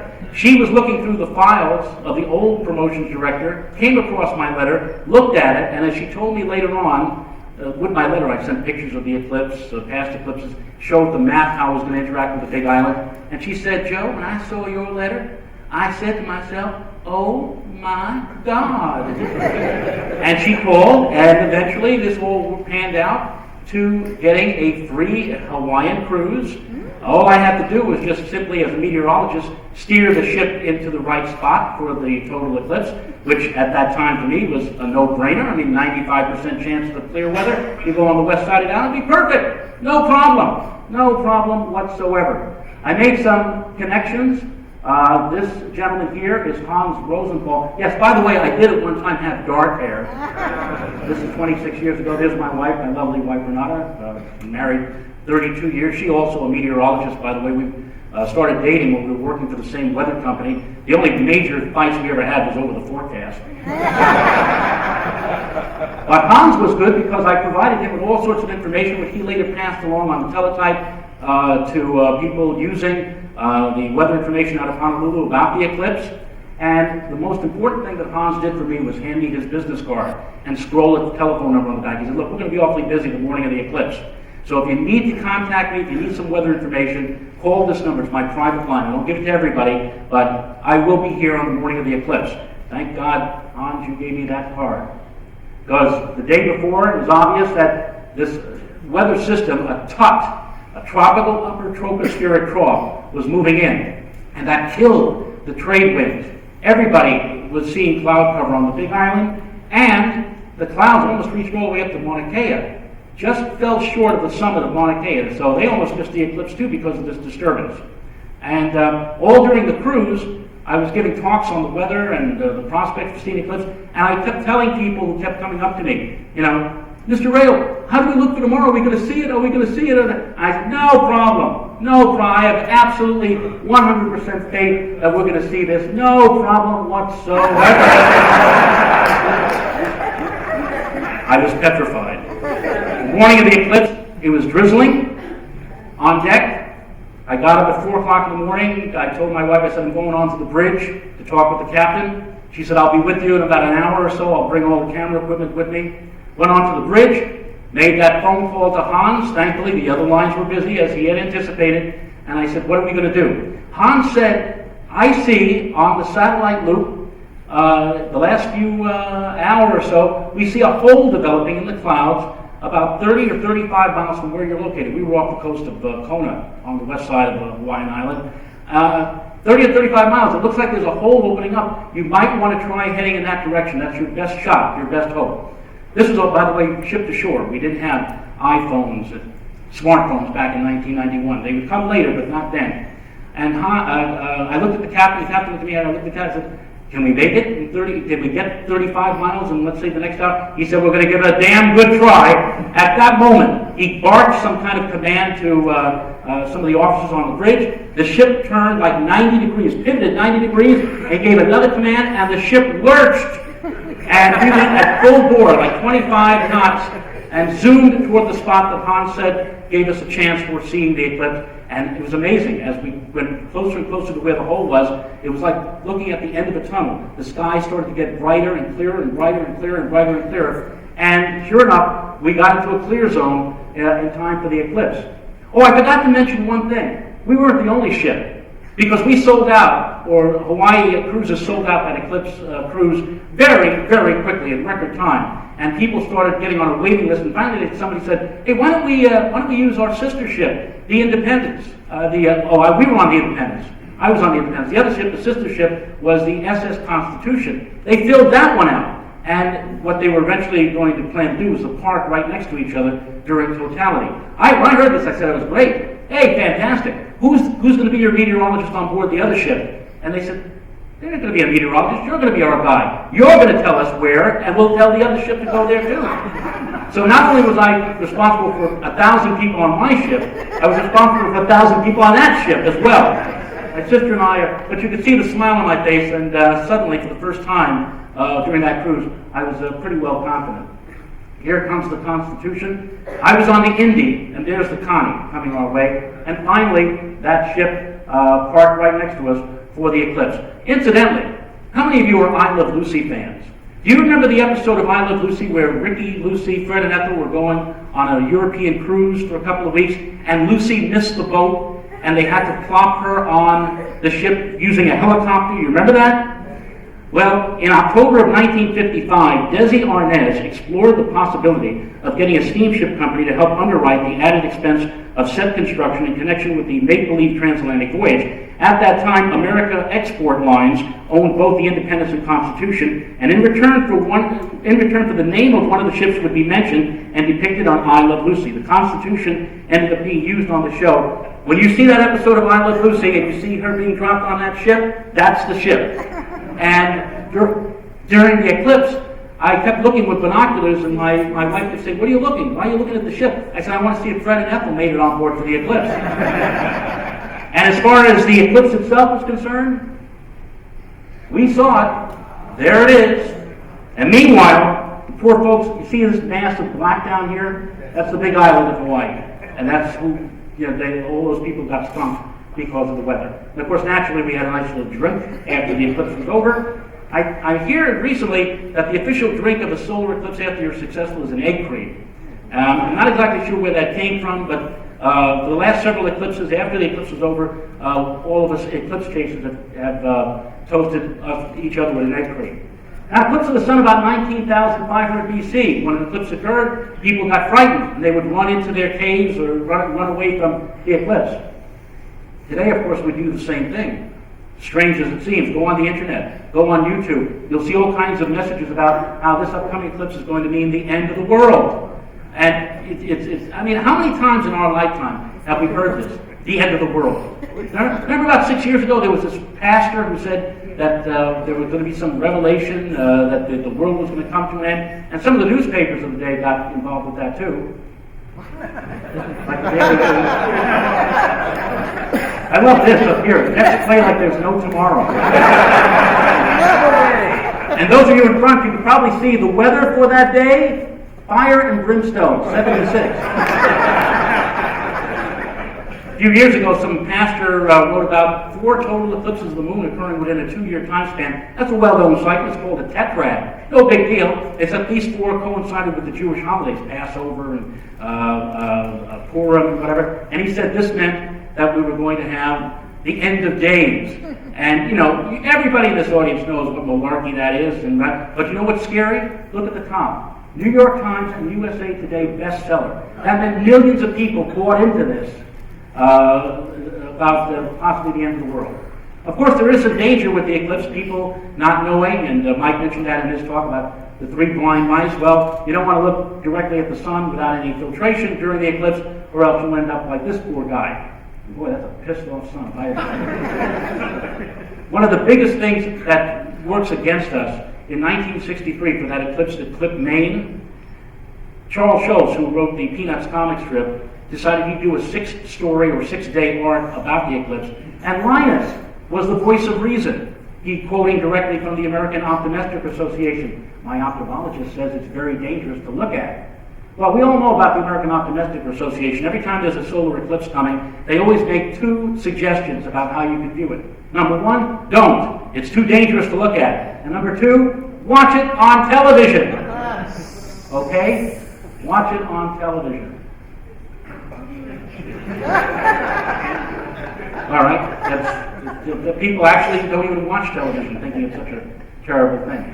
And Charlie Brown's comment about this whole thing is, how would your ophthalmologist feel if I closed my curtains and stayed in bed all day? Sadly, that usually is the case. People miss out on this glorious spectacle because they're afraid of looking at it. For example, the welder's glass. You can use welder's glass as long as it's number 13 or 14 and the sun looks a beautiful emerald green through welder's glass.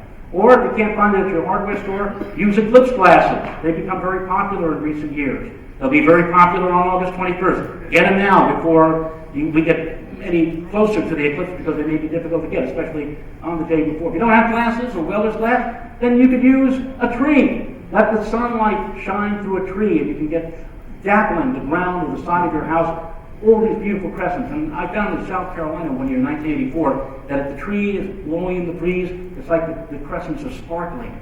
It's a beautiful, pretty sight. This gets me angry.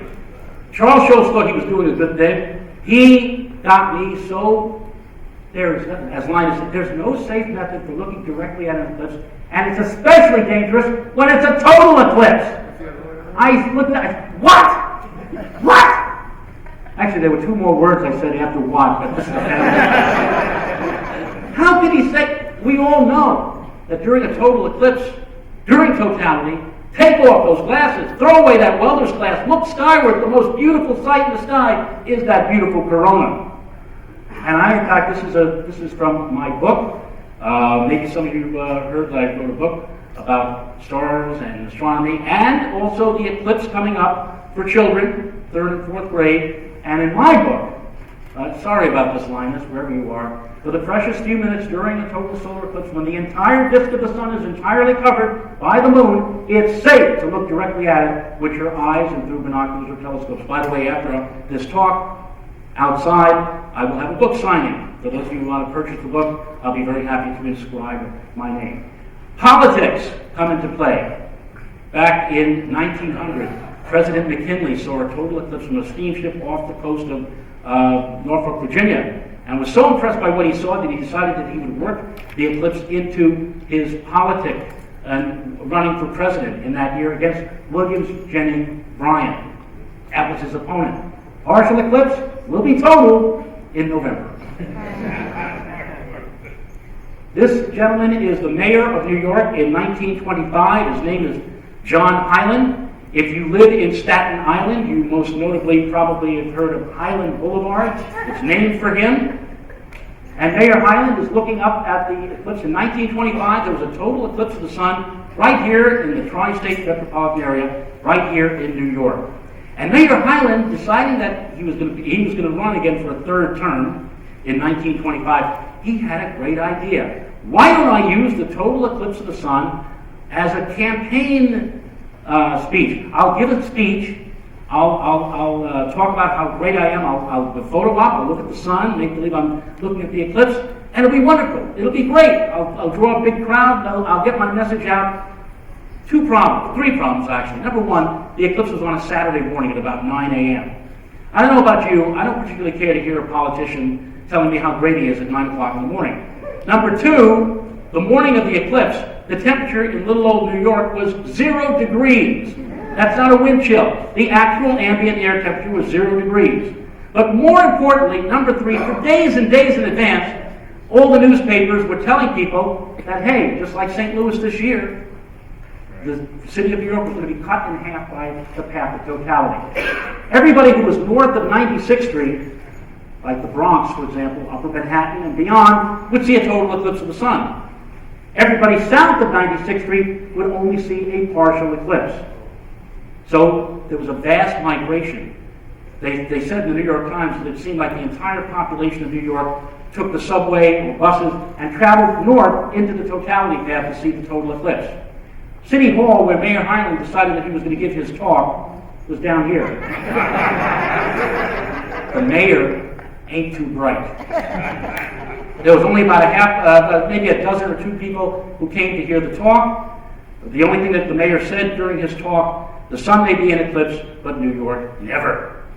You know, politicians say a lot of stupid things or do a lot of stupid things just before an eclipse. I found that out, not just with these 2 cases, but in every eclipse over the years that have occurred in this country, and I'm sure it's going to happen again this year in 2017. I can hardly wait.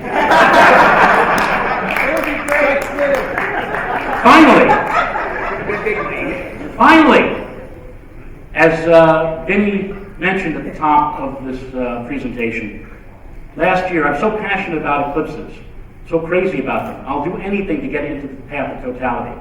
Last year there was a total eclipse of the sun over Indonesia. It was on March the 8th. I don't want to go to Indonesia. I mean, it's hot, it's humid, it's sticky. I just didn't want to go. I looked at the path of the eclipse and I noticed something very interesting. The path of that Indonesian eclipse continued on an easterly trajectory, and the path was past 700 miles north of Honolulu, Hawaii. Then I looked at a wider scale view, and I noticed that Alaska was just to the north, and if I drew a line from Anchorage, Alaska to Honolulu, if there was an aircraft that was traveling along that path, and they were traveling at just the right time, they just might be able to see a total eclipse as the shadow came passing by. I checked on the internet, and I found that there was indeed a flight from Anchorage, flight 870, heading for Honolulu on the day of the eclipse. But it was going to leave a half hour too early. And that's not going to work. But I contacted Alaska Airlines, and I was very lucky to get hold of the promotions guy who heard about this and said, this is a great idea, but I'm going to have to rally the troops. I'm going to have to keep on the people, the hierarchy here, and get them to possibly make this alteration in the flight. Meanwhile, I'm badgering everybody else in the chain of command at Alaska Airlines. So between my friend at Alaska Airlines badgering the troops over there, and me sending emails to every so often, finally we wore them down, and about 5 months before the eclipse, they said, all right, I think they just wanted to get me off there. Stop it, all right? We'll do it. We will go and try to see the eclipse. We'll delay the flight by half an hour. We will change the flight path a little bit so that everybody on one side of the plane gets a chance to see the full view of the eclipse, and it worked. This picture was taken by one of the 3 pilots on that flight on March the 8th of last year. And when I mentioned this, I told all of my buddies, my solar eclipse buddies, and about a dozen of them joined me on that flight. They brought their HD cameras on board, and they shot from every angle, from the moment we arrived at the airport, through the eclipse and after the eclipse. And then we shared the video with each other, and I got so much great stuff. I said, this would make a heck of a great story at the TV station that I was working at back then, News 12. I said, I could make this into some kind of a television project or a television package. How I chased the total eclipse, how I altered the flight of an aircraft to see a total eclipse of the sun. Here now, Tim Cassidy of News 12 introducing that eclipse package. Now to a News 12 special report. Not many people get the chance to see a solar eclipse from the air, but our chief meteorologist convinced a major airline to alter the path of one of its regularly scheduled flights to give passengers and crew a chance to experience an incredible celestial sight. Here's Joe Rayo's remarkable story, Into the Eclipse. Oh my God, look at it.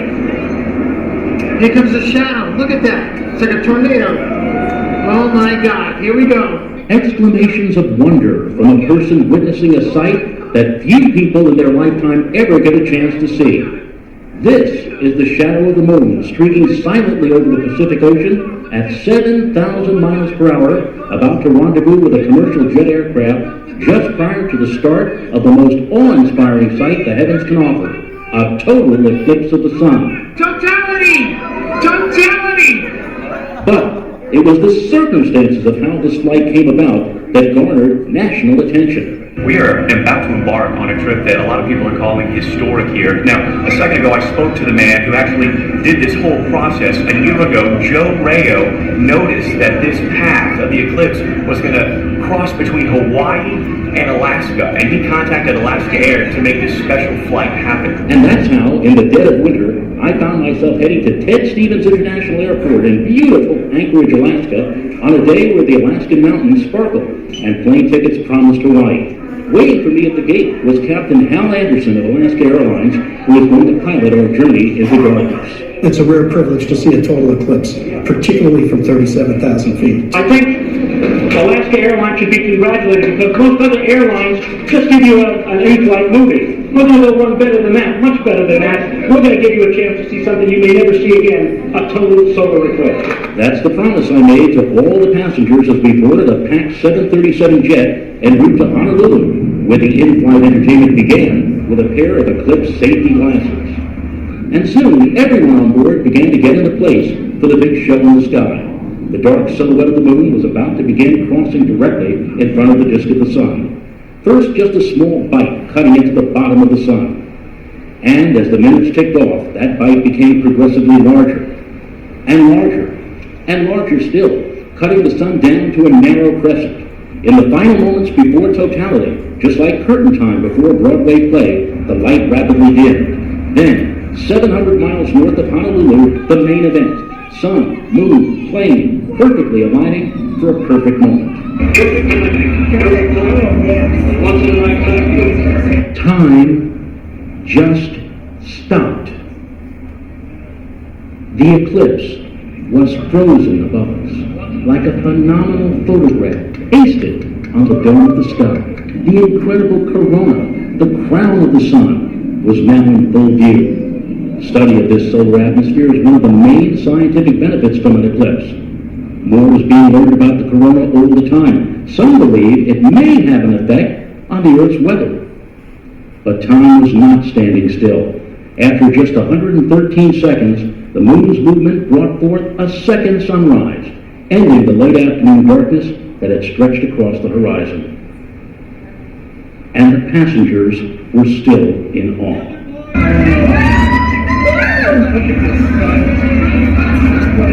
You could see that thing coming at you, both sides of it, like a blanket being thrown toward your face. I have never seen one before, and it was spectacular, especially when the moon was totally over the sun. Spectacular and eerie at the same time. Most on board soon came to realize that for them, such an amazing sight may never come again, proving that age-old saying is true. Why worry about your destination when the journey looks like this? Joe Rayo, News 12, airborne above the North Pacific.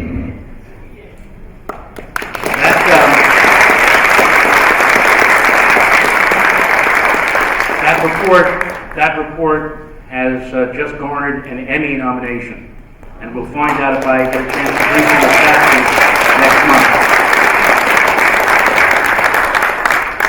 All of the times I've spoken here, and it's such a great honor to speak to all of you here at NEAF, all the times I've been here, I've always ended with a quote. And today, my quote for this particular subject, solar eclipses, was from Isabel Martin Lewis, who wrote just prior to the 1925 eclipse in New York, a little book about eclipses in 1924. And she wrote, "To witness a total eclipse of the sun is a privilege that comes in general to but few people. Many live and die without ever beholding one, but once seen, it is a phenomenon never to be forgotten. The black body of the moon, standing out, a huge globe in sinister relief between the sun and earth.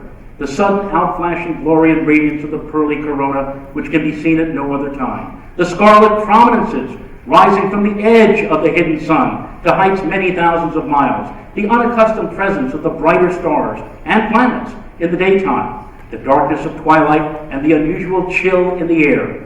There is something in all of it that affects even the strongest of nerves. And it's almost with a sigh of relief that we hail the return of the friendly sun." Good luck to all of you. Clear skies. Thank you very, very much for listening.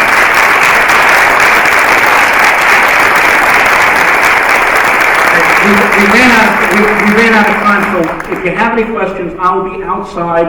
And again, if you want to purchase the book, the kids' book on the eclipse, you can certainly do that as well. I know we have to move along because of the fire alarm that took place earlier. Thank you. Thank you very much, Joe. Thank you. Thank you. Thank all of you.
There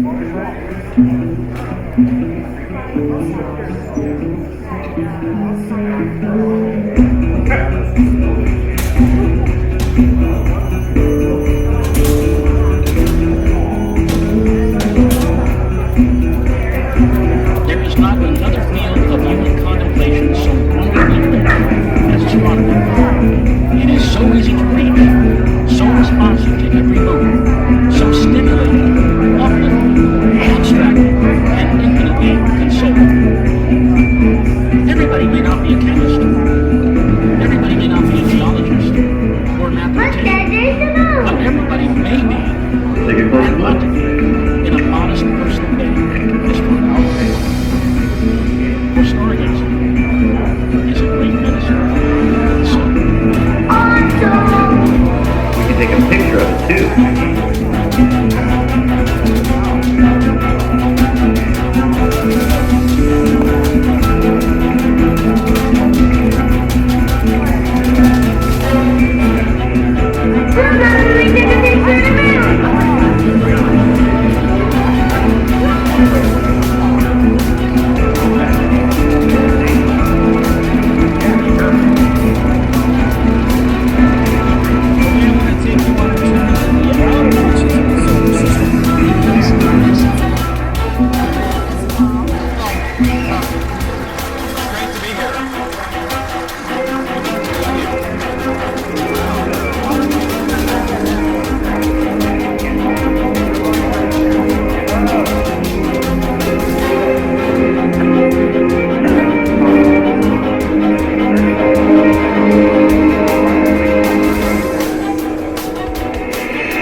take a picture of it too.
Look, Mommy, we took a picture of the moon.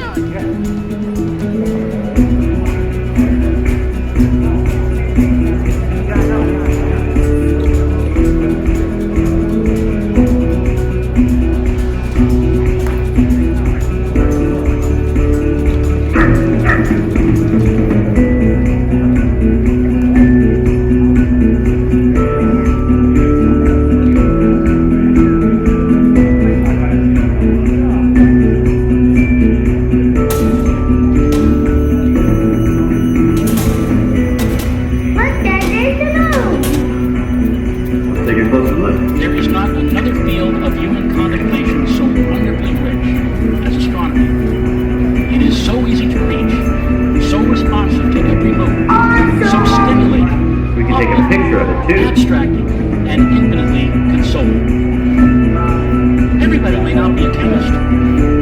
Everybody may not be a geologist or a mathematician. But everybody may be and ought to be. Look, Mommy, we took a picture of the moon. For stargazing is a great medicine. So,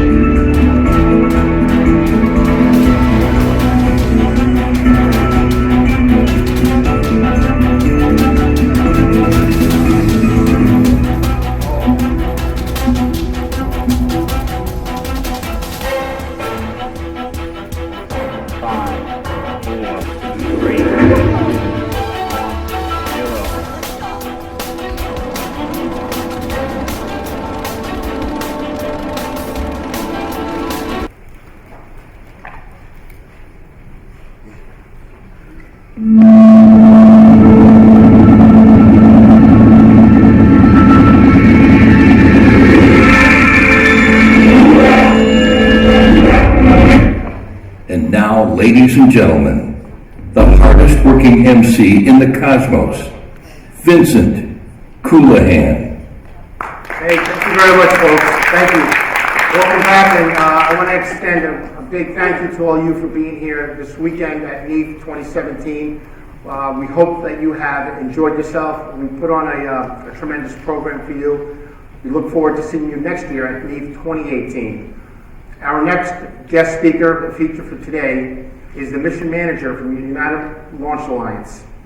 He is here today to bring to us talk about bridging history, getting ready to launch astronauts on the UAL's Atlas vehicle.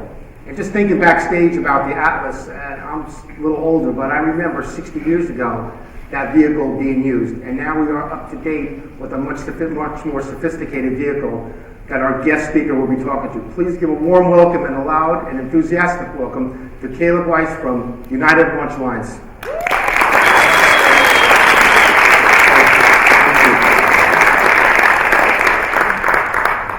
Good afternoon. Thank you very much. It is a true pleasure to be here. I was walking through the Hall of Fame on the way here, seeing the speakers that have been here in past years, as well as those who have been here this year, and to share the stage with principal investigators and NASA directors and famous astronomers is just truly a pleasure. So very happy to be here, and thank you. I am an engineer for United Launch Alliance. I'm not a professional astronomer, but I do enjoy astronomy very much. I find it fascinating. I remember a wow moment for me in astronomy was when I was in college, and the planetarium had a telescope night where they had all the telescopes out on the lawn. And Friday night I went over there, I took my girlfriend with me, and we looked through a telescope that was pointed at Saturn. And you could see Saturn's rings, and that was the first time I'd ever looked through a telescope powerful enough to actually make out features on another planet. And I remember thinking that night, I don't know if I'm more surprised that I just saw Saturn's rings through a telescope, or that I'm a 20-year-old college student who picked to go to an astronomy club on a Friday night and yet still have a girlfriend. So I thought that was really neat, but it worked out well. She's my wife now. We have 2 kids, so it was a success. Anyway, I will be talking about bridging history, as we said. So United Launch Alliance has really started back into human spaceflight, which is great. The rocket on the far left there is our Delta IV Heavy rocket. It has the EFT-1 module on top. So that's the Orion module. That was experimental flight test 1. We flew that with the Lockheed Martin Orion module, took it around the Earth, brought it back in. The rocket to the right of that is an Atlas V 5-meter, 5-meter fairing. That's an unmanned, uncrewed configuration. And then further to the right is the crew configuration. So that is the Atlas rocket that we'll be talking about today. And then on the far left is the SLS. So that is the new, really big rocket that's being produced by NASA, and we are providing the upper stage for the first few missions of SLS. So a lot of exciting things going on with human spaceflight, and ULA is very proud to be part of it, very proud to be supporting a lot of the human spaceflight programs right now. So before we talk exactly about the human aspects, I do want to introduce you to the ULA rockets, specifically the Atlas rocket, since that's what will be carrying crew. We'll start out with the Delta, though, on the left. That's the Delta IV. That's the heavy configuration, so that's 3 core boosters strapped together. It can launch 60,000 pounds to low Earth orbit, so that's approximately 2.5 school buses in weight, and can carry a satellite as large as a school bus in the payload fairing. So a very big rocket, the largest one available in the U.S. today. And then on the right is the Atlas V, 40,000 pounds to low Earth orbit. It's very configurable, as I'll show you in a minute. And that, again, is the one that's going to be launching crew coming up here pretty soon. A little more about ULA. We are headquartered in Denver, Colorado. We have our launch sites at Vandenberg Air Force Base in California, and Cape Canaveral, Florida. So California and Florida. So if you're flying east, going with the rotation of the Earth, you'll fly out of Florida. That's good for LEO orbits, GTO, GSO. If you're going to geostationary, you'll go out of Florida. And then we have Vandenberg. You can fly west in a retrograde or to the south for a polar orbit. So we can hit all the orbits from our 2 launch sites. And in our factory, we have one that builds some of the Atlas parts, fairings, adapters in Harlingen, Texas, and then our main factory in Decatur, Alabama. So operations all throughout the United States, and really great group of people who work at all those locations and love launching rockets for a living. So a little bit more about our fleet. We start out all the way on the left with the small Delta II rocket. It's been a great workhorse rocket. Started out with McDonnell Douglas and into Boeing, and now ULA. Very good success record with the Delta II. However, we are phasing it out as the satellites of that size have become fewer and fewer, and mainly flying Atlas V and Delta IV now. So you'll see all the configurations there. We can add different size payload fairings, 4-meter and 5-meter. So depending on how large your satellite is, we'll configure a rocket just for your needs. You know, every pound that you send into space costs money, so we want to try to get you on the smallest rocket that we can, so that we're not carrying a 5-meter fairing if you only have a 4-meter satellite. Same thing with the Delta. You can see different size fairings, and then the big heavy there on the right, where we actually put 3 cores together for the really heavy payloads. You also see the solid rocket boosters on the bottom, the white boosters that attach to the side of the rocket, so we can use those for extra thrust off the pad. And the crew configuration that we're going to talk about does use 2 of those, as you can see in the picture. The commercial crew there, about 5th from the left with the capsule on top, uses 2 solid rocket boosters. So the mission of ULA, we are a rocket company with a very long, strong heritage and a great success record. We merged the Atlas rocket from Lockheed Martin and the Boeing rocket from Delta. The company's been around 10 years, but each of those rockets has flown almost 60. So Vincent mentioned it, that we originally launched a human by the name of John Glenn back in 1962 on an Atlas rocket, and here we are ready to do it again on an Atlas V, which of course is a much improved version. But our mission with those rockets is to save lives, explore the universe, and connect the world. So when we say save lives, we launch a lot of communication satellites, reconnaissance satellites, GPS satellites for the military. So you can imagine communications is vital for them, being able to get data and information around the world very quickly through the satellites that we launch from them, ultimately ends up saving lives when they can figure out what the bad guy is going to do before he does it. Explore the universe. So we have had missions to every planet in the solar system. We have had 17 missions to Mars. We've had missions to the Sun. So we have enabled a tremendous amount of science data through launching satellites throughout the solar system. And then connect the world. We have commercial missions as well. Last year we launched 2 commercial missions. One was Worldview 4, which is a commercial imaging satellite. So a lot of the imagery that you see on Google Maps or that you pull off from or download from online, those are many times digital globe images that they use from their fleet of Worldview and GeoEye satellites. Worldview 4 was great. It has 31 centimeter resolution. That's the best you can get commercially. It's able to see a license plate on a car, but maybe not read the license plate. So it's very good resolution. And what those companies are doing now with imagery is collecting data from imagery. So that is now supporting thousands of companies throughout the world who buy that imagery and use it to count shipping containers in shipping yards or airplanes at airports or watch forests grow or monitor ice or oceans. And so there's just a tremendous amount of data that can be collected off of satellite imagery. And that's enabled by our ULA launch vehicles putting these satellites on orbit for the commercial companies. We also last year launched an EchoStar satellite that supports the HughesNet service that they are starting, and that's going to provide high-speed internet to rural areas around North America. A lot of areas, even today, still have very slow and old internet access, so we're putting satellites on orbit to help enable them to have faster, better internet. School kids will be able to access more on the internet, do more, get more information. Business owners will be able to access things more efficiently, run their businesses better in those rural areas. But most importantly, people will be able to access Facebook and gossip more in small towns, which is something you can only do over the fence in some of the rural areas around North America today.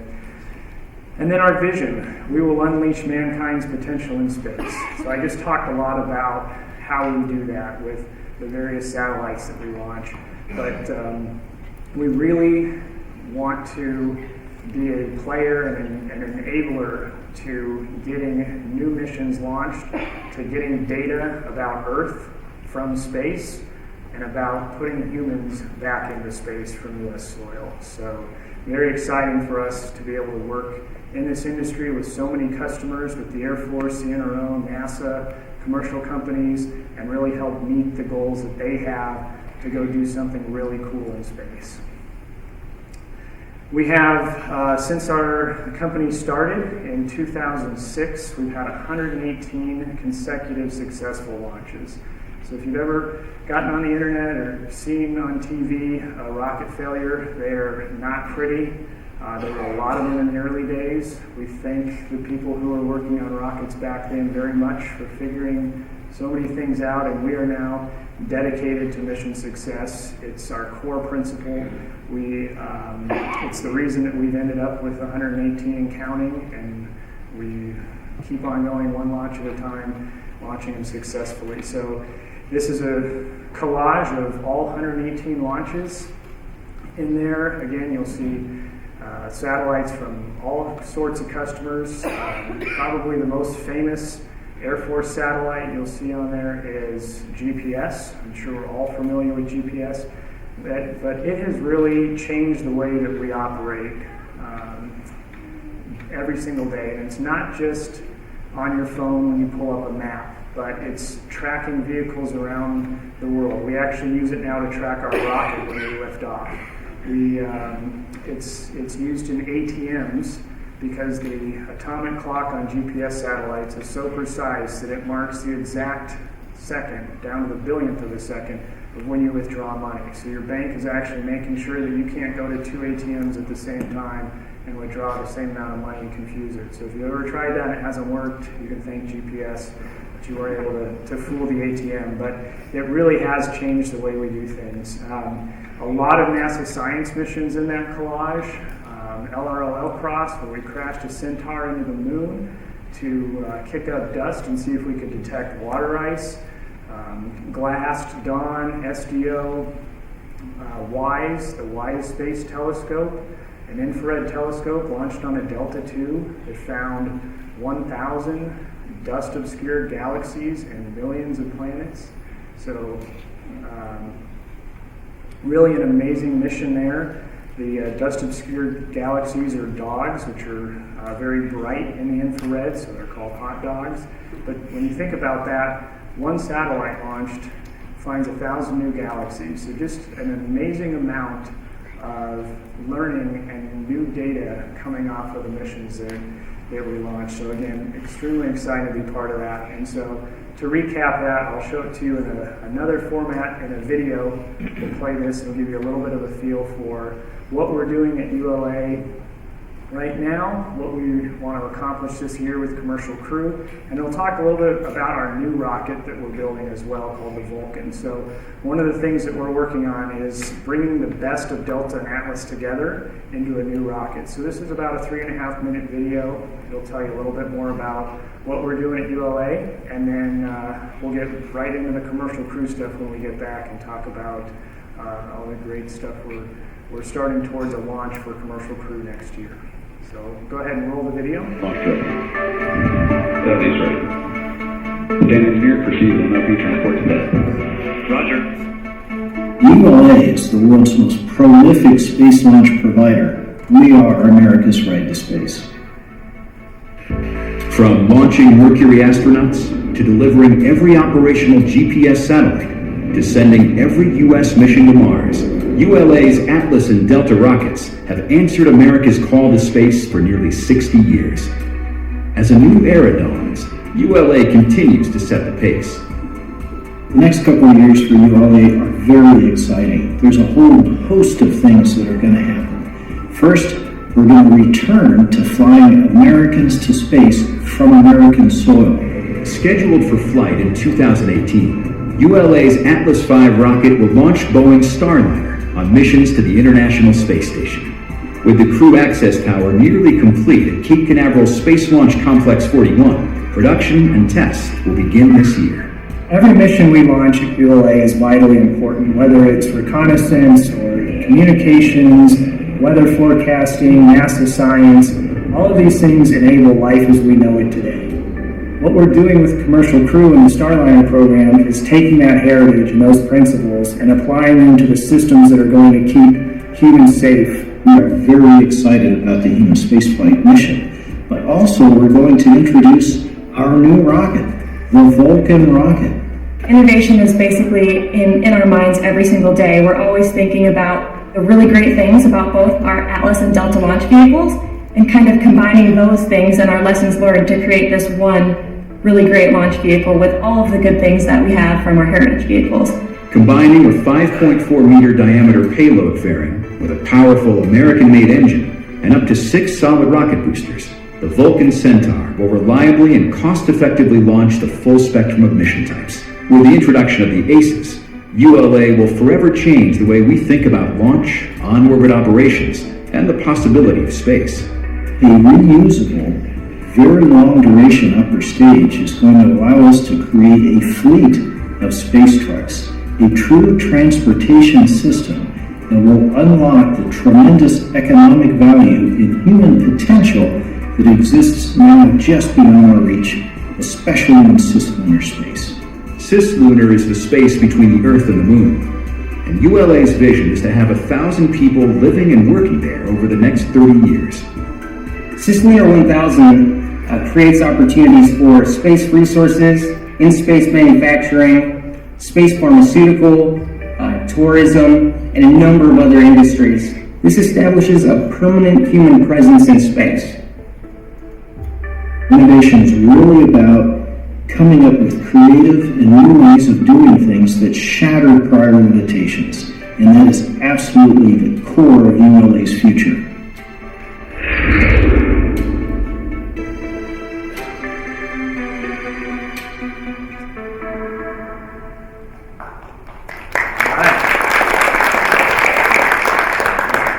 So now you know the rocket company that's going to be launching humans. Wanted to make sure I introduced you to ULA. So very proud to work there, very exciting stuff. So let's get into commercial crew. So from Mercury to commercial crew, I mentioned again that Atlas launched John Glenn on February 20th of 1962, and now here we are 35 years later, ready to put 55 years later, ready to put astronauts on top of a capsule. So that's the Boeing CST-100 Starliner capsule. Boeing came to us, again, we're a joint venture of Boeing and Lockheed Martin, so in some ways they're buying a rocket from themselves since they are one of our parent companies.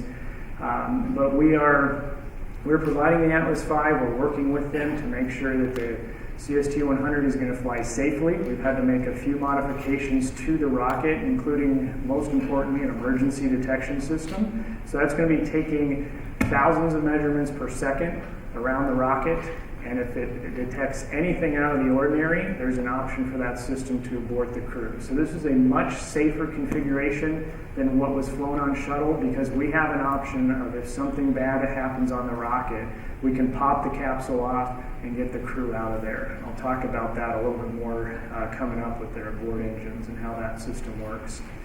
The rocket on the left, the Atlas LV-3B, was about 94 feet tall with 67,000 pounds of thrust. The one on the right is an Atlas V that is 200 feet tall and about 1.6 million pounds of thrust. So a big improvement on the size of the rocket. It does get about 700,000 of those pounds from the solid rocket boosters that will burn for about 90 seconds before they jettison, and then the booster and Centaur will carry it the rest of the way. You'll notice on the left there's the large antenna structure. That's not an antenna on top of the Mercury capsule. That is their abort system. So that is another rocket motor that would pull the capsule away from the rocket in the event of a bad situation with the rocket. You don't see that on the Boeing capsule on the right, and that is because the abort engines are underneath, so they'll fire from the bottom, but they'll still do the same thing and pop the capsule off, deploy a parachute, and bring the crew safely back to Earth if there's any issues during ascent with the rocket. Each one of those engines has about 39,000 pounds of thrust, and there's 4 of them, so 156,000 pounds coming at you in almost instantaneously in the event of an abort. So we're certain that the crew will be saved. We're not certain they'll stay conscious during that, but at least they'll stay alive, and that's really the goal, is to get them back to Earth safely and away from a bad situation. So speaking of the crew, here they are. These are the 4 astronauts that were selected for the commercial crew program. They are all veterans of the Corps. All right. You may know them. Bob, Eric, Sonny, Bob, and Doug there. Again, veterans of the Corps. They've flown on shuttle missions. They've flown on Soyuz missions. They were chosen because they bring so much experience and expertise. So they are meeting with us regularly, with Boeing regularly, and with SpaceX. By the way, SpaceX is developing a commercial crew program as well. And they're bringing their expertise to us and saying, I really liked how this worked on shuttle or on Soyuz, or I think this could be improved. And we're taking that feedback and trying to develop the most efficient and safe system that we can for them. So they are vital to the development of these systems. They're extremely fun to work with, and they will fly on the Boeing Starliner and the SpaceX Dragon. The selections have not been made yet on who will fly on what capsule, or some of them may fly on both. That remains to the manifest for each mission has not yet been set. But nonetheless, they're pioneers. They're ready to go, be the first to fly on these new systems. And so we are making sure that we build in the safest ride that we can. They are a good group of people. I'm glad to hear some applause and that you guys recognize them, because there's a lot of people who don't. I had the privilege of going to dinner with 3 of them a couple months ago. We were in meetings in Florida, and we went out to dinner afterwards, and there was a large group of us, 3 of the astronauts sitting there at the table, and nobody in the restaurant had any idea they were just a few feet away from 3 astronauts. And when you think about how many people would love to sit and have dinner with an astronaut, Right. and the excellent dinner conversation that can be had, it's certainly a stark contrast from the John Glenn and Neil Armstrong days and ticker tape parades. So one of our goals is to really get this new first for NASA right, make these 4 national heroes again, make them recognizable, give them the recognition that they deserve for getting on a new space launch system, or a crewed launch system for the first time, and paving the way for a whole new group of astronauts to be launched into space from U.S. soil. So we very much like them. Another interesting story from that trip to Florida, they were actually unable to attend the first part of the meeting we were having there. So they called in, they joined via teleconference, and we broke for lunch, and about halfway through lunch, they showed up. They were over in Houston on teleconference, and then they showed up at Kennedy Space Center with us. And I said, "How did you get here so fast?" I already knew, but I wanted to hear it anyway. And so, sure enough, they were tired of listening on the phone, I guess, and so they went out and jumped in their T-38s, flew across the Gulf of Mexico, landed right at Kennedy Space Center on a shuttle landing strip, and then walked across the street and came to join us in our meeting. So, pretty nice when you have your own T-38. I told them my experience was similar. I got up at 3 a.m. to catch a Southwest flight. It was the same, but not quite, free peanuts. But again, a really neat group of people. That picture there is them in our factory in Decatur. So they're standing next to an Atlas V booster tank that's just finishing production there in Decatur. So certainly a lot of fun and a privilege working with them. How are they going to get on the rocket? One of the other things we've had to do, not just change the systems on Atlas V, but also change the infrastructure at Cape Canaveral. So we have, the way that the system works down there, we stack the launch vehicle in our vertical integration facility, or our VIF. It's our big 300-foot tall building that houses the Atlas V while we stack the various stages. And then we roll it out on a mobile launch platform to the pad.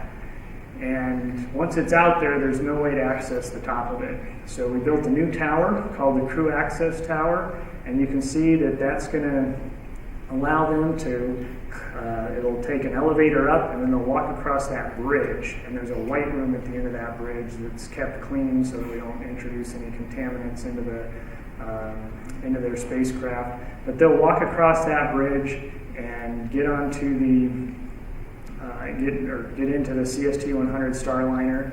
That bridge is also a way of getting them off the Starliner very quickly if they need to. So one option, if we ever had to use it after we retract that bridge, if they need to get off very quickly, we can put it back up next to the Starliner within a matter of seconds and get them off safely.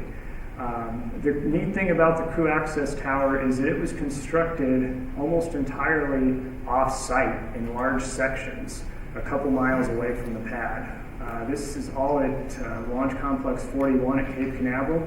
It's an active launch pad. We launch anywhere from 8-10 launches a year on Atlas out of the pad, and so you can imagine it's not real easy to try to build a large tower when you have an active launch pad right next to you. And so the way that the team did it was built large sections off-site, rolled them over when they were ready, and then stacked this and really minimized the amount of time that they had to be at the pad with doing the construction. So a really, not just a very neat tower, but also a very cool way of bringing it together and making it happen. So again, if they had to get off the tower very quickly, we now have an emergency egress system. The shuttle pad had this as well. It was a slide wire basket. So the way that system worked is if they ever needed to get away from shuttle, and the reason you'd have to get away quickly would be if you saw something happening on the rocket where pressure wasn't stable or an electrical system was showing some strange readings and you decided, you know, it's probably best just to get them away. Let's not take the time to have them walk across the bridge and down the elevator and out to, you know, send a van to pick them up. Let's just get them away from the rocket as quickly as we can. Shuttle never had to use their system. We don't ever want to use ours. But if we have to, it's there. And we took a slightly different approach, still cables to get them off the tower. But they each get their own individual chair. So there's 20 chairs on the cable. And there's 20 because it needs to cover both the astronauts and the ground crew that's out there supporting them, helping them get strapped in and everything if there's ever an emergency. But this is a commercial system. It's built by a company called Terra Nova. And this was really neat because we went to them, and they are a company that installs zip lines down mountains and across canyons, and we said, we'd like you to come build a zip line at Cape Canaveral and make it into an egress system for our astronauts. And they just thought that was about the coolest thing in the world. They signed right up. And so they came down and really came up with a neat system for us. The chairs on a lot of their other systems are soft and fold. We didn't want that since time is of the essence in a situation like that. We needed a chair that was going to maintain its structure, so they rebuilt us a chair or customized their chair. They put a braking system on so that if you're riding down and you start to get close to the person in front of you, you can brake. And what this will do is it'll take you from that level where you're 169 feet in the air, you'll slide down the wire. You'll go almost a little over 1,300 feet, so almost a quarter mile. You'll take this, and it'll get you well away from the rocket very quickly. It's about a 40-second ride. So when you think about the time from out of the capsule, run across the bridge, slide down the wire, a matter of minutes, and you're already a quarter mile away from the rocket. So really a neat system. I would recommend riding one, not this one. But look up Terra Nova. They have sites all over the world, really cool zip lines, and very safe. You know, these are things that people pay to ride. They're amusement, they're recreational, their kids go on them. And so we knew going with a company like that was great because it was commercially available, but it was also very safe and reliable and had been tested in all parts of the world. I mean, again, they have ones in South Korea and all over North America, Europe, Africa. So very tried and true zipline system that they have there. And then if they do have to use it and the situation is somewhat dire and that could be an imminent explosion, and of course I'm just again talking about things we never want to happen, but if it were, at the base, at the landing site for these zip lines is an MRAP. So it's a military vehicle, it's a mine-resistant vehicle, and they will hop in that and then drive about 3 miles away from the pad. So quite a dramatic escape if they ever have to make one. All right, so a little bit more about the rocket. We'll start at the bottom. The RD-180 engine on the Atlas V. That is our highly reliable engine that we have on Atlas. That is one that we will not carry into Vulcan when we develop the new rocket. Vulcan will have a BE-4 made by Blue Origin or an AR-1 made by Aerojet Rocketdyne. Moving up from there, the big copper tank is the booster tank. That holds 25,000 gallons of RP-1 or rocket propellant 1, which is a highly refined kerosene, and 50,000 gallons of liquid oxygen. So the RP-1 and liquid oxygen flow down into the engine, it gets combusted, and it comes out the back as very hot, very fast gas to propel the booster. We talked about the 2 solid rocket stages on the side, or solid rocket boosters. each about 360,000 pounds of thrust, so that gets you into the 1.6 million pound range for the full rocket.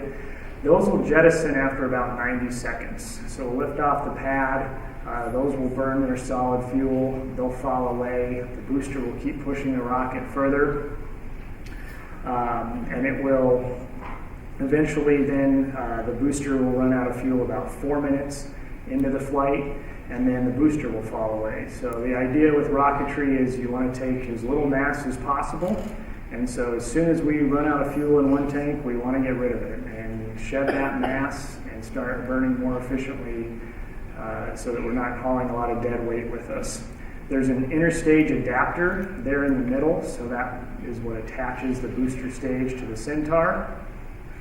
And then, of course, the Centaur upper stage. So Centaur has a really great history back to the late 50s, early 60s when it was being developed.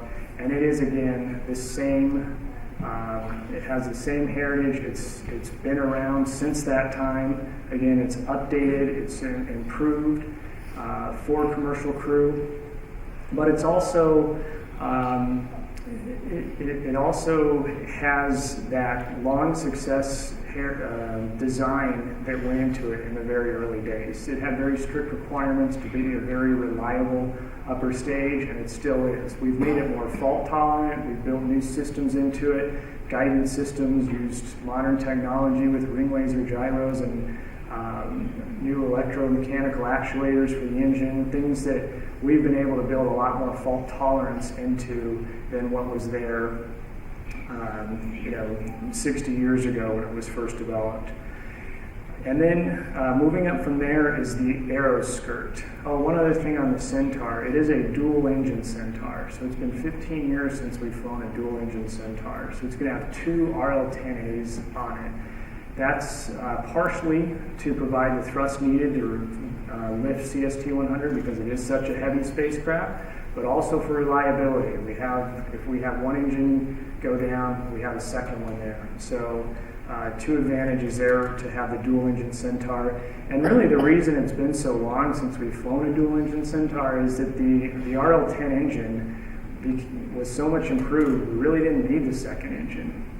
When we launch the uncrewed missions, a single engine is more than enough to get them to where they need to go. So we eliminated one engine, but now for crew we're bringing it back. I talked a little bit about the EDS system. You won't see it on here, but again, that was a big change for the crew missions, making sure that we have the ability to detect an emergency on board and get the crew away. That's a huge part of becoming certified and getting the launch vehicle to meet the NASA requirements that are needed to certify for human flight. Okay, so now moving up to the aeroskirt. That was not part of the original design. We had a more tapered design coming around the capsule, and what we found through analysis working with Boeing was that we have this more blunt object off the front. We don't have quite the steep conical that our normal payload fairings are. And so we were getting some pretty bad aerodynamic loads that were coming around that blunt starliner and slamming into the side of the rocket. So team went back and said, how can we fix this flow problem? What's going on with our aerodynamics? And came up with this new aeroskirt structure, which keeps the flow going around the rocket longer, keeps it away from that buffeting of coming around and hitting the rocket. So that's a new structure. That will be deployed shortly after the booster stage is over. And so that'll be a deployable that comes off about 4.5 minutes into launch. Once we're out of the atmosphere and we don't have the aerodynamic problems anymore, that part will come off. Then at the top, the Boeing CST-100 Starliner. That is the crew module. There's actually 2 parts to it. The crew module at the top is the conical section, and then at the bottom is the more cylindrical section, which is the service module. So service module has things like propellants, abort engines, things that are needed to get up to orbit safely. but not necessarily to come back. So that service module will actually be separated after the Starliner is on orbit before it comes back to return. They'll get rid of that service module and just bring the conical crew module section back. So that's the conical section is what has the heat shield on it and allows the crew to return safely. The crew module, we have currently 4 missions on the manifest. First one is next year, in June of 2018, we'll fly the Orbital Flight Test, or OFT. That will be an uncrewed flight, so we'll just fly the Starliner, we'll let it dock with the space station, it docks autonomously, and we'll bring it back and just take lots and lots of data, make sure that the predictions that we're making in our analysis are correct, and go back and basically validate all of our predictions. Then 3 months later, in August of 2018, we'll have our CFT, which is our crewed flight test. We'll fly 1 Boeing astronaut and one Boeing test pilot and 1 NASA astronaut. So there will be a crew of 2 on CFT. So that'll be our first crewed flight. However, we're not certified yet. We need to get through that flight, do the same thing, go back and validate all of our data, and then we'll start what we call the post-certification missions, or the PCMs. And then we can do as many as we need to of those. There's 2 on the manifest right now, one in December of 2018 and one in March of 2019. So with those, we'll have 4 astronauts on board. The capsule was originally designed for up to 7. The current manifest shows we'll have 2 on CFT and then up to 4 on the PCM missions. So they'll be able to be flexible and really meet whatever the needs of NASA are at the time, whatever the current situation is on the International Space Station, whether it's maybe more astronauts, less astronauts, take 4 up, bring 2 back, take 4 up, bring 4 back. We can certainly be flexible. It's a good module for that use, and it again, very safe ascent to orbit. Gets you there very quickly. It's about a 3-hour flight from the time of liftoff up to the space station, and it's actually the service module and crew module that get it all the way there. So the Atlas phase of flight ends after about 15 minutes. So our jobs at ULA is to get the Starliner on the right trajectory headed toward the space station. We provide them a really, really big boost to get them there, but we don't get them all the way there. Again, our booster phase of flight is about 4 minutes. Centaur then is about 8 minutes, and then the whole thing, we've separated them and sent them on their way about 15 minutes after we lifted off from Cape Canaveral. So our actual portion of the mission's fairly short, but very critical. And then the service module will fire its engines and take it the rest of the way to the space station. And then we'll dock, and of course the last piece of the mission is very, very slow as they dock at something like 1/10 of an inch per second or something. Don't quote me on that, but it's very, very slow as they creep up to the space station and dock. So what does that look like? Here's the Starliner docking at the space station. Again, about 3 hours after liftoff, it will reach the station. All the docking is autonomous. Very few switches actually flipped by the astronauts on board. They'll be able to sit back and relax as the Starliner docks into the station, and then I don't think they'll really be relaxing, but they will be letting the spacecraft do a lot of the autonomous work, which is great.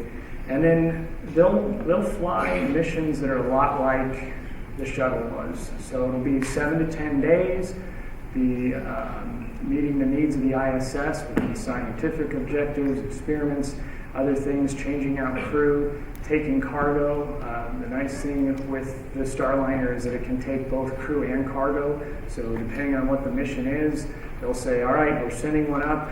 We're going to take care of the astronauts first, and then whatever performance is left over, we'll fill it up with cargo and get the cargo up there as well. So that's a nice capability, and that they can take a lot of the supplies that the space station needs with them. And then again, they'll stay 7 to 10 days, somewhere on that order, and then the capsule will come back. It'll land on dry land. It's not going to land in the water.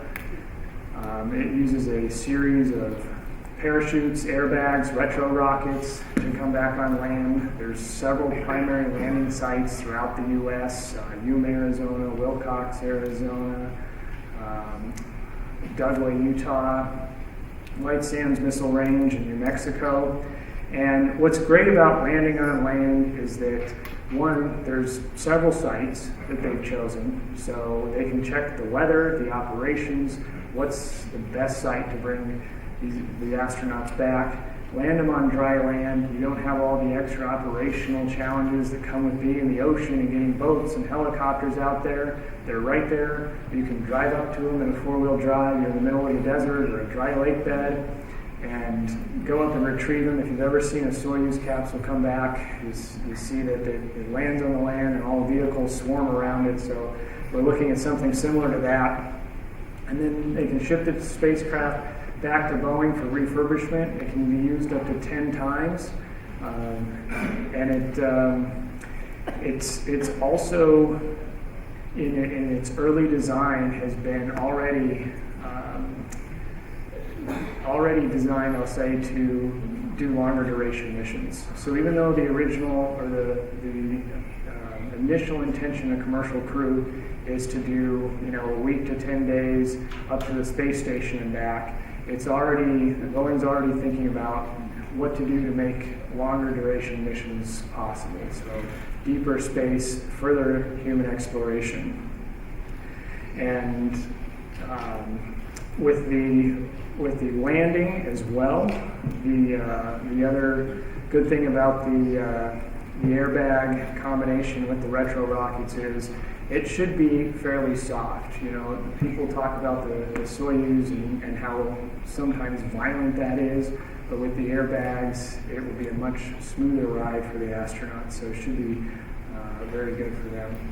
So with that, I'm going to play a little bit more smoke and fire, because rocket launches are really cool, exciting to see. So just got a really short video to kind of sum up ULA and commercial crew, and watch a few more cool rocket launches, and then I'll be back.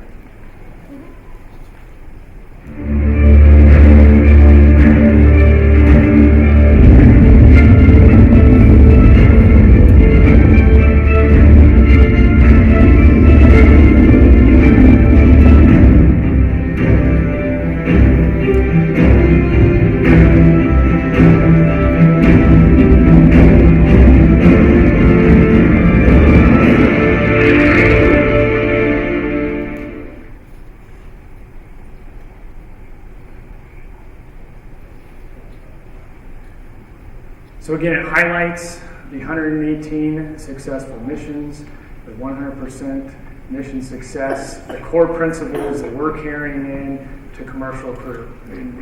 At ULA, we can't express how excited we are to be able to be given the honor to launch astronauts. I think we were chosen because of our success record, our great heritage, and it's those principles that we're carrying in that are going to launch astronauts in just over a year. So when you think by that time it's going to have been a 7-year drought since the shuttle, it will have been 7 years since an astronaut has left U.S. soil and flown to space, and so to be part of the team that gets to return them is extremely exciting. And so we again know that this is a new first, something that has not happened in 35 years. And so we couldn't be more excited about it. And to think that astronauts will actually be back on Atlas in just over a year is just very humbling to think about. I wanted to go back to the question I had at the beginning about if I was more surprised by seeing Saturn's rings, or that I got my wife to go with me to astronomy club. And I didn't share the answer at the beginning, but I'll share it now. And the answer is, I was more surprised by Saturn's rings, absolutely. I was not surprised that another human being wanted to look at the stars. I think that there's 7 billion of us on the planet, and we are all astronomers. Certainly some more amateur than others, but I think that we all look up at the stars and wonder what else is out there. And we may have different answers, but we all have the same question. So to think that somebody was excited by that, wanted to go see the stars, should not be surprising, because we all have that curiosity, which is great. To be able to be at ULA and launch science missions to all the planets in the solar system, telescopes that are finding new galaxies, rovers that are exploring Mars, Pluto missions. You guys have had Alan Stern here. We launched the Pluto mission that just arrived last year and is getting excellent data back from Pluto and the Kuiper Belt. We launched the Juno mission. You had Scott Bolton here yesterday. And so to be able to take it a step further and not just look through a ground-based telescope, but put an asset on orbit or out to another planet to explore it even deeper is really, really exciting. We get to also now to think about, we've launched all these great uncrewed satellites, all these robotic missions, and now we're going to push people closer to the stars, closer to the planets. We're going to be able to have them get to low Earth orbit, but again, that's just a stepping stone. The Boeing CST-100 Starliner is built for deeper space missions, so this is a great return. This is an opportunity to start pushing humans back into space. I think there's more momentum behind manned space flight, human space flight today than there has been in probably 40 years. So the momentum's back. We're ready to go launch to low Earth orbit again, and then we'll see what's after that. Certainly hope that it's an asteroid, that it's the moon, that it's Mars, and that we continue pushing humans further. So with that, thank you very much. Again, I'm very happy to have been able to come and share this with you today. So thank you very much.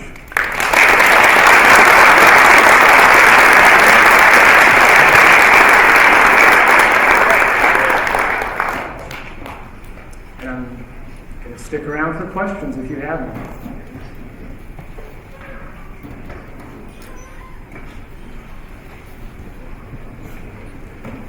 Yes? With the NEAF, you redesigned the propulsion there from a push-pull. Is there a distinct advantage, either engineering-wise or safety-wise, behind moving to a push system as opposed to the traditional pull system?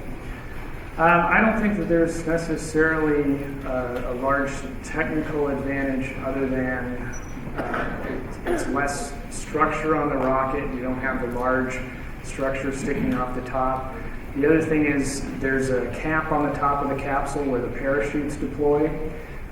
You would have to design the abort system to work with that parachute system, and this is just a little bit cleaner to have them underneath, separated from the parachute system. So I think Boeing chose to put that lower down, and you can control the aerodynamics of the top a little bit better as well. Yes, right here. Yeah. Space debris is a growing problem for liftoff and just things existing in space. As a private company, are you guys thinking about the footprint you leave behind in terms of space debris? Absolutely. We almost more regularly than not now, we're deorbiting our upper stage. We actually, if it's an Air Force mission, we're required to. So the U.S. Air Force has taken a lead on that and started to require all companies that launch their satellites to dispose of the upper stage and not leave space debris behind. But we're going a step further and doing that on our commercial missions, and we'll definitely be doing it on this mission. We actually don't ever get Centaur orbital with commercial crew. We leave them in a suborbital trajectory, and then the service module will take it the rest of the way. So Centaur will come back. We have it targeted for a return in the South Pacific, very uninhabited area, but it certainly will not stay on orbit. Up here? Yeah. Is the Starliner capsule, can it land in the ocean? And my second question would be, is the capsule compatible with a lunar landing mission? In the current configuration, I don't believe it is. Because it's designed by Boeing, I don't know all of the details that they are building into it for deeper space missions. I know that that is something that they want to look for in the future. For your first question, as far as landing in the ocean, the plan is not to, but certainly if we have an issue during ascent, then yes, we could abort and land in the ocean. It's capable of doing it. It's not the primary landing site, though, and it will change the airbag configuration underneath. So there's two sets of airbags, one for a ground landing and then one for an ocean landing. Right here. You said that by 2030 you're anticipating about 1,000 people working in cislunar orbit. These little girls will be in college. What will you be looking for in people you'll be recruiting? Do you have any ideas where that's going? So, for those of you who were here last year, Bernard Cutter was here and gave a full talk on that. So I can certainly say that check out his NEAF talk. The detail I can say on that is that yes, absolutely, we have a vision of 1,000 people working in space. As ULA, we want to be the railroad company. So we are not currently pursuing some of the businesses that could come out of a cislunar environment, but we are working to be the railroad and the rocket company that takes people there. So we will be looking for people coming out of college who have innovative ideas on how to keep propellants on orbit longer. We need ways of refueling in space. We need ways of not having to rely on electrical power systems and use integrated vehicle fluids so that we can use fuel on the rocket to both power and propel the system. So a lot of new innovation and technology going into being able to keep that stage alive while it makes, essentially railroad type round trips between here and the moon. Yes, up there. Yeah, so I was wondering, with respect to the Vulcan rocket, what's the timeline for that? First launch is manifested in late 2019 for Vulcan. Yes? So you mentioned the 3-hour launch to docking profile for Starliner. Is that something new, and would that be tested? Like what missions would that be tested? Not initially, I'm assuming? Actually, it will be. It'll be tested initially on OFT, or the Orbital Flight Test, in June of 2018. We'll be doing a full docking because the vehicle can dock autonomously. We'll send it up, dock it with the space station. We'll open the hatch. If they want, the astronauts on board the ISS can go in and check it out, and then it'll undock autonomously and land. So we'll check all that out on the Orbital Flight Test. Yes? So there was a big thing in Mercury about the astronauts being pilots and being able to control the vehicles. So I assume that you've been involved with the astronaut community? They will have the ability to take control in an emergency, to abort.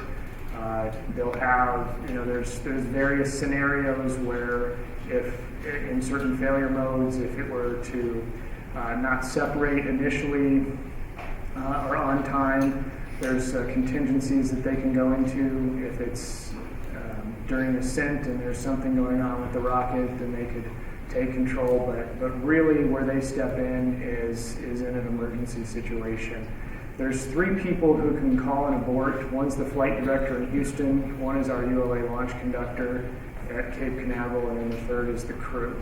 So there's 3 human teams that can call an abort or initiate an abort, and then of course the emergency detection system that does it automatically. So really 4 methods of an abort, but other than that it's mostly autonomous. Yes, up there. For these rockets that are meant to do several cycles back and forth, you mentioned the fuels on orbit. I wonder what the next bit of the rocket that we would be maintenance regulated is going to be. I would assume it'd be erosion, the throwing of the nozzle of the rocket, but could well be turboprop or something like that, but can you speak to that a bit? I think both of those are certainly reasonable areas of concern. With our new ACES upper stage, so I didn't talk about that, but we, as part of the Vulcan development, eventually we want to fly a new upper stage on that rocket as well, called ACES, Advanced Cryogenic, what's the E? Sorry, drawing a blank on my acronyms, but in the development of that upper stage, we will be looking at exactly those types of things you're bringing up and developing that next generation engine that can be restarted. And the requirement right now is an infinite number. You know, we have a single digit number on the RL10 of times that it can be restarted, and we're going all the way to infinity for the next generation engine for ACES. It has to be made of materials that can be restarted an infinite number of times. It's almost like your car engine. There's really no limit. I mean, certainly there may be things that have to be repaired or changed out periodically, but there's no hard limit on the amount of times you can start your car, and that's what we want to do with our rocket, is be able to keep it going as long as we need it. Thank you. Yes, over here. Orbital ATK was trying to sink this spacecraft yesterday, and they weren't allowed to.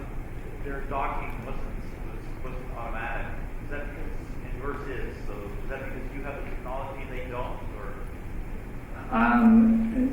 Not necessarily. I think that I can't speak exactly to their technology. I think that the cargo missions that they're launching just lend themselves to a station-assisted docking.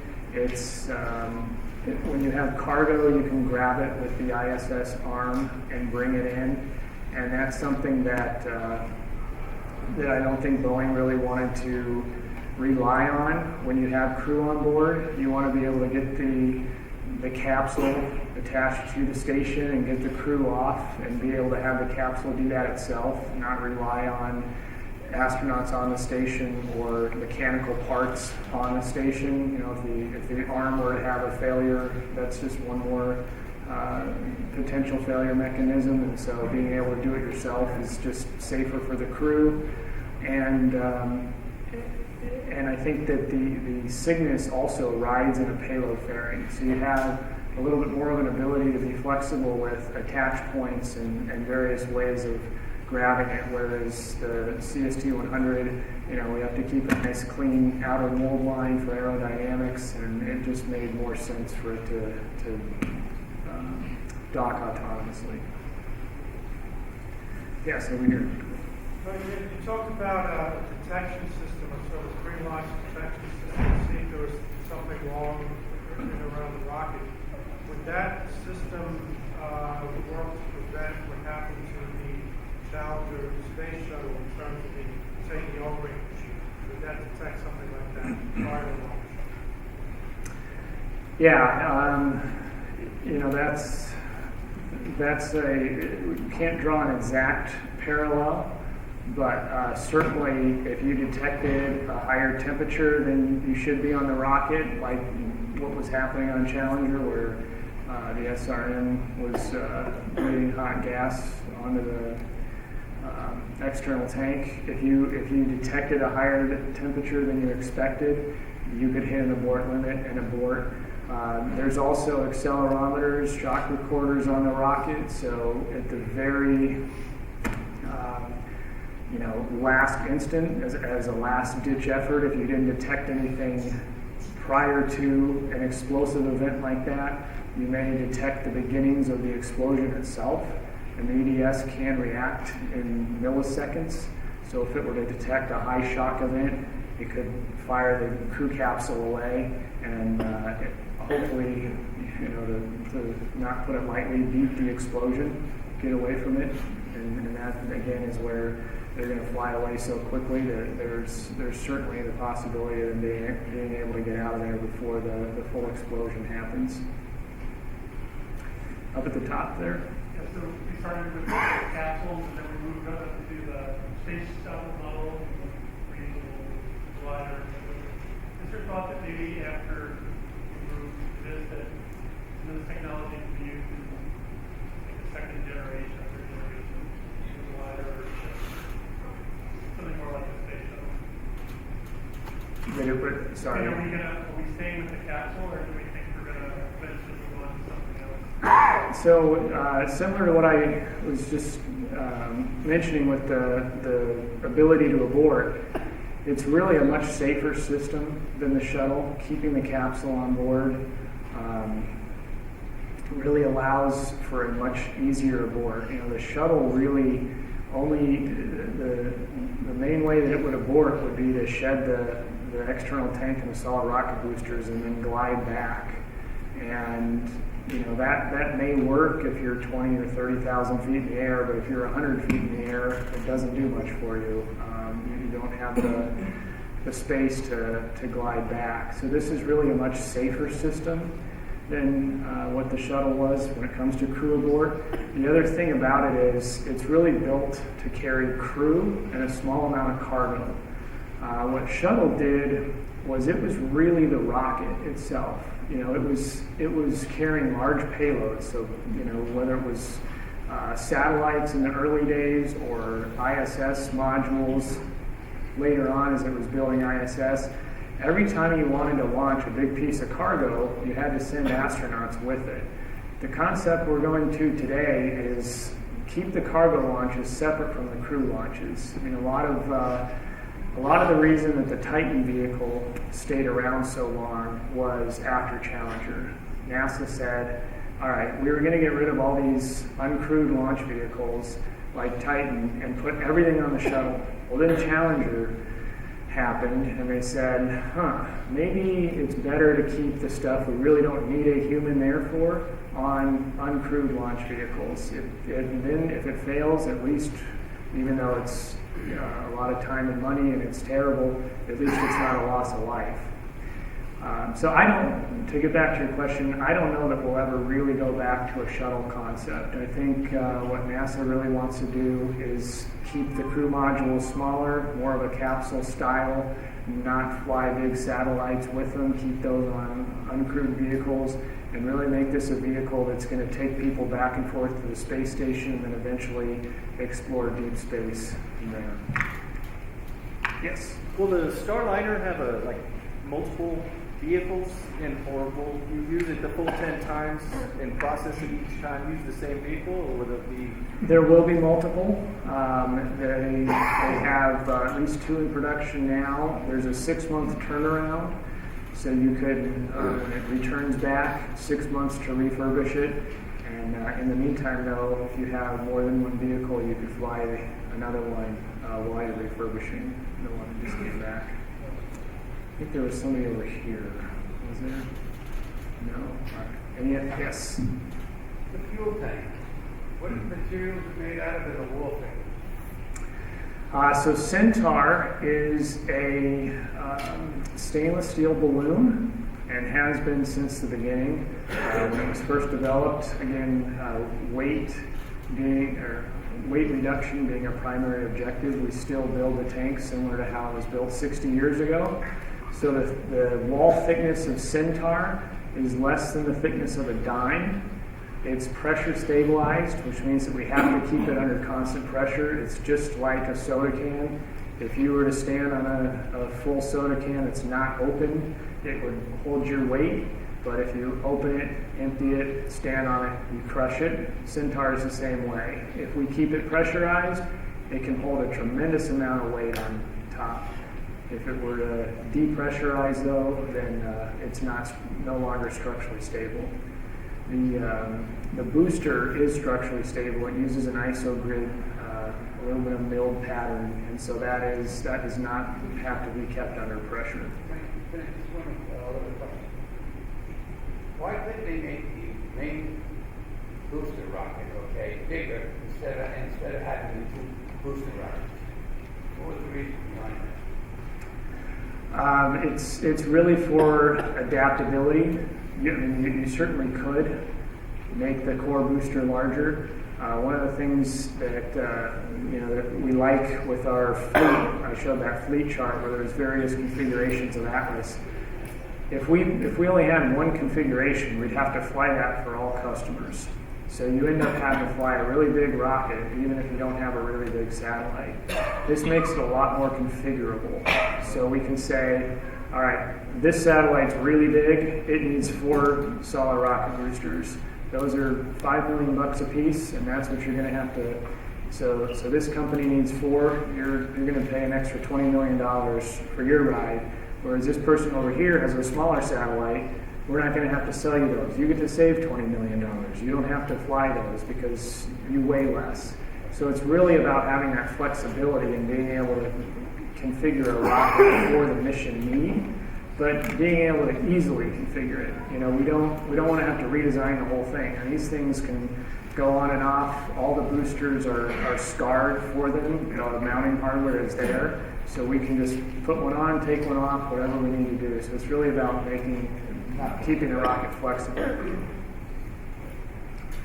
All right, one more up at the top. I think I'm getting called. You hinted about the G-load on the import. What they actually talk a little bit more about that. But you were talking also about being the railroad. The biggest thing is getting the cost per pound down. I think the number was 14,000, something like that. The latest number. You talked about the G-load on whether you're addressing reusability or cheap. It's not cheap in cost, but the economics of getting a shot up quickly and cheaply. Sure. So the first question on the G loads, I believe it's around 5 Gs on the abort. Yeah, we actually keep them, and that's actually fairly standard, coincidentally, for an Atlas launch, for an uncrewed mission. But with this mission, we're keeping it down around 3, since there's crew on board. So we'll actually throttle the engine down. It's a pretty complex trajectory. We're G limited because there's humans on board. We're also Q limited, or maximum dynamic pressure. So what's nice about the RD-180 is that it is a throttable engine, so we can back down as we're going through max dynamic pressure and reduce some of those loads on the crew. So we'll keep it under 3.5 Gs on a nominal flight, but if they abort, it would go up to more around 5 as those engines kick on and take them off. And then I think the second question was about reusability. Reusability or economics. How do you make the trucks economic? So the Vulcan reusability, there's concepts for both stages. For the booster stage, we have a reusability concept in work where we'll bring the engine back. The engine is the most expensive part of the booster stage. When I showed that big copper-colored tank for the Atlas, that is mostly a big hunk of aluminum with a really expensive engine on the bottom. I mean, it's basically a big fuel tank. To us, it doesn't make economic sense to keep enough fuel on board to fly all that aluminum back to space. Fly it back to Earth. A lot of the customers that we have, if they're launching really big satellites, we want to keep every bit of performance available to get the payload on orbit, not have to keep large amounts of fuel on board to bring the entire booster back. So what we'll do is jettison just the engine, bring the engine back with a parachute system, and then you're really retrieving 95% of your cost, but you're still able to keep 100% of your performance available to your satellite customer versus using it to bring the entire booster stage back. So that's the booster. As far as reusability for the second stage, for ACES, we are...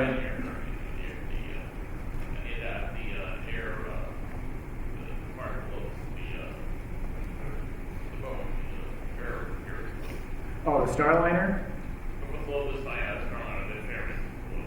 Oh, the Aeroskirt. That we will not reuse.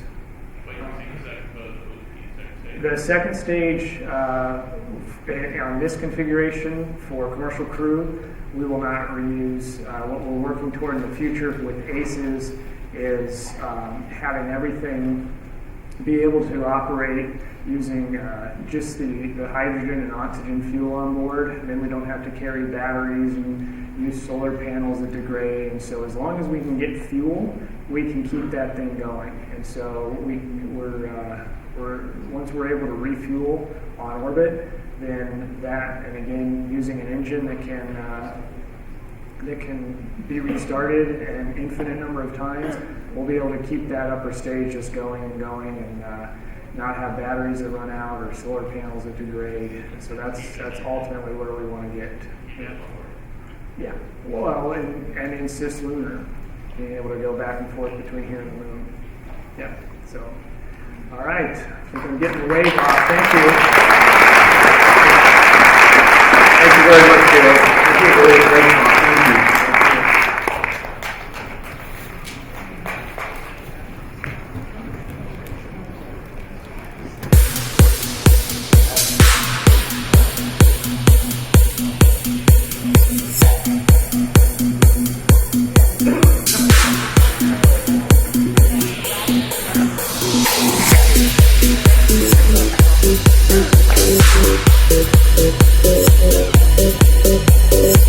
Thank you.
but because they are hard. It's one small step for man, one giant leap for mankind.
Let's take a closer look.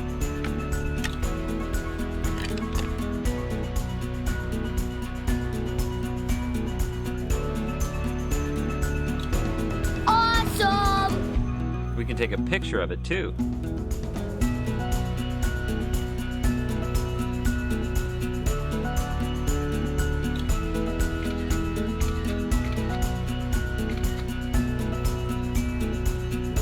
Look, Mommy, we took a picture of the moon!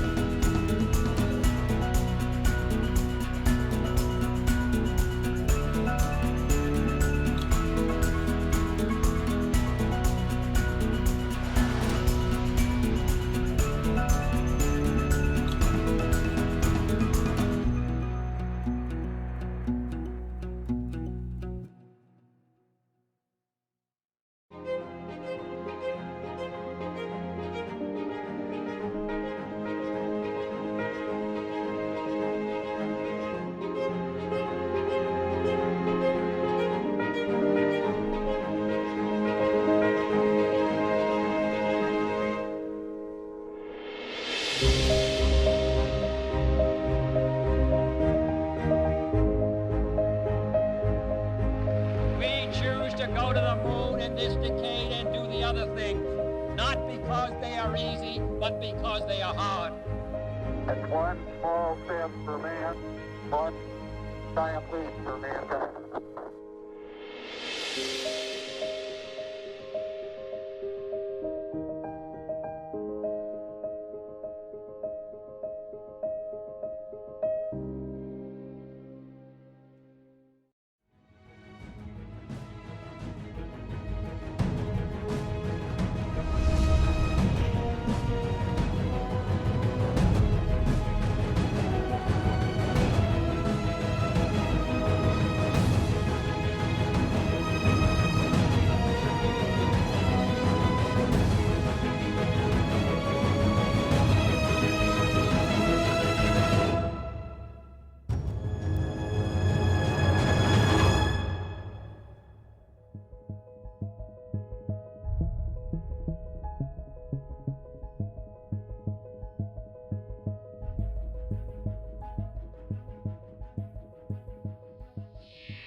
Let's take a closer look.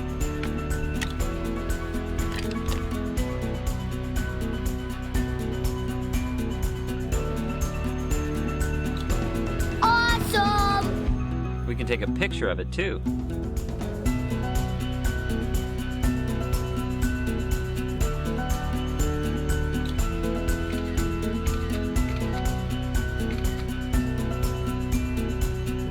Look, Mommy, we took a picture of the moon!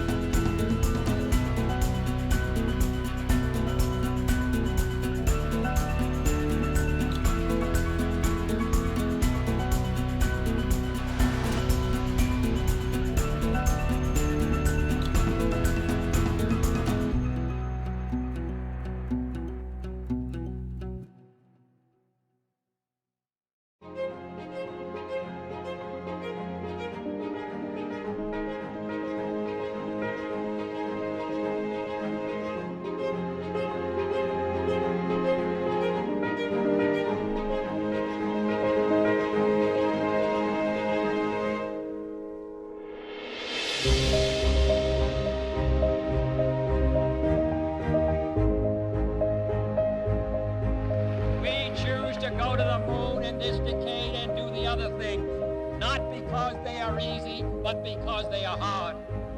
It's one small step for man, one giant leap for mankind.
Take a closer look.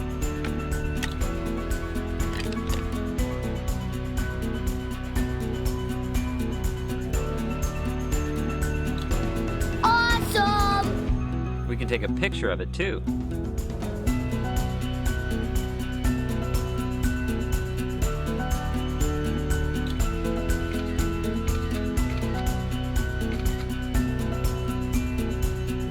Look, Mommy, we took a picture of the moon!